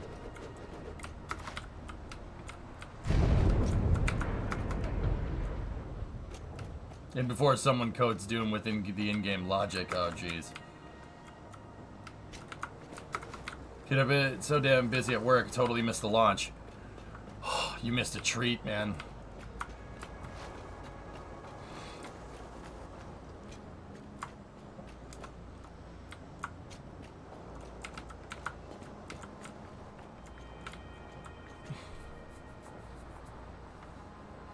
Ah, happy I found you a love sign. Yeah. Yeah, me too.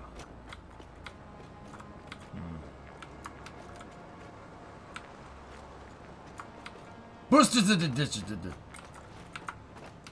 2, 1. Boosters in Ignignaut.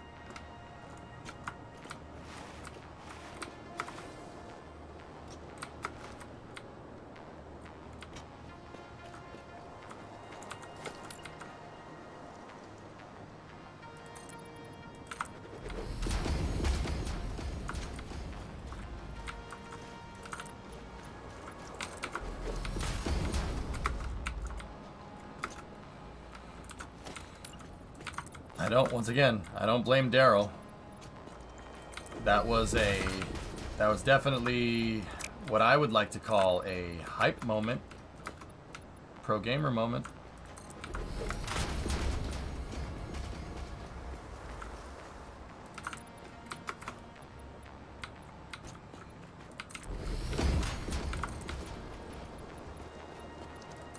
I think we can get away with making it. Yeah, there we go. Right on.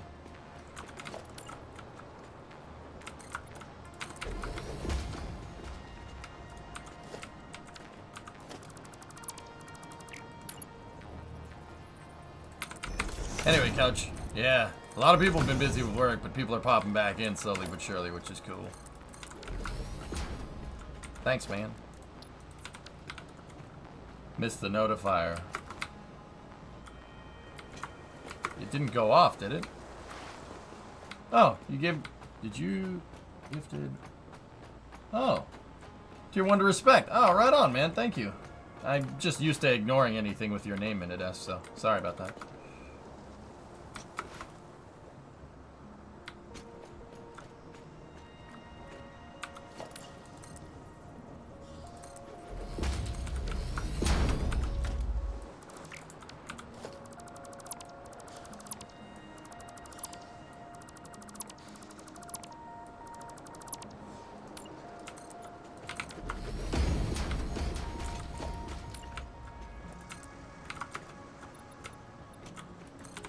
Nah, respect. S-Master and I have a very interesting relationship here on the stream. Namely, he's a dick. Yeah. Pretty much sums that up.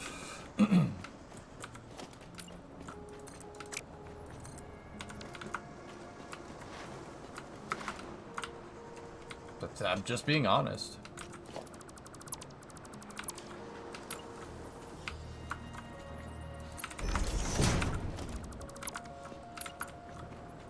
He's a beloved community member. I mean, frick him, but he's a beloved community member.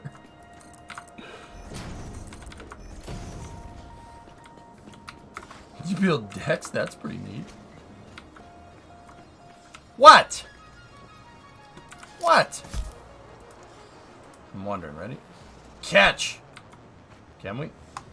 Yeet! Oh, he's mad. Ready?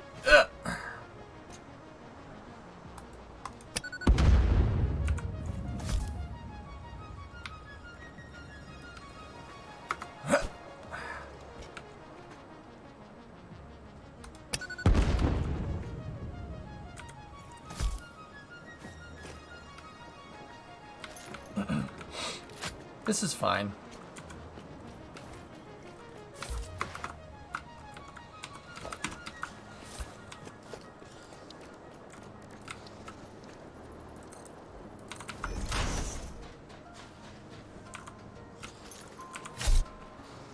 What, you want to play catch again? Oh, okay.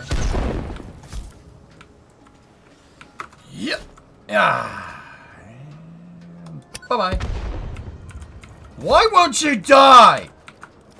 Anyway.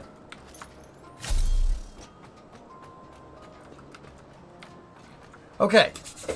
Blueprint. Here we go. Let's go. Alright. So... the reason why I wanted a bigger footprint is so we could put the truss structures in, and then we could make the catwalks come out of the truss structures and connect in here, and I think that'll look good. Sweet. Excellent. I'm happy you agree with me. Let's go. Let's do that. And then we wanted the walls to be 10, so that's 1, 2, 3, 4, 5. We'll do them in sub-assembled segments, like the tower at Boca Chica. It'll look amazing. All right, ready? So we need to go there. So it'll end up being 40 meters tall.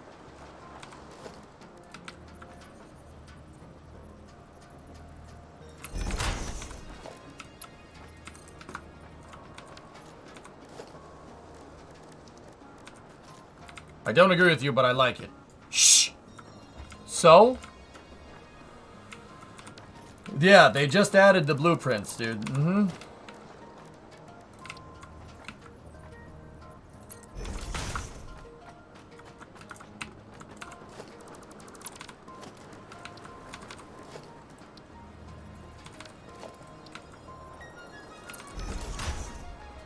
No.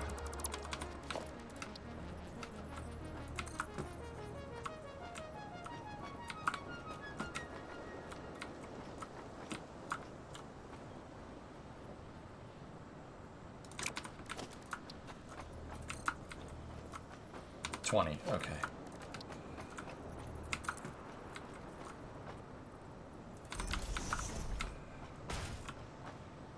I changed my mind. 16 meter is what we're gonna make the sub-assembled components. We'll make it 4. And then, yeah, we'll have to make the last segment assembled a little bit differently. So on the outside, we want the painted beam, right? We want that to go up 16 meters. There we go. And then on this side, we want to go up 16 meter. Just like that. Okay, cool. Now, at the 8 meter height, give me a cross strut right there. Cross strut right there. Put the connector in to make it not look like Dookie.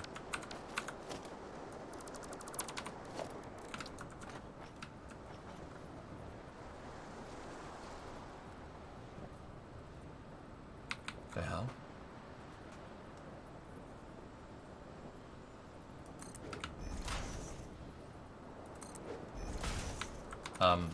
Okay. Okay.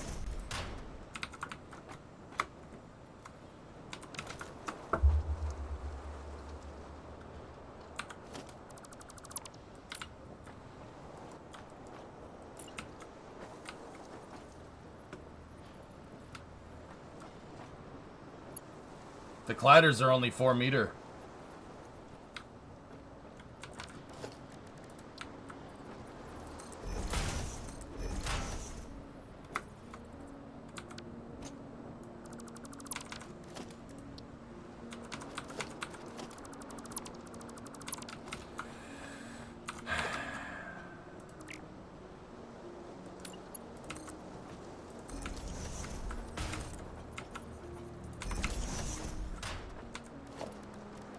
Okay, let's maybe put something in there that thing can tee up on.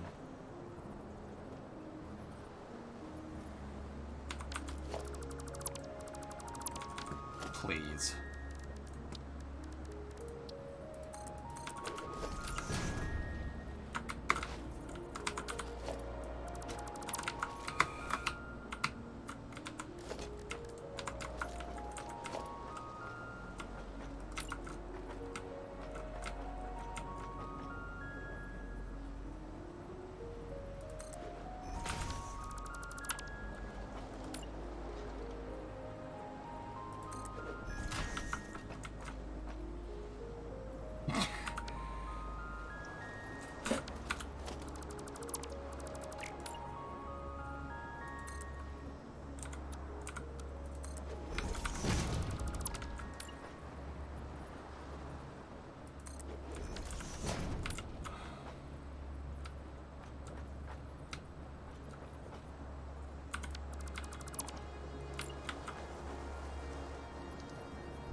I win.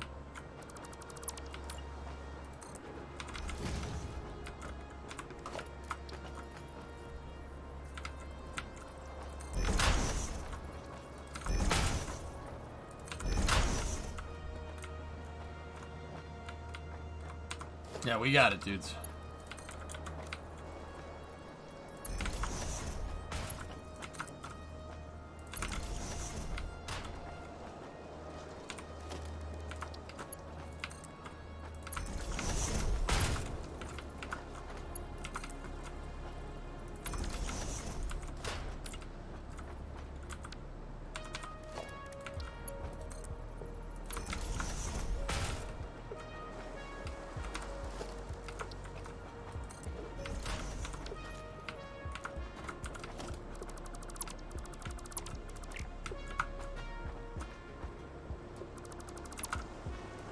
Now, the reason why I wanted to make this height, right, is so we could, well, subassemble.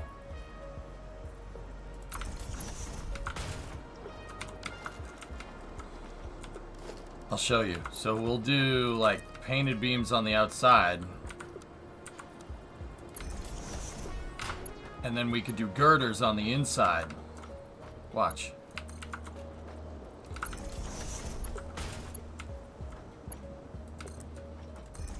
Our mutual friend just got hired by Frontier. Oh, word. That's cool. So on the outside, we got the painted beams.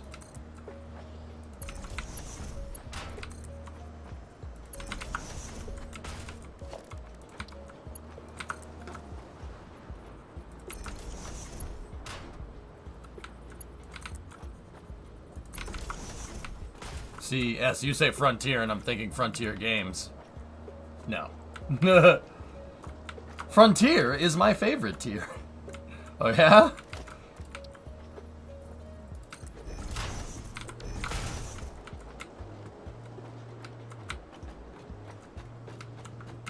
That's cool, man.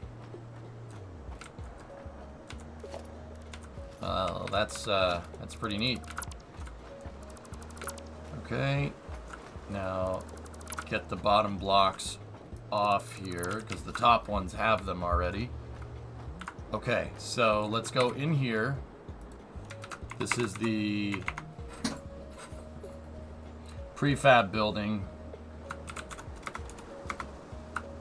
Corner post. 8 meter.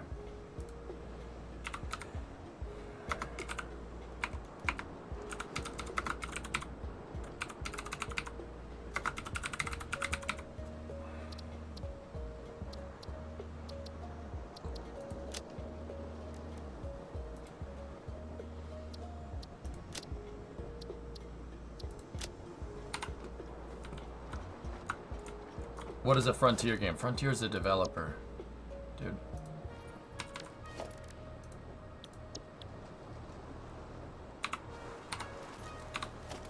So see, now we have it as a prefab, but I need more steel. I gotta go get more steel. I'll be right back.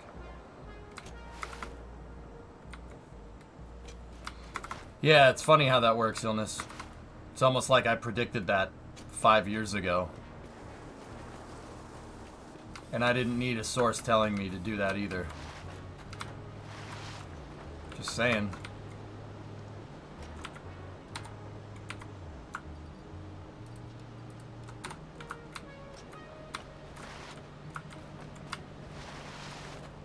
Yeah, there's liquids, dude. It's got pipes, you got fluid flow and stuff like that. Yeah, my oil refinery is over there. You can just see the lights illuminating the oil factory area over there. I have a gigantic refinery array. It's really cool to see it in first person.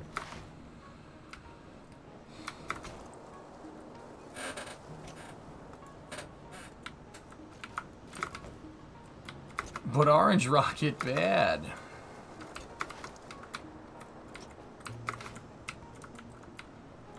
Multiplayer server for subs when? I really don't have any plans on doing that. So, if I'm thinking about this right,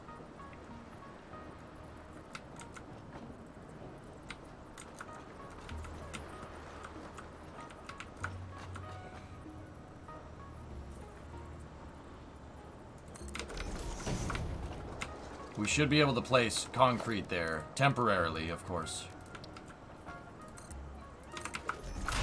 And if I go in here and I select Blueprint 5, right? And we look at the corner of that segment right there.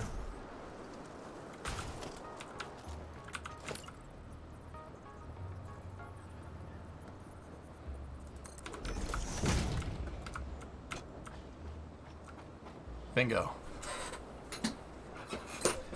Bingo. There you go.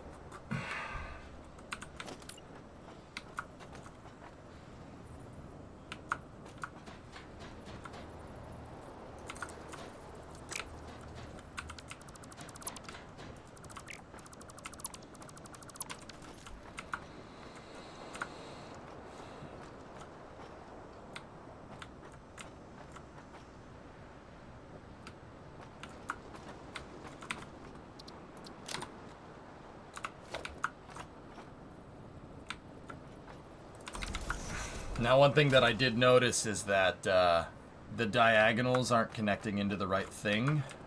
Our diagonals aren't exactly diagonal. So, give me 1 second. Let me change those. And then we should be able to bust out these prefabricated pieces, which is... I really dig that because beamwork did take a long freaking time.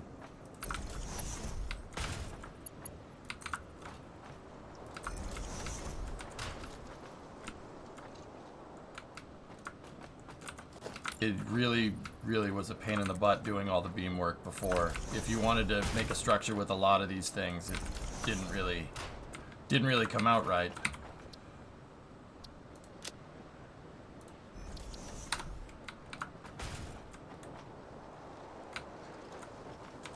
Yeah, you know what? We might have to do this way anyway. That's okay.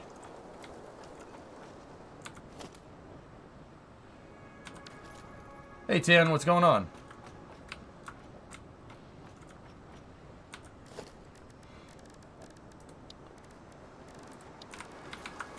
All right. Excellent. So now what we'll do is in here...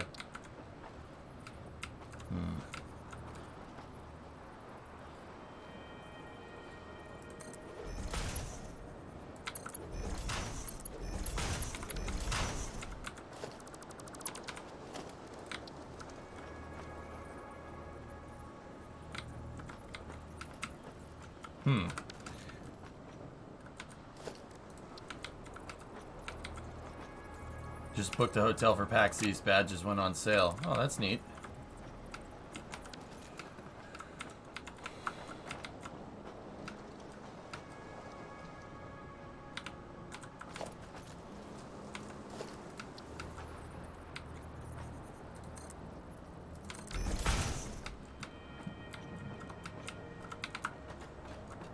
Yeah, that'll work. Alright, so let's go in here.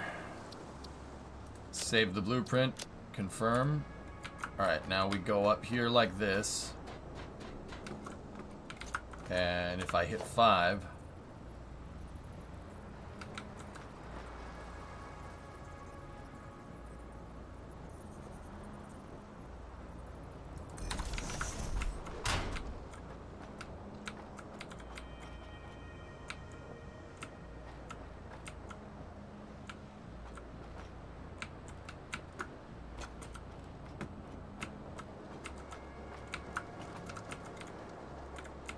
Are we crooked?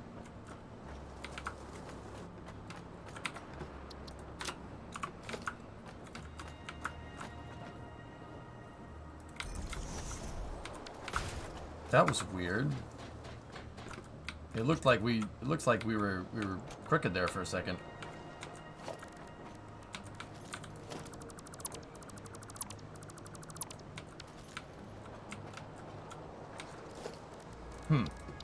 Let's go in here.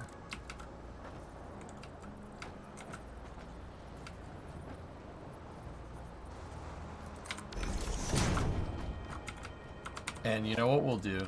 I'll put the ladder. Put the ladder over here.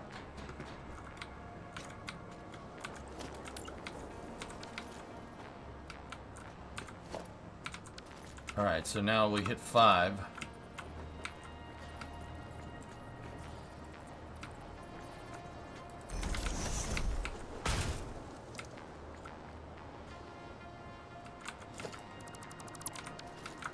Wait, why? What?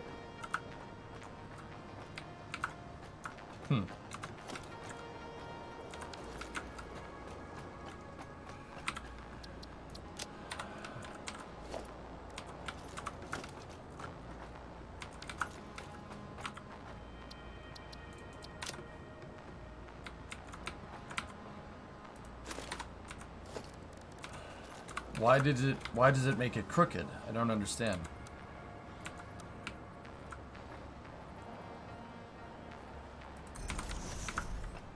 Yeah, that ladder's annoying. That's what it is.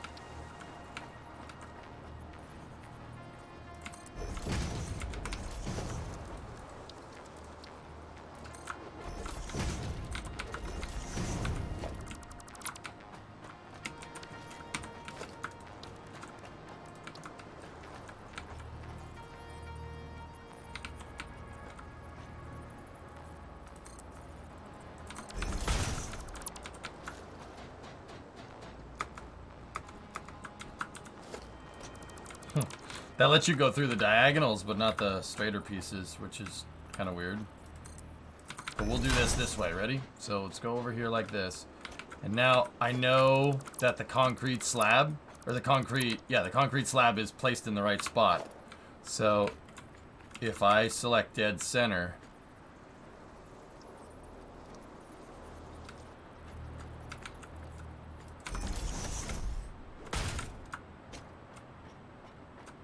it doesn't get straighter than that.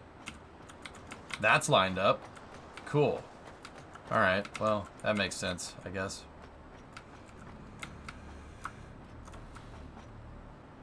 Cool.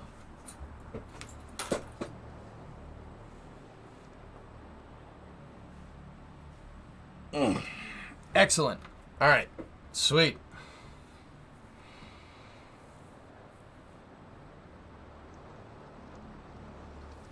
I'm gonna save it. It's those platforms. Those platforms have a weird placement transform. Let me clear the prints. So we go over here, take all that stuff back, and we will load this. And we're gonna overwrite the blueprint a little bit. And then I'll do exactly what I did to get that right. So go up to, right, and then give me a foundation here, and then slam a foundation in right there. And then I will put an initial kind of access ramp, or access ladder here. How's update 7 running? I'm noticing some weird optimizations with lights, Jimbo. Other than that, fine.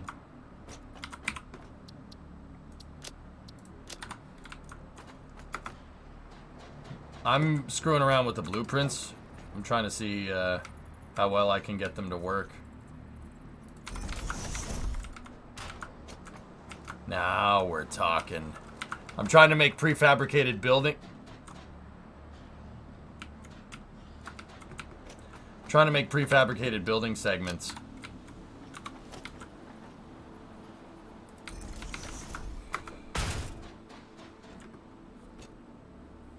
Prefamulated amulite. Yes, yes, yes, yes.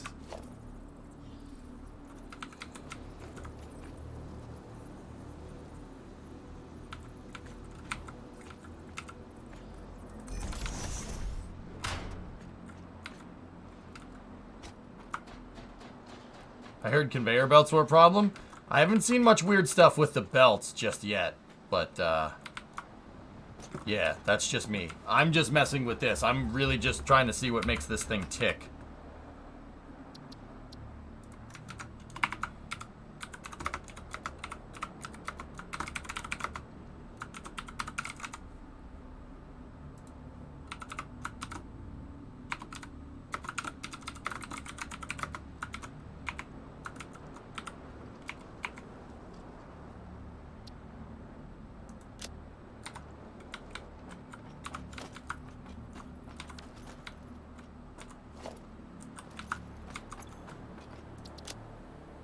I need more steel if we're gonna make this.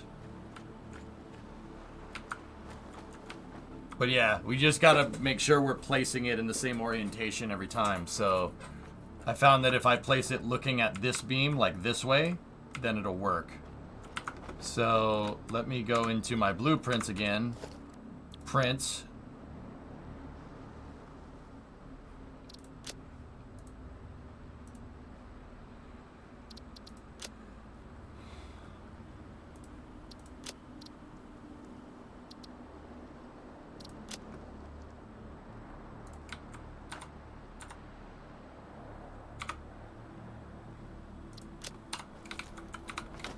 Yeah, so see, there we go.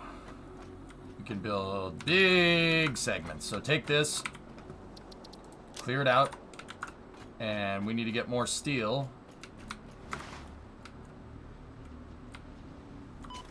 Ow. So you'll see, Jimbo, where my problem is with this thing.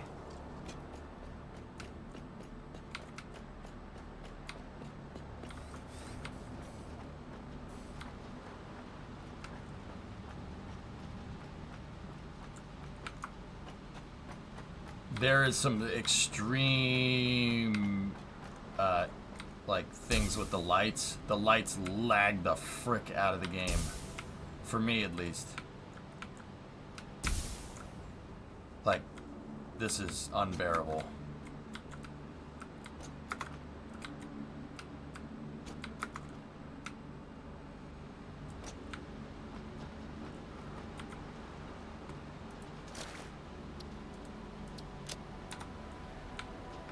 It's just here where there's a lot of lights in the factory.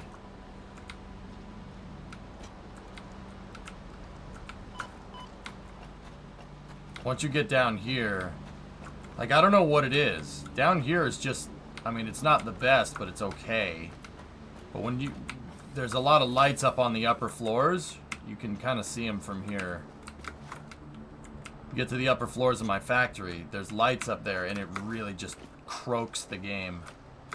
It's not the graphics card firework. Belts are doing it too. So there's some optimizations that need to be made here and there, but yeah, other than that, dude, it ain't bad. All right, so watch this. Ready? 6.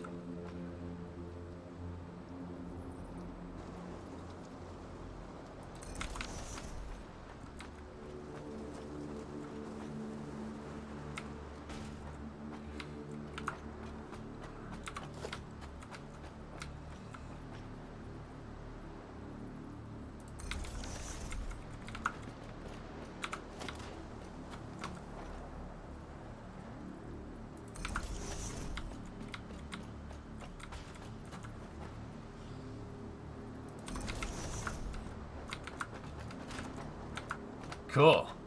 That would have taken forever to do that 4 times over. That would have sucked.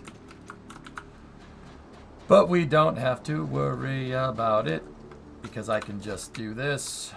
Once again, we got to make sure we're looking here.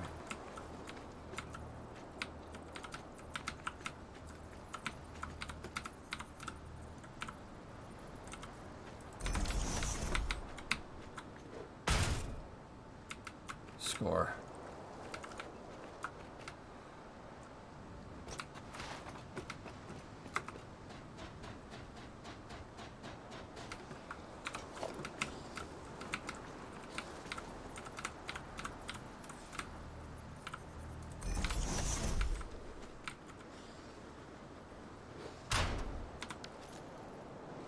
Nice.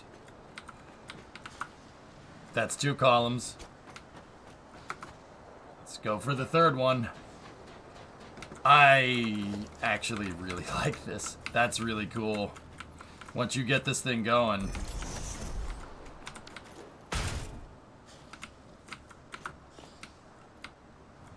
We're on our way to building the BAB. The BAB, the Blueprint Assembly Building.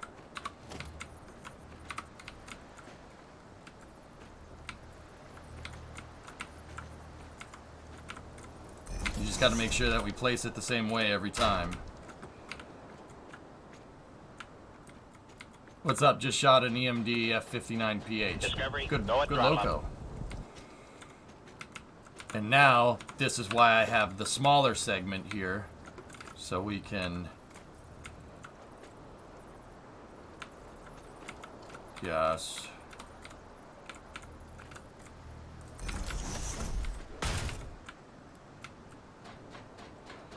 hey, Rarest, 59 months. Almost 5 years subscribed. Keep it up. Thanks, man. Uh-oh, I missed. Ah! Ow. Ow. Ow. My balls.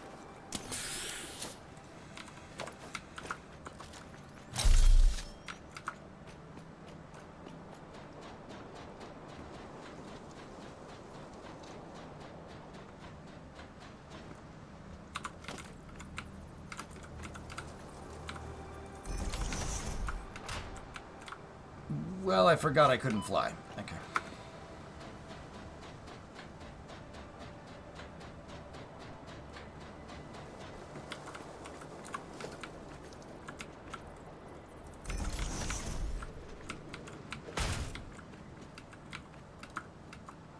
This might hurt a little bit. See, now we're talking. This is cool, man.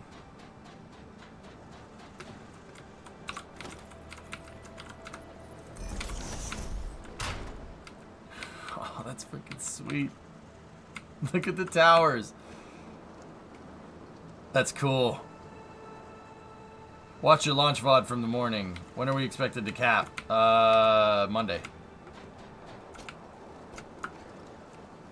They're not calling it a capture burn, Rarest, which is... Alright.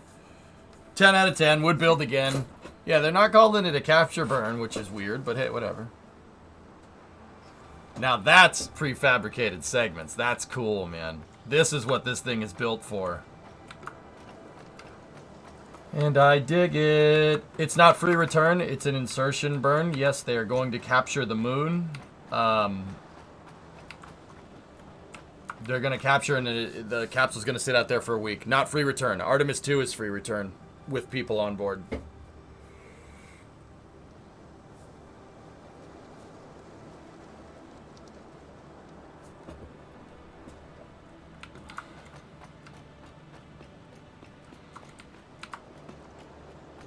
I love this. This is really freaking cool.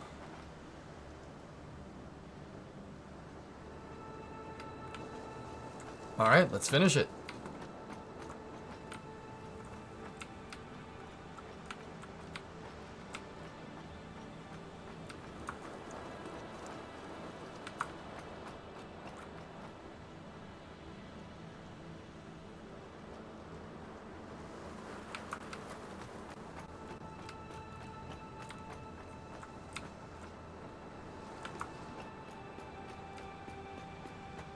The Orion AA2 test is what you're looking for, Pythos.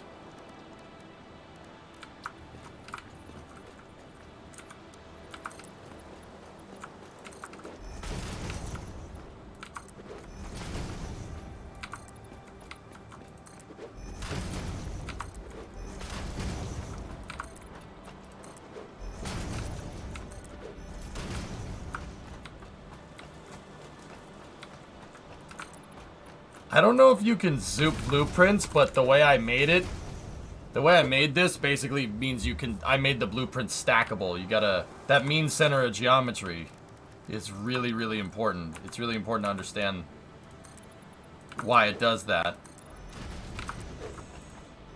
But look, dude, a building like this would have taken me hours to make this. It would have taken a long time to make this building right. And that's what I thought the sub-assembler would be really... The blueprint assembly thing, this is what I thought it would be good for. And it pretty much is.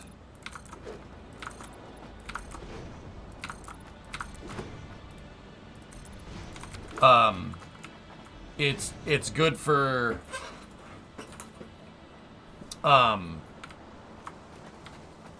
building structures. Building, like, out all the girder segments and stuff. And then maybe like small sections of factory, but dude, it's for buildings, for me. For me, I want buildings, man. This is freaking great. You should give it big doors like the VAB. I'll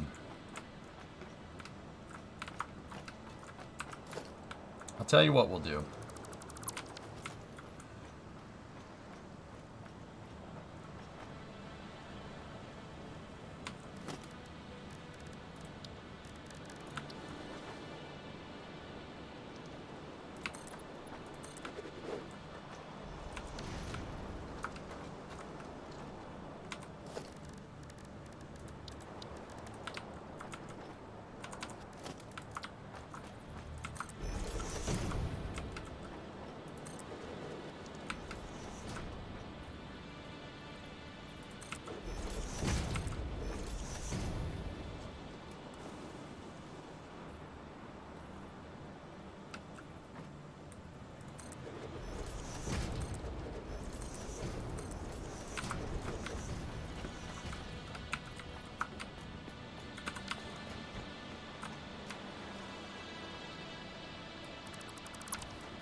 How are we gonna do this? Automated gate. I can't put the automated gate on a half segment, huh? Alright, hold on. Let's, give me the pillars here. Can we make the gate on the pillar? Let's see if I can, Oh yeah. Yeah, you can. Sweet. There we go.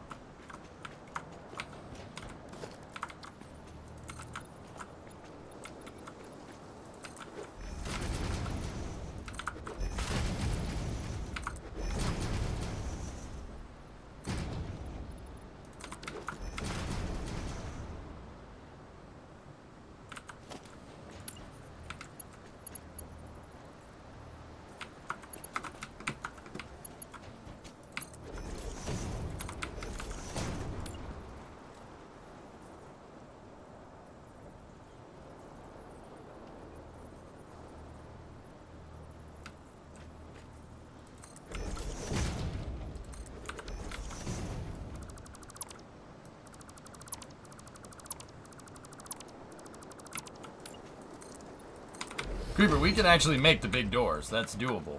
I can do that. Sure.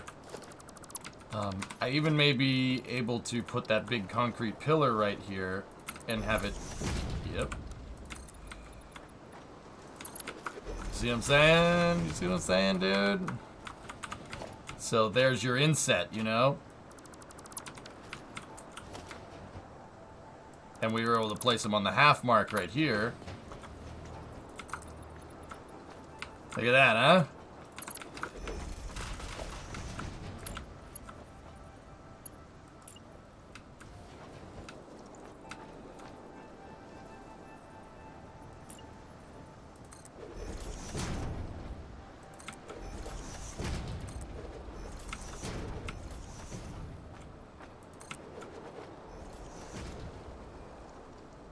High bay door, baby.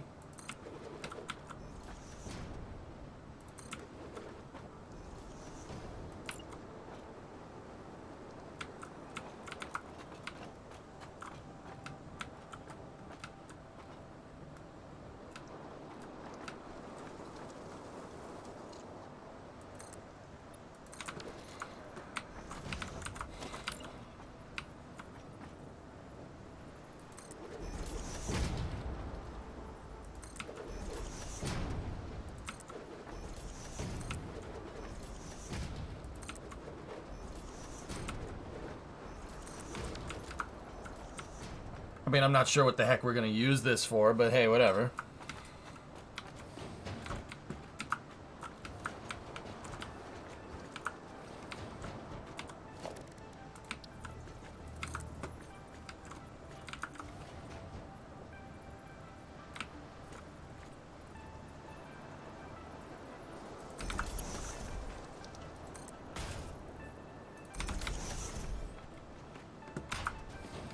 It's for the looks, man.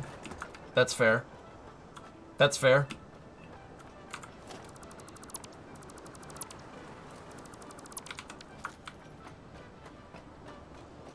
Yeah.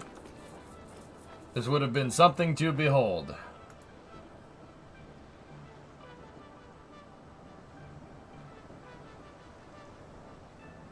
Jeez.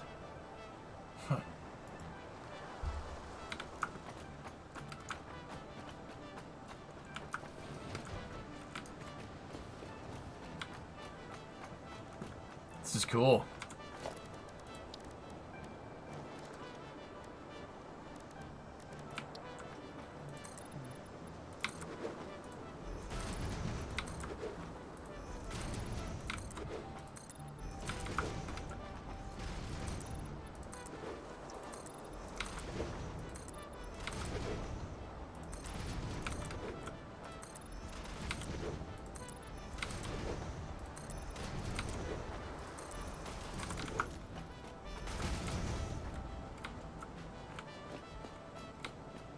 Kind of looks like the doors are hot glued to cement pillars. Okay.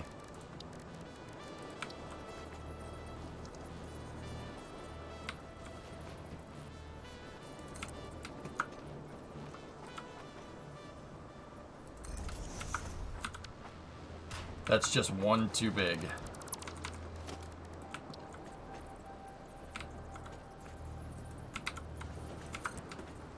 Needs to be 32.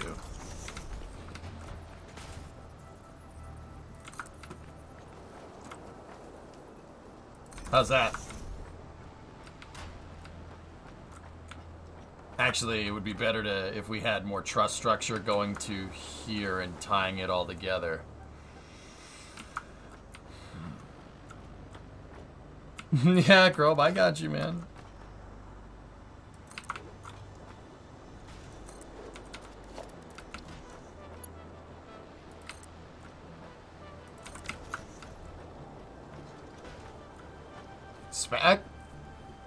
Space news. What? Oh, dude, I haven't done space news in forever.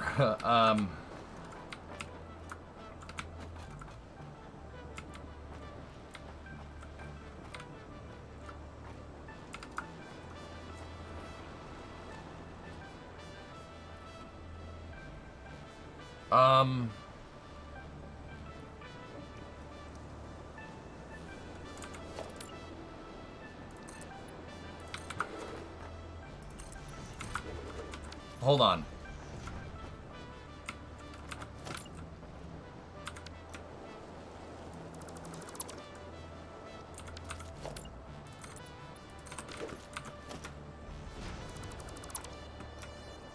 Let me finish this building up, or we could just save it for next time if you want.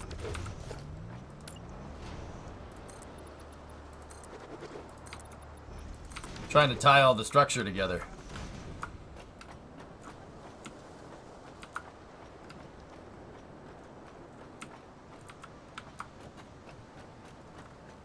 I vote save for next time. You're in the groove. Is there a lot of space news? I didn't really plan on doing space news today. I was going to take a garage break and then we were going to play Kerbal.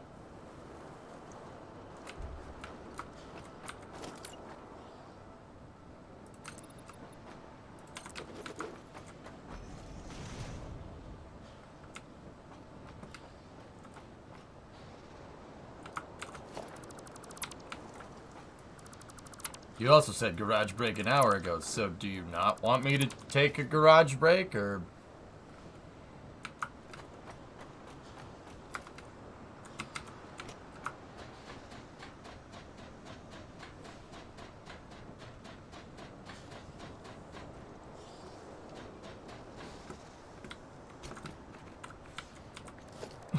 I don't know what you want. You're sending mixed signals.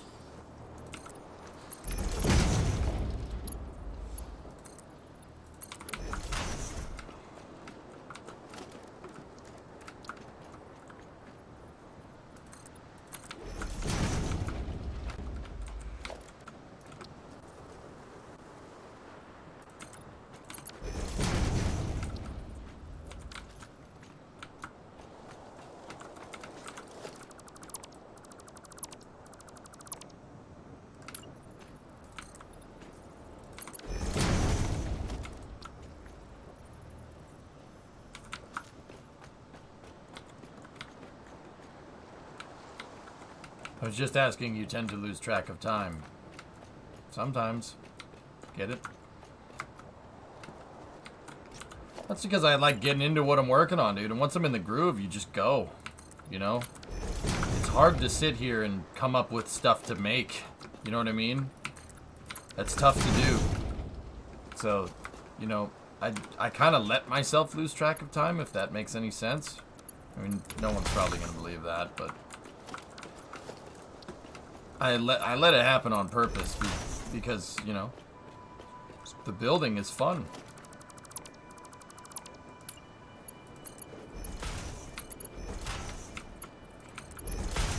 Oh, it won't let you do it. Oh, that's annoying. Not now, Chief. I'm in the frickin' zone.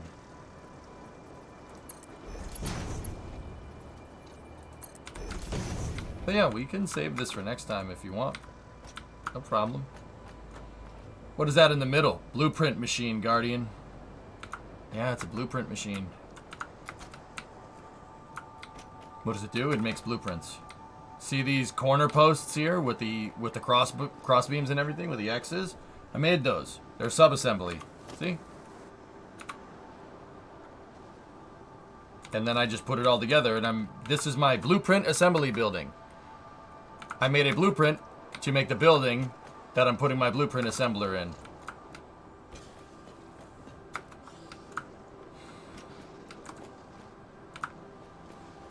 Yeah, you believe that it happens all the time, dude. Once you get going, you get going. You don't want to, I don't really want to stop, but yeah, that's why I kind of let myself lose track of time on purpose. Oh, he mad? What, am I out of range for you? Oh, I'm sorry. Why won't you die?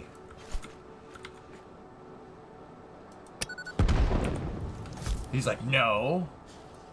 No, hey, where are you going? Come back. I got a present for you.